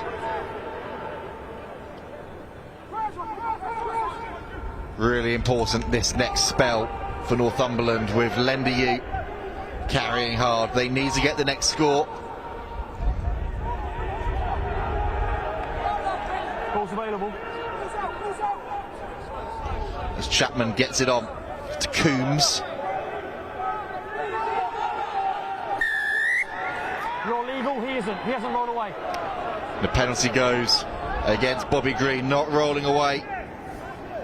Some of the dark arts there from Matthew French, just holding the player in so he can't roll away. And that time Ben Rhodes was legal to the ball, but because the player hadn't rolled away, doesn't give him licence to go in. No, I appreciate it, but you're on the wrong side of the ball. Put them on the edge. Yeah, take the edge, please. Chapman probably would have wanted a little bit more distance on that one.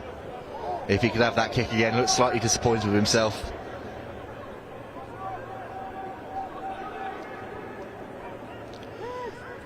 But his pack are happy with the position he's set up, and they're happy with this brutal, bruising surge from French. Another penalty advantage coming Northumberland's way, and they're darting over and scoring. What a response that is. And it's Johnny McNichol who pulls his side straight back into the fight. It's a great response from Northumberland. Brilliant carry. Look at the dynamism of him, the power through. In come the cavalry. And then there, McNichol just spots the opportunity. I mean, it's a pick and go try. Great fight on the end. Getting in there and doing the forwards job. And it's great power to get through the attempt to tackle of Adam Shaw.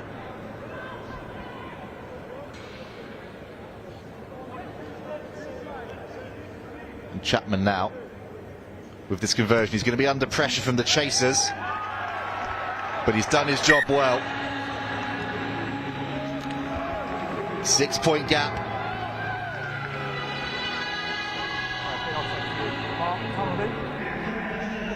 He's still got 5. And the referee confirming there's still 5 minutes left on that yellow card period. But for Northumberland to have scored a try with a man disadvantage, that's a big, big fillet for them.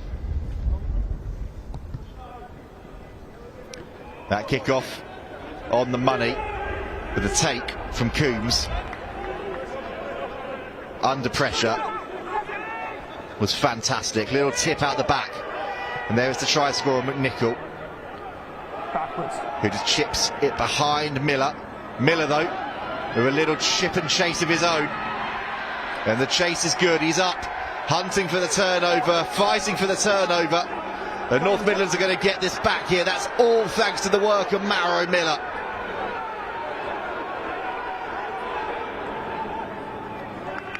Here they go now, looking to spin it wide. There's options out here. Oh, it's been juggled by Rhys Williams. He's managed to hold on to it, but they're now going to have to reset again. Rudge has a go. On that outside arc, cutting back in field now is Grimshaw, still going. Tackle! Gets it away to Tibbetts. Big carry comes in from Perkins, but he's lost the ball forwards. Northumberland survived the latest North Midlands riposte. It's a real shame, isn't it? Because so much good work, especially from Miller on the chip and chase, and the big follow-up. Catch didn't go quite right, but didn't phase him. Little chip over, accelerates through.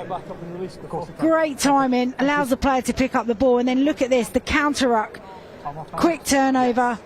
This was the money pass it needed to be. Perfect. It's just slightly overrun it. 4.5 left. Rhys Williams there, but 4.5, mate. has your juggling skills. Pretty good, I'd say. Again, Grimshaw, another big carry through that middle. Will the bin come on before the half? Yes. They can still squeeze Northumberland here. Put a lot of pressure on this set piece, pressure on the kicker, and they'll still have time. Time back on. With player in the bin before the half time to try and extend their lead. Running repairs to the skipper, George Perkins, but he's back up on his feet.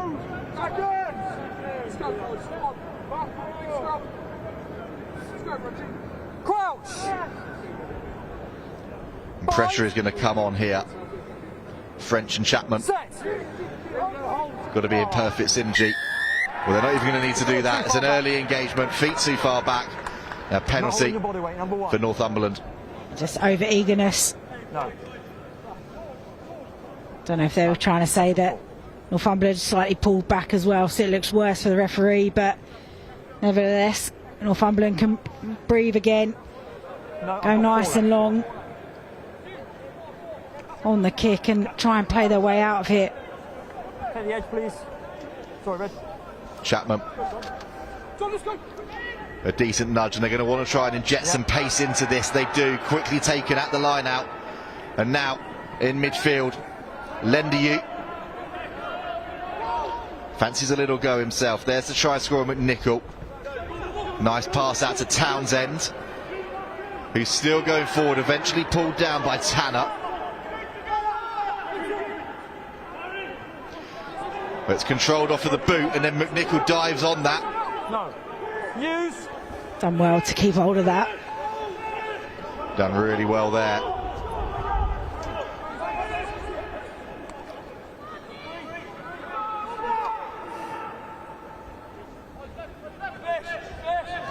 Dykes with a big carry and a muscular drive forwards. And now the kick option in behind. That's read well though by the on-rushing Williams, who's found a gap and gets the hands free. Bouncing around, so Grimshaw tidies up. Tries the little chip, but nothing's there. Game breaking up now as McNichol sends that onto the far side and onto James Thompson. Lendiu looking for options inside. And we'll come back for that penalty going against William Tanner. And there's still a few choice words. It's just unnecessary for Tanner. They had numbers, great cover in the backfield. Miller closed the gate really well on that last defender. I don't know, I'll tell you in a second. It was well marked. It's unnecessary. Inside the half. Thank you, mate. Yes, the other side. Thank you. Number 12 off the ball. See here, ball's well and truly gone. Back on after he's kicked it. We're happy with that. They will be back on after this stoppage. Yeah, and you can see that shot on McNichol, can't you? Confirmation that after this stoppage, the skipper Alex Charlton will be returning to the field. It's good management, isn't it? Just talking to the referee about when the skipper can come back on.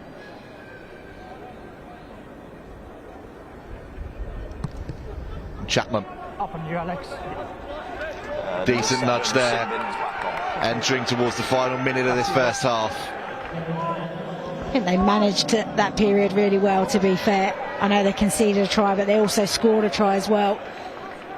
Now back to their full complement. What can they do just before the half-time? Can they steal the lead? Oh, it's not clean ball. It's been tidied up by a Northumberland hand.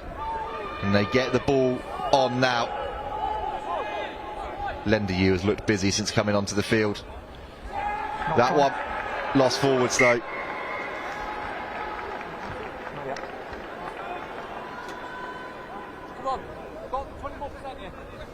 And you can hear that shout down below. 1 minute left to go, and North Midlands. Could hear Sam Grimshaw shouting, we've got 20% more. Let's go, boys. I mean, they've been full of energy right from the get-go. Even when that try was scored, just looking at their body language, trying to charge down the kick, all running back to the restart. They are certainly hungry for this one. And still a minute or so of this first period to go. Tibbett gets it in. Futrell happy to just step back and then take it a second receiver. That's been worked really nicely, but the ball out to Ho isn't taken cleanly. He's still tidied it up nicely though. Futrell chips in behind. It's been touched, so everybody's on side. Townsend, some nice feet to evade the first tackler, releases the ball so he can go again. Tackle release now. Lovely ball out wide to Chandler. Defence covering well though. Ho with the tackle. And Chapman with a bit of a dart, but he's been isolated. And the turnover is good. And the rampaging Leach can come away again. Perkins carries. It was stripped in contact and now it's play on. Chandler goes again, searching for his friends. Penalty advantage now coming Northumberland's way.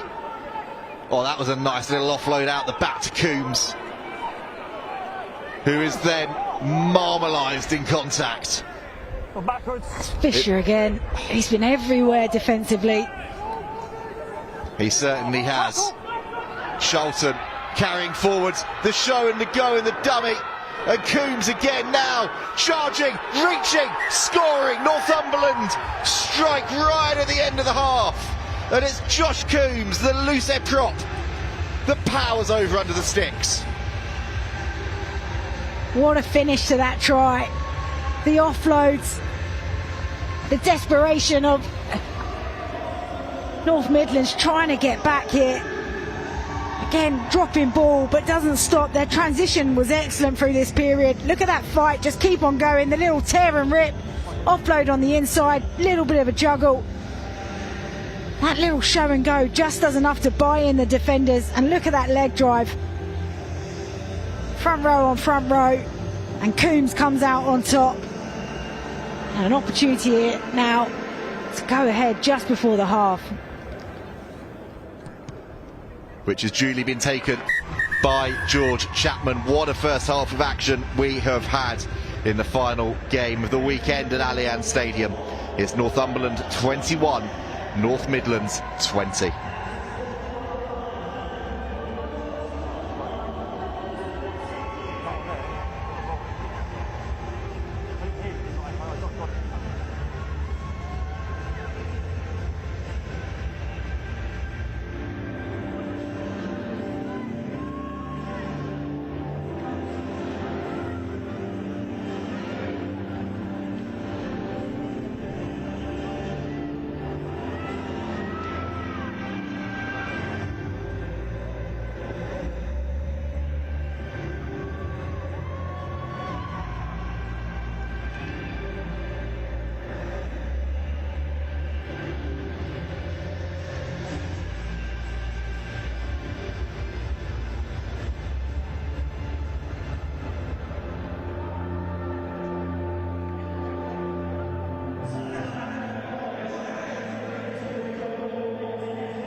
George?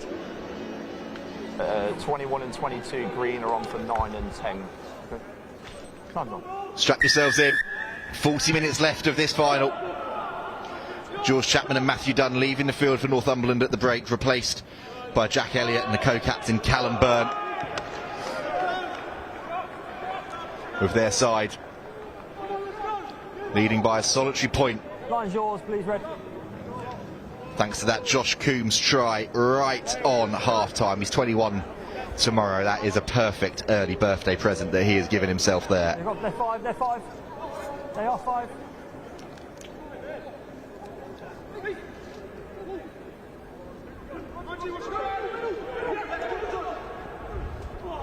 That one wasn't straight.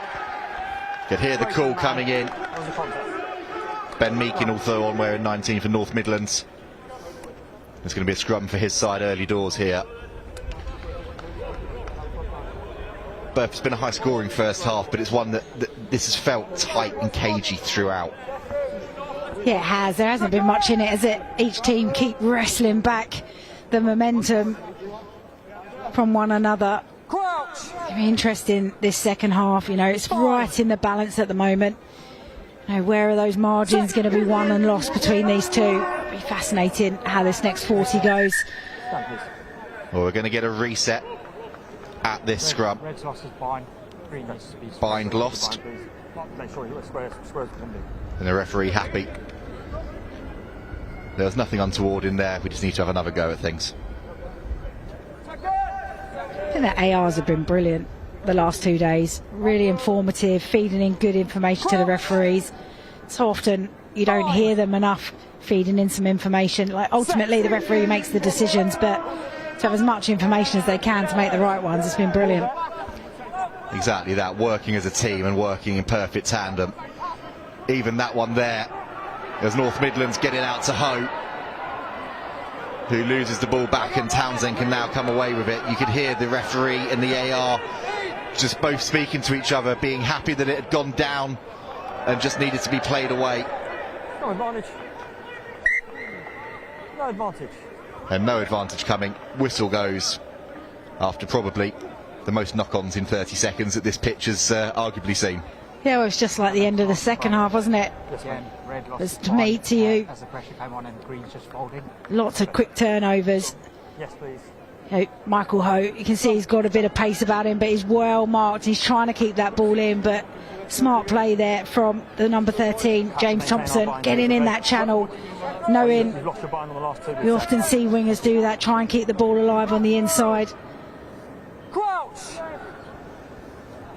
Bind! Set! Tibbets puts it into the scrum this time. To ground. Northumberland are deemed to have gone to ground. First 2 was you, though. Thank you. And Futrell will just send this as far down the field as he can.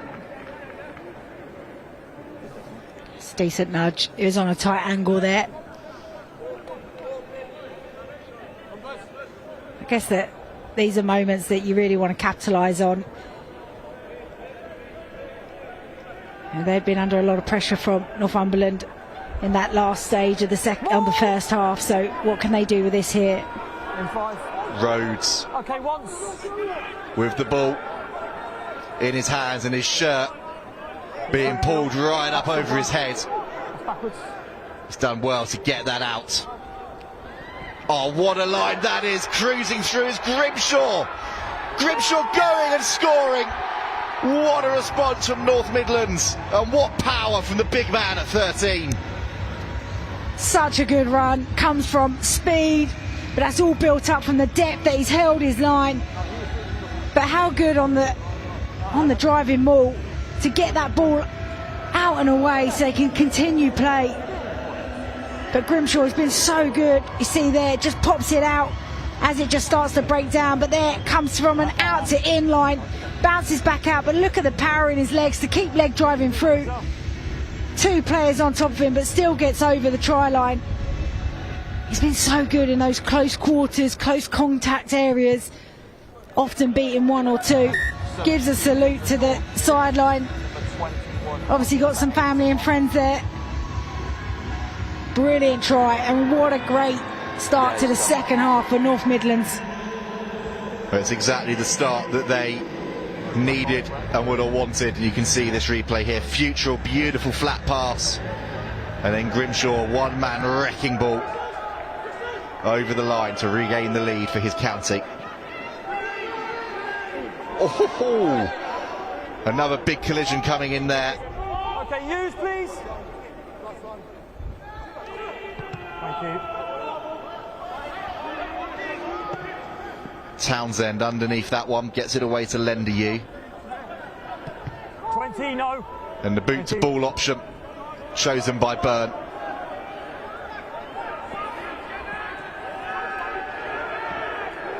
Penalty advantage coming the way of North Midlands though.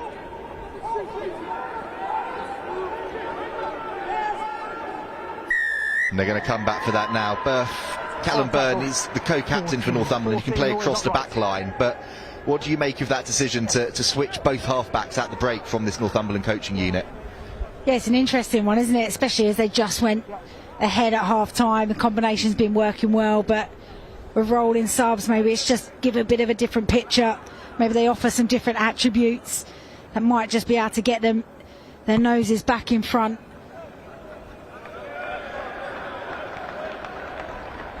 It is experience that they've been able to bring on though. Jack Elliott, formerly captained his county. Callum Byrne, the co-captain, alongside Alex Charlton this afternoon. But they're going to need all of that experience here, because this feels like North Midlands just starting to up the ante in this second half. They've retaken the lead, and that line out taken beautifully. Here they come again, arriving at pace is Shaw. Futrell, inside ball to Tuia. Tackle release now, Green. Meakin is there to help him. Futrell fizzes that one across to Williams. Ball's there, it's onto your player. Tippett's told to use it. Tuia again, oh, big tackle on him from Dykes, but Dykes had strayed offside. The referee laughing there. You could see that Tippett's wanted to take it, was told not yet. There's a carry coming in there from Christopher Idiot, wearing 21 onto the field. And Futrell thinking about the drop goal. Well, he's got the penalty advantage, might as well give it a stab. And we'll come back for the way he's been kicking if they want to go for it. What would be a, hopefully, pretty cut and dry shot in front of the sticks. Yeah? Post call. Yeah, they've gone for the posts. Just extend that lead a little bit more, make it a bigger scoreboard to be able to chase. But this is the same story for Northumberland in the first half, like that discipline, just allowing North Mids right back into the heart of the game, allowing them to put them under more pressure, play in their half, all from ill discipline. A number of them high tackles. Is that fatigue levels being a little bit too upright? But the way that Futrell has been kicking this afternoon, you can probably guarantee this is another set free for his side. It's a big kick because it crucially puts them more than a score clear.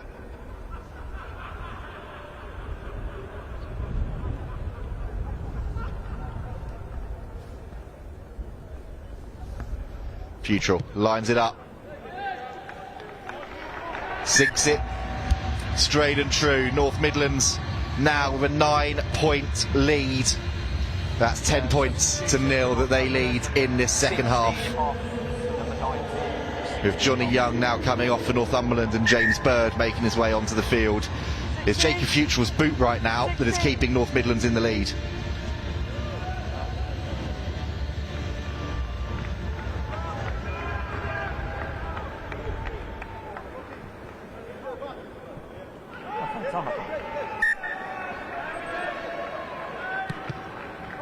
Back underway then, that one coming down with snow on it, and it's gone forwards off of the hands of Williams. Let it come, let it come. So Northumberland straight back with the ball in their hands. Elliott with that scrum hat on the number 21. Townsend picking up on that far side. Oh, what a shot on him from Tanner. Does well there as well not to tip him. Oh, but that was a silly penalty to give away, playing the 9. Elliott just went a little bit too quickly though for the referee. He needs to come back and take that from the mark. Offside, number 2. Yeah. Number 2 trying to be a nose in and around the breakdown again, but illegally so, and that's going to go dead. Oh. Touching goal. Put everything into that, but everything was too much. Still tons of time left in this one. You don't need to go for broke as much as it might feel like the right thing at that moment. Yeah, he's just slightly got it wrong, but here's another look at that shot. That's how you tackle. You get underneath the ball and you leg drive. Great hit from Tanner. Been impressed with the centre partnership from North Midlands. Grimshaw and Tanner, both physical, big ball carriers. Also defensively putting in a shift. Let's go.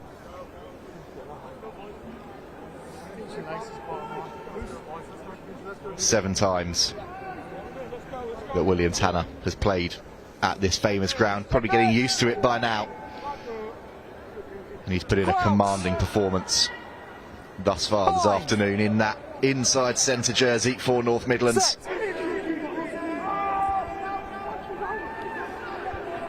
The pressure's coming on at scrum time, but they've got the ball away through Idion. And there's a scrap going on the far side. The referee is giving a penalty to North Midlands. 9.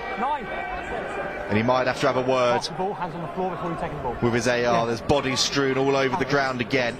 Just in the backfield, you've got 21 red and 7 off the ball pushing, just so you're aware. I think Grimshaw might have got winded in that collision there. I think he did, and you can just hear the AR calling that in again. Idion and Charlton just having a little bit of afters from that scrum. Charlton's got to be careful here, having already received that yellow card.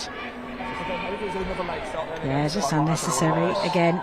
Substitution, do you want it after the kick, mate? Yes, please. Do you want a penalty? Okay, good. Water off, please. And Grimshaw, after being clattered in contact, he is going to be making his way off the field. If that is the last that we see of Sam Grimshaw this afternoon in this final, then he has made several telling contributions, including that brutal try at the start of the second half, where he just powered his way through.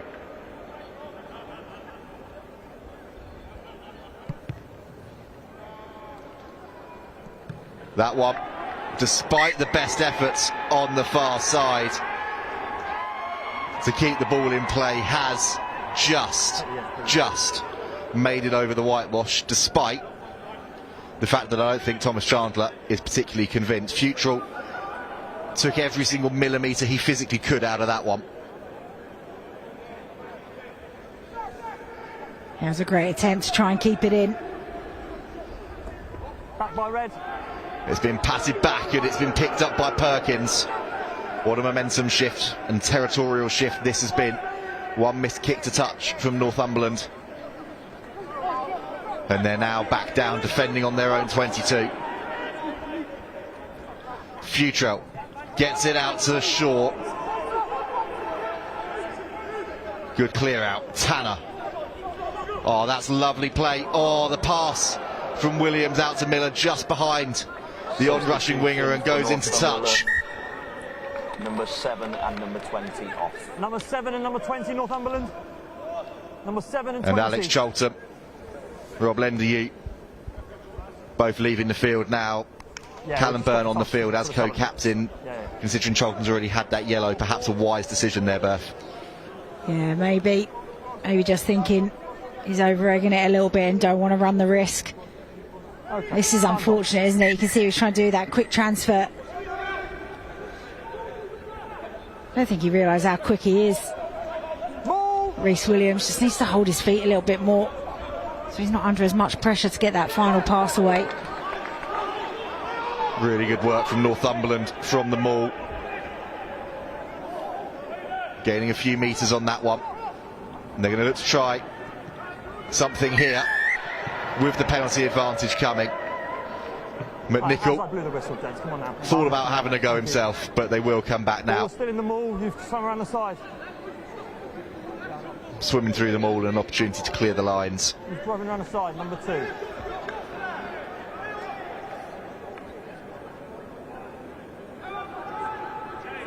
Yes, please.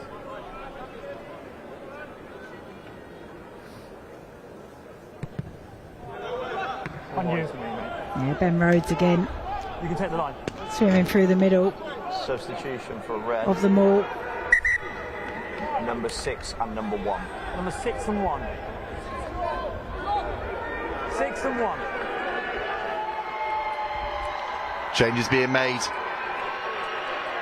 Scott Rudge and try scorer John Tuia leaving the field. Time's up.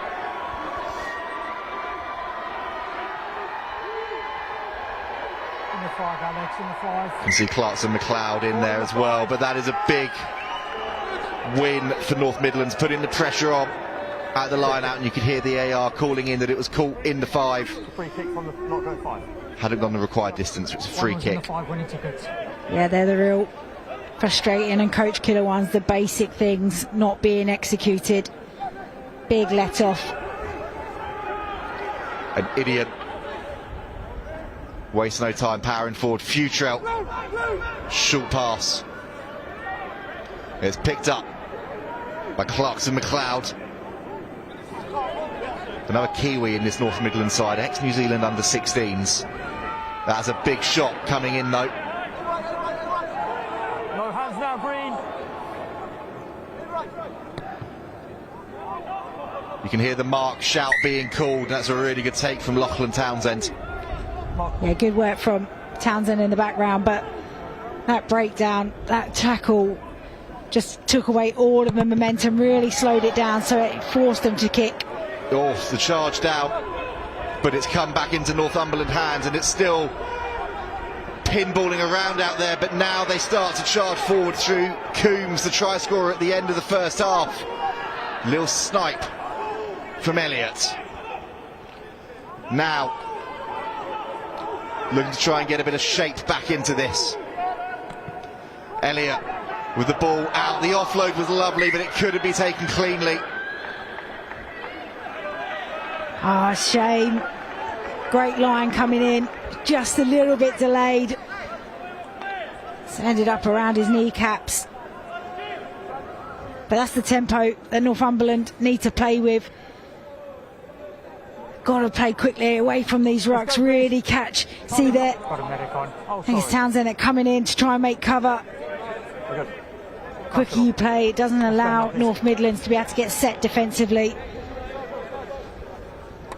That's the right thing to do, wasn't it? But it was just a little bit low for the long, languid frame of Will Dykes to reach down and grab the ball. Oh, no. Crouch! Bind! Set! You can hear there Matthew French being told to watch the blind. But they'll have a reset first of all. Make sure you hold your body weight a bit more, please. Okay, take the hit, please, Green. Thank you. Thank you. With plenty of new bodies in that front row. Perhaps unsurprising. It's just taken a minute or two to get everything all lined out. Bind. Set. That's a huge scrum from North Midlands, and they do go blind through Idiot. 19 always upright. And Bird penalised there for an upright tackle. Huge shot coming in, but there's space on this outside now. Whack it out, gets it away to Ho, who pirouettes out of a tackle.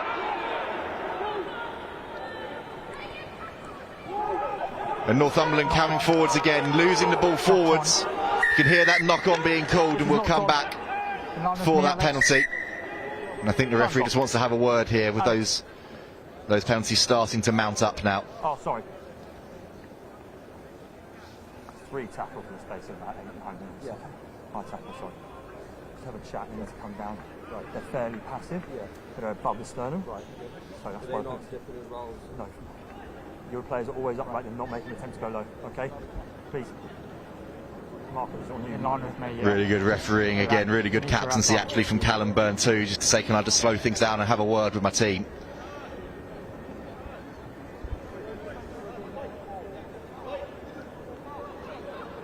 But those high shots that Northumberland have been putting in are allowing North Midlands just to assert their dominance as we head into the last quarter of this final.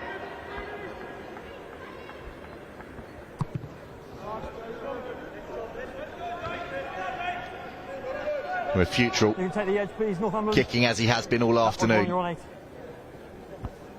He puts the pressure right on.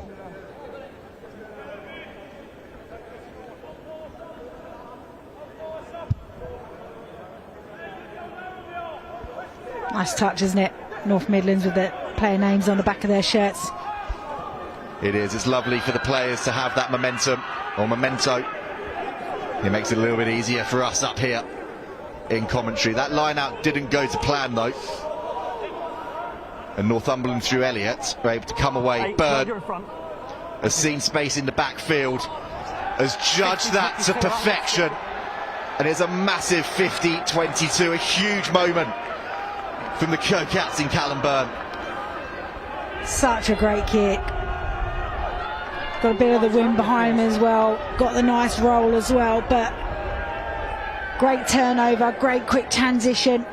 Knew that Rhys Williams would be slightly out of position, especially as the attacking play came down the right-hand side first. He was expecting that to roll on outside the 22. Northumberland with the ball. There's Byrne again with the tip on in midfield.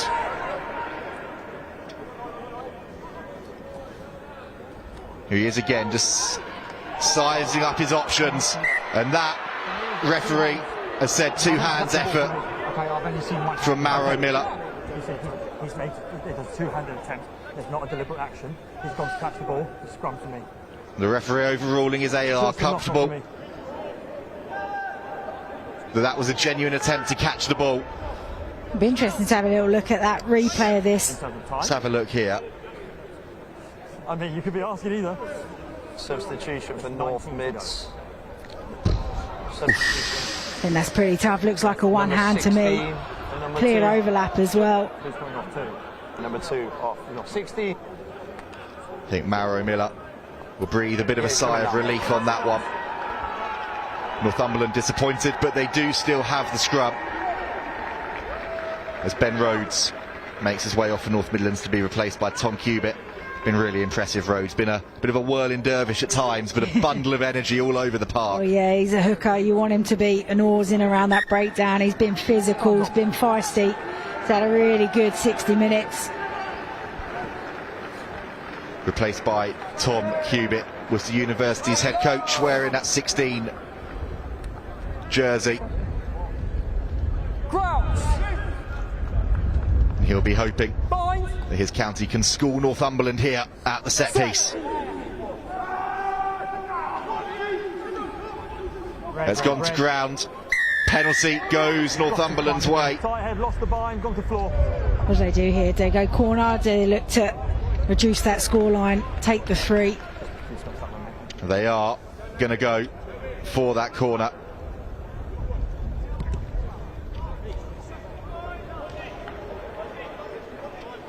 And knowing what happened 10 minutes or so ago with that kick to touch, a little bit safer on that kick from Byrne.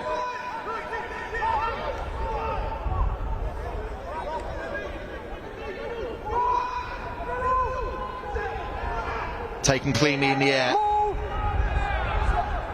Shaw comes round the outside. Oh, big carry, huge tackle.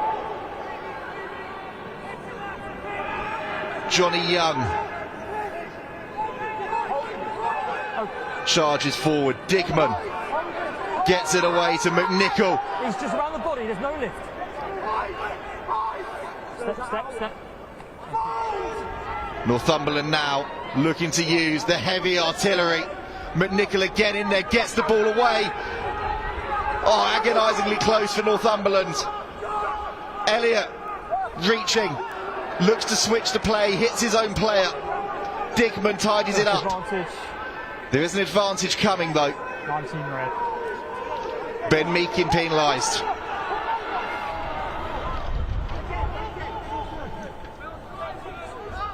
Still Northumberland, power over, still Northumberland.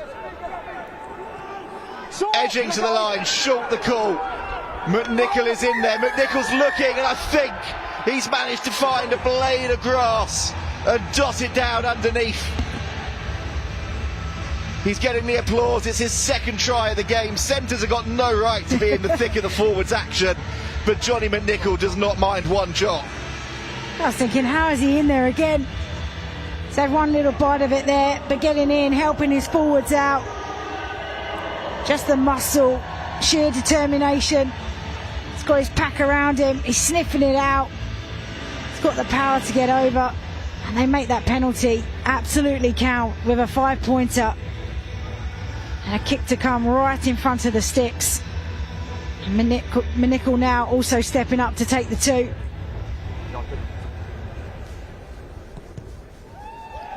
He slots the conversion and cuts the gap to 2 points. It's Northumberland 28, North Midlands 30. Quarter of an hour left in this one.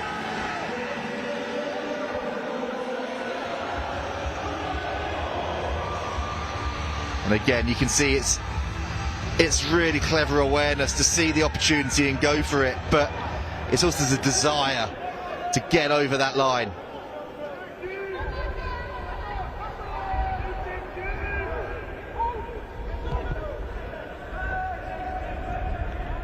Back underway.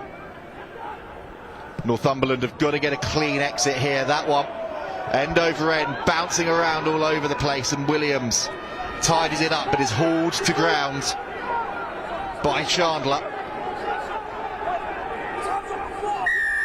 And it's going to be a Northumberland penalty.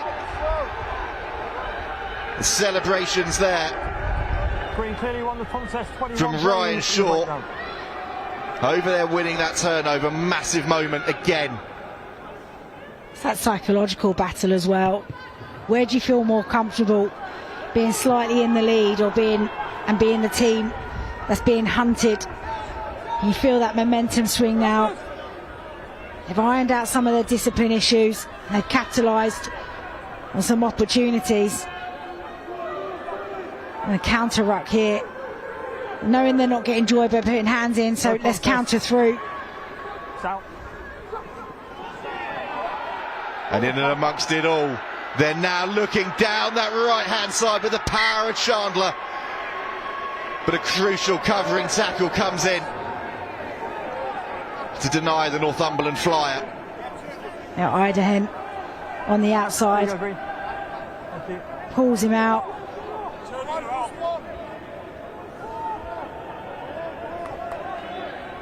Lovely little switchback play. Just noticed an opening down that short side. In the end, well covered. Christopher Idahen with a huge intervention. There's a player down again in the backfield for Northumberland. As North Midlands clear down the line and expertly find the one blade of grass that ball could hit to evade those Northumberland 22 on for number 9. 9 green off. Players in the backfield. And number 9 green off. Sorry, That's decent touch finder. Number 23 executed the line out brilliantly. 22 is on for 9 red. Clear their lines. 9 red off. 9. Ben Tibbetts being replaced by Reece Price for the North Midlands. And that change has been made in the backfield for Northumberland. Thank you. End of the line, George. You can take a step, please. Take a step. Alex, number 7 is now coming off on for the injured player, number 8. Matthew French's day is done. Alex Charlton coming back onto the field. Right, can we stop? Number 8 has come off. Okay. Number 7 has has a replaced replacement him. on. Fine. We're good to go now, yes? Yes, mate. Thank you. Time's on. The referee just confirming we are finally good to go. Yeah, just bringing captain back out, maybe add a little bit more leadership into the pack at managing the next 10 minutes of this game.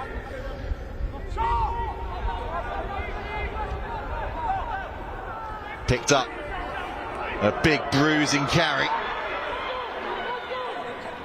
Aidan Rosie on the field. Oh, huge collision in the midfield. Adam Shaw with another monstrous tackle.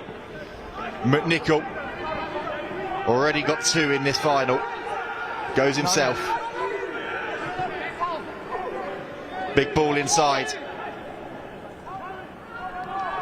And the carry still coming forwards from Northumberland.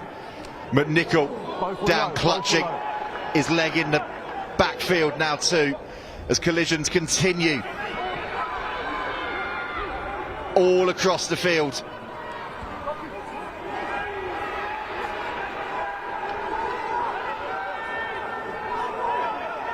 Shaw again coming up to meet Dykes, and it's been lost forward by Chandler.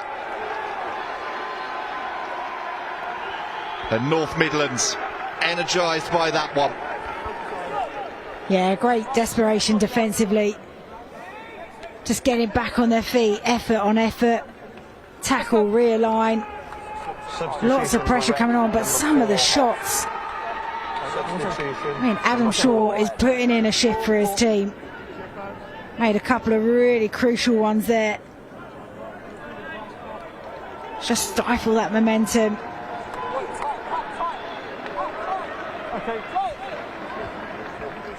George Perkins, the North Midlands skipper, leaving the field.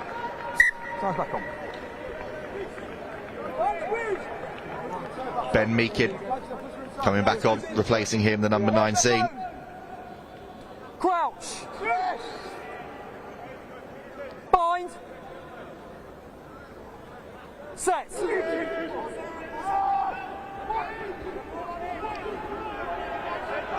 And they're looking down the short side here. What a pick up off of his bootlaces that is from Williams.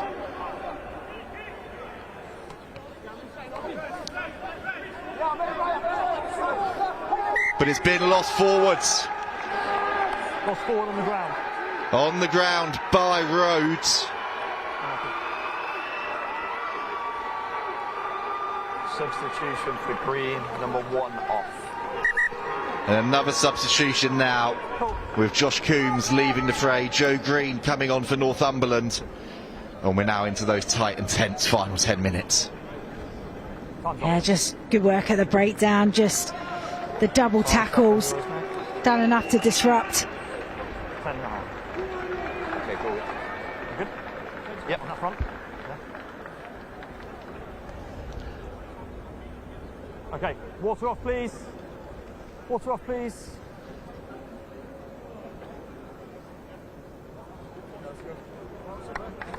No, I'm good, thank you though. Okay. Time on.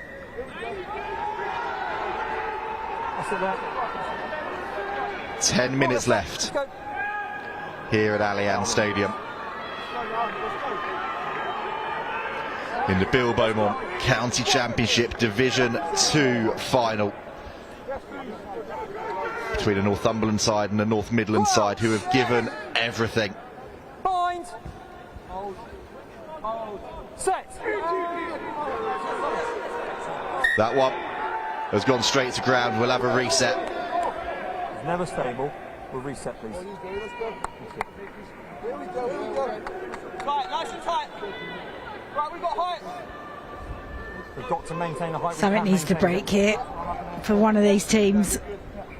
Just feels it's been in the balance. It's been really topsy-turvy, a number of turnovers. Crouch. Who's going to grab hold of this game? Set. Something has got to give.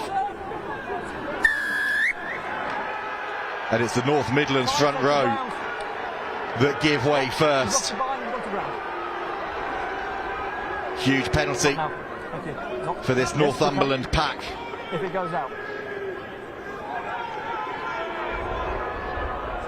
And Callum Byrne Yeah. Sends that one down the field. It's not, okay? The loser's going to follow him in, okay? He has to, the primary number one factor is he has to hold his bind. He loses the bind. Okay. You're good there, thank you. Number 10, asking about front row. It's good questioning, asking if he cannot speak to the referee, just to understand what is going on. Exactly that. Oh, that line out isn't straight. And it's going to be a Northumberland opportunity missed and a North Midlands scrum. So perhaps Jacob Futrell will now be able to have a closer look at what the front rows do. But in the wind, that is a massive moment. Thomas Shaw, you can see there, as you said, Berth, caught on the outside shoulder. Yeah, just not sure why you'd go for the hardest throw, right to the back ball. No, gents, it's not the option. It's not straight, you've got to scrum on the line. Oh, sorry, my fault. No. I said it's not a free kick. No, I have 8 minutes. The referee confirming 8 minutes left of this contest. Players now aware that the clocks within the stadium It's not straight, it's not a free kick. aren't accurate. Just adding another layer to the drama here. Yeah, I think he was hoping that the clock was right and that there was only 4 to go. Just got to manage this last period of play. Don't play anything down in your half. Don't try and force anything. The opportunity's there, go for it. And then look at that, roles reverse. 1 minute, it's Northumberland. Next minute, it's North Midlands giving away the penalties. On that occasion, they come on the right side of it, which just now allows them to kick down to the corner, eat away at some of that time on the clock. That's a huge penalty for this North Midlands side, and Futrell cannons it down the field. Makes a good 40 metres with that one.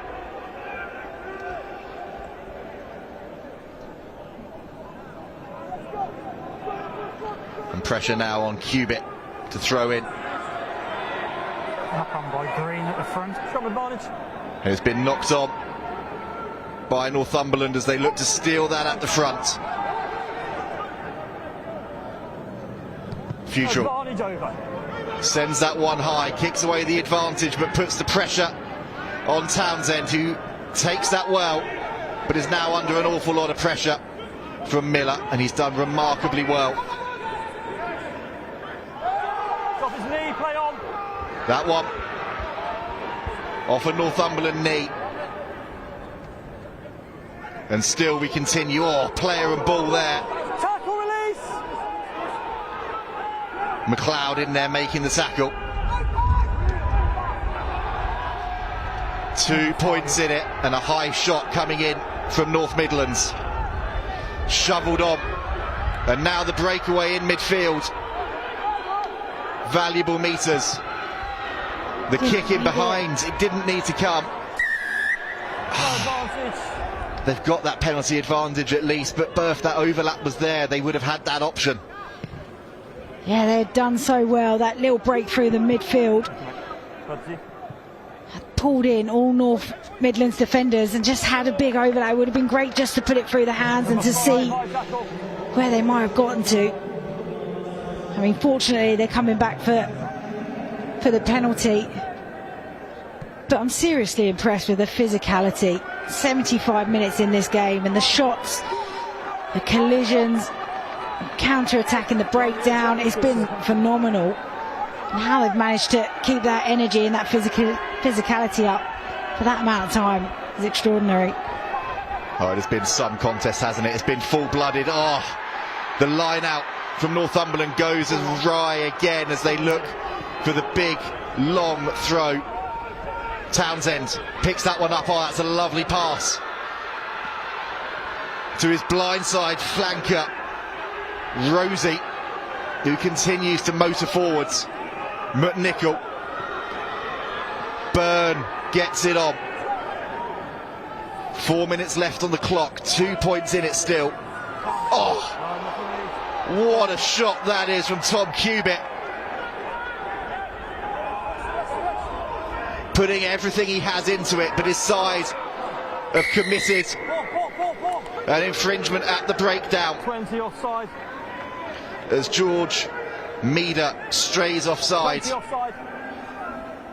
No, he can't run the side. And Callum Byrne can send this one down now into that North Midlands half. Green 12 off. Well, this is probably the moment that they really need to make count. So they were here moments ago. This was a lovely little ball on the outside. Great run, shrugs off one, bounces into another. This is where eventually the offside comes in. Hit a banker ball. Leaving the field. They needed to hit that banker, as you said, Berth. They have done this time. And it's come away now. Massive moments towards the end of this final. Looking for options. Any score for Northumberland would win it. But they've lost the ball forwards. And North Midlands let out a guttural roar on the field. Yeah, critical moment for North Midlands. As you said, next score, whether that was a penalty or a try, could have been the game for him. Just, I'm not sure why they played out to the back. Keep it in nice and tight. You want to try and put North Midlands on notice, get them working hard, try and even get a penalty. You've got an option to kick to the corner again. Or as we've seen, kicking for the post has been excellent as well, but unforced error there. Opportunity gone.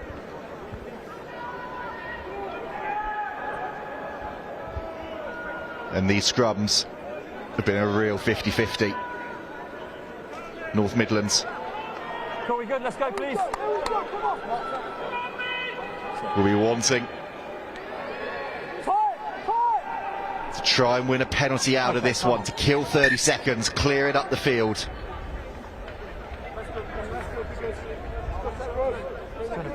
Sam Digman for Northumberland is still out there. Crouch. Bind.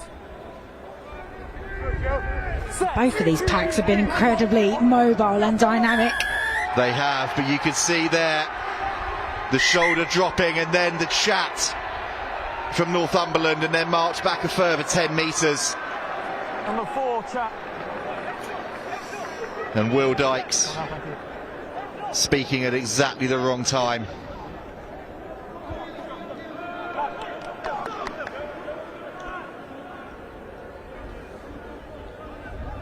Futrell. I think there was a little bit of a debate there as to whether he backed himself to go for the sticks, but they've taken the sensible option of going to touch. And with 90 seconds to go of this contest, putting themselves in exactly the right part of the field. Yeah, you can see them having a bit of a chat before they get to the line, just try and take a few seconds away. Let's go. Northumberland already set, ready. Referee's calling them in. Don't want to get free kicked here. Taking every second they can. North Midlands. It's not clean ball, but they've come back with it. As Idiot races around and scrapes it up, but his side have conceded a penalty. You've presented the ball and then you've thrown it up. You can't do both. Northumberland with the penalty on halfway. It is an awful long way to go for goal with a minute and 10 seconds to go. And it's out of Callum Byrne's reach. It's the skipper there, Charlton, doing the job on the tackle, and then a poach over the top. Then Idahoan playing the ball on the floor, which is illegal. Now they really do have one last shot here. Clear gap. Set piece has to be right. Can feel the tension. And it's come back on that North Midlands side. It's lost forwards. And that, with seconds left, is surely that now for this brave Northumberland side. North Midlands keeping it tight, asking the referee constantly for time. 20 seconds still to go. 20 seconds to hold on to the ball. They have a player stricken on the floor, and the referee confirming now that that is time. And North Midlands, with a penalty for playing the 9, know now that the title and the glory is theirs.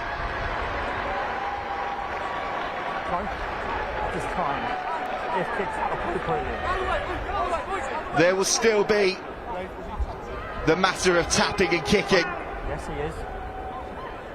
With a player down on the floor, but Futrell will boot it into touch to secure victory for the North Midlands over Northumberland in an all-time classic at Allianz Stadium. And Rachel Burford, look at those celebrations down there. Look at the disconsolate Northumberland players. That was a war from minute 1 to 80. Yeah, it was such a physical and tight contest for 80 minutes, back and forth. Both teams not wanting to give an inch, wrestling for absolutely everything. North Midlands, their physicality was probably what edged them today. In that back line, Grimshaw, Tanner doing so much hard graft in that midfield, creating chances and opportunities. Grimshaw with that brilliant try, but their pack as well. Rhodes, Fisher, Tuia, Shaw and Leach, really physical specimens. Did not give up, and really, I think, with a difference today for their team. But Northumberland fought so hard, kept coming back, did not go away, had opportunities, had chances. But that's the difference between champions. It's being able to execute those moments that really matter. And ultimately, North Midlands were outscored by 4 tries to 3. And it came down to the boot of Jacob Futrell. And as Berth said, it came down to those big players standing up at big moments. And Jacob Futrell's boot getting them over the line. 15 points off of the tee for the North Midlands fly half to secure his side the Bill Beaumont County Championship Division 2 title here at Allianz Stadium. And the fans make their way over, and the players, you can see on your screen, making their way through the tunnel, applauding the fans who have been there through thick and thin.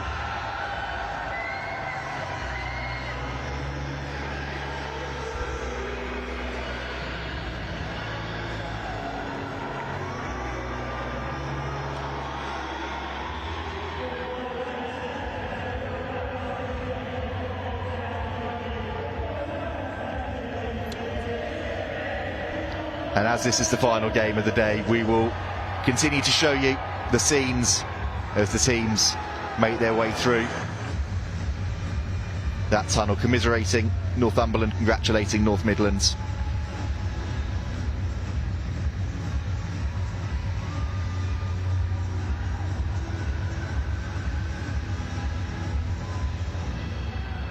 The North Midlands side making their way back over into the middle of the field, back into that celebratory huddle. Berth, it's been a marathon stint, 7 finals, gripping from the first to the last, and some real highlights right across the park. As you see those scenes of the North Midlands players posing for that celebratory photo, how would you reflect on this weekend's county championship finals? Yeah, it's been super impressive, right from Division 1 through to Division 3 today with the women this afternoon. It's been really impressive. The players that have been able to showcase their skill, come out, step into this arena in a final and show their best. It's been remarkable. It certainly has, and it started yesterday morning at 11 AM with Cornwall's women's team winning on their first ever appearance at Allianz Stadium, and we've finished at near enough 4:45 on Sunday with North Midlands men's side claiming that Bill Beaumont Division 2 title. There walking up the steps is that Northumberland side, Alex Charlton making his way up. It's a walk that is always so difficult to do when you've lost a final, but in the days and the weeks to come they will reflect on what an incredible achievement it has been to get here. Yes, certainly, and I think, you know, as hard as it is right now for you to feel those emotions and be proud of everything that you achieved today, you know, they worked incredibly hard. They kept fighting back in that game. They never went away, and that's all you can ask for. They came up short. They didn't get blown away. They came up short.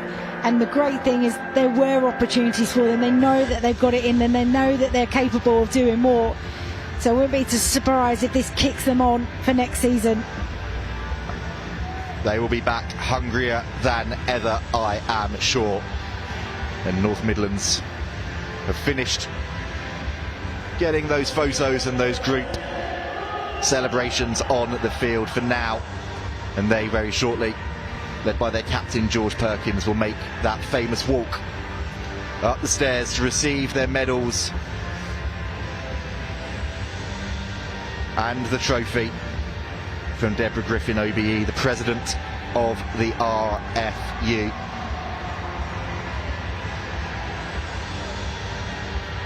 And now they begin that walk with their fans lining the stairs, taking the applause. Adam Shaw, the man leading the side up first, with his captain waiting at the end to receive the trophy. I think it's fair that those three men, Shaw, Grimshaw, Tuia, are the first three men up there. They were absolute mountains for their side. Yeah, they were absolute beasts, you know. Their physicality from minute 1 to minute 80 never let off. It was really impressive. You could just feel it, you could see it, you could understand how much this meant to them. And they were prepared to leave absolutely everything out there, and they did exactly that. It was really impressive performance. You know, they were under so much pressure at times in those games. Obviously going in at half-time, they were ahead, then just lost that lead. But the difference was their response every time. Every time Northumberland got a foothold back into the game, they were able to take it back off them. Just super relentless. So very, very much deserved champions today. There are going to be some tired bodies tomorrow though. There certainly will.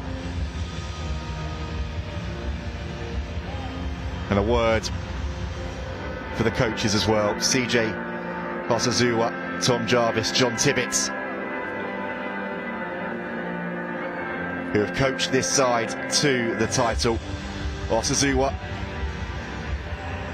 Bournemouth's head coach in their title-winning season, has now done it at county level 2. And all that is left is for George Perkins to make his way into the middle.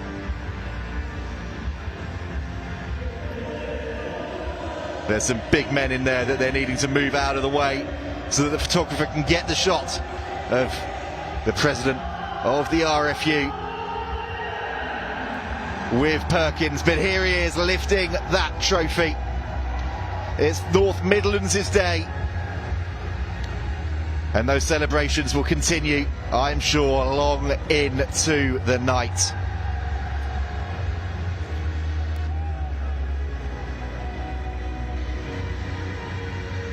It's been a fantastic occasion. What a weekend of rugby here at Allianz Stadium. County Championship rugby is still alive and well in this country. From Division 1 to Division 3, we have seen the very best and brightest in the land here today at Allianz Stadium. My thank you to Rachel Burford for joining me for a marathon shift over the last couple of days, and my thanks to all of you for joining and watching, whether that's been in the stands or whether that's been at home on the stream. That's it for the County Championships for another year. It's goodbye from me, and we'll see you all again next season.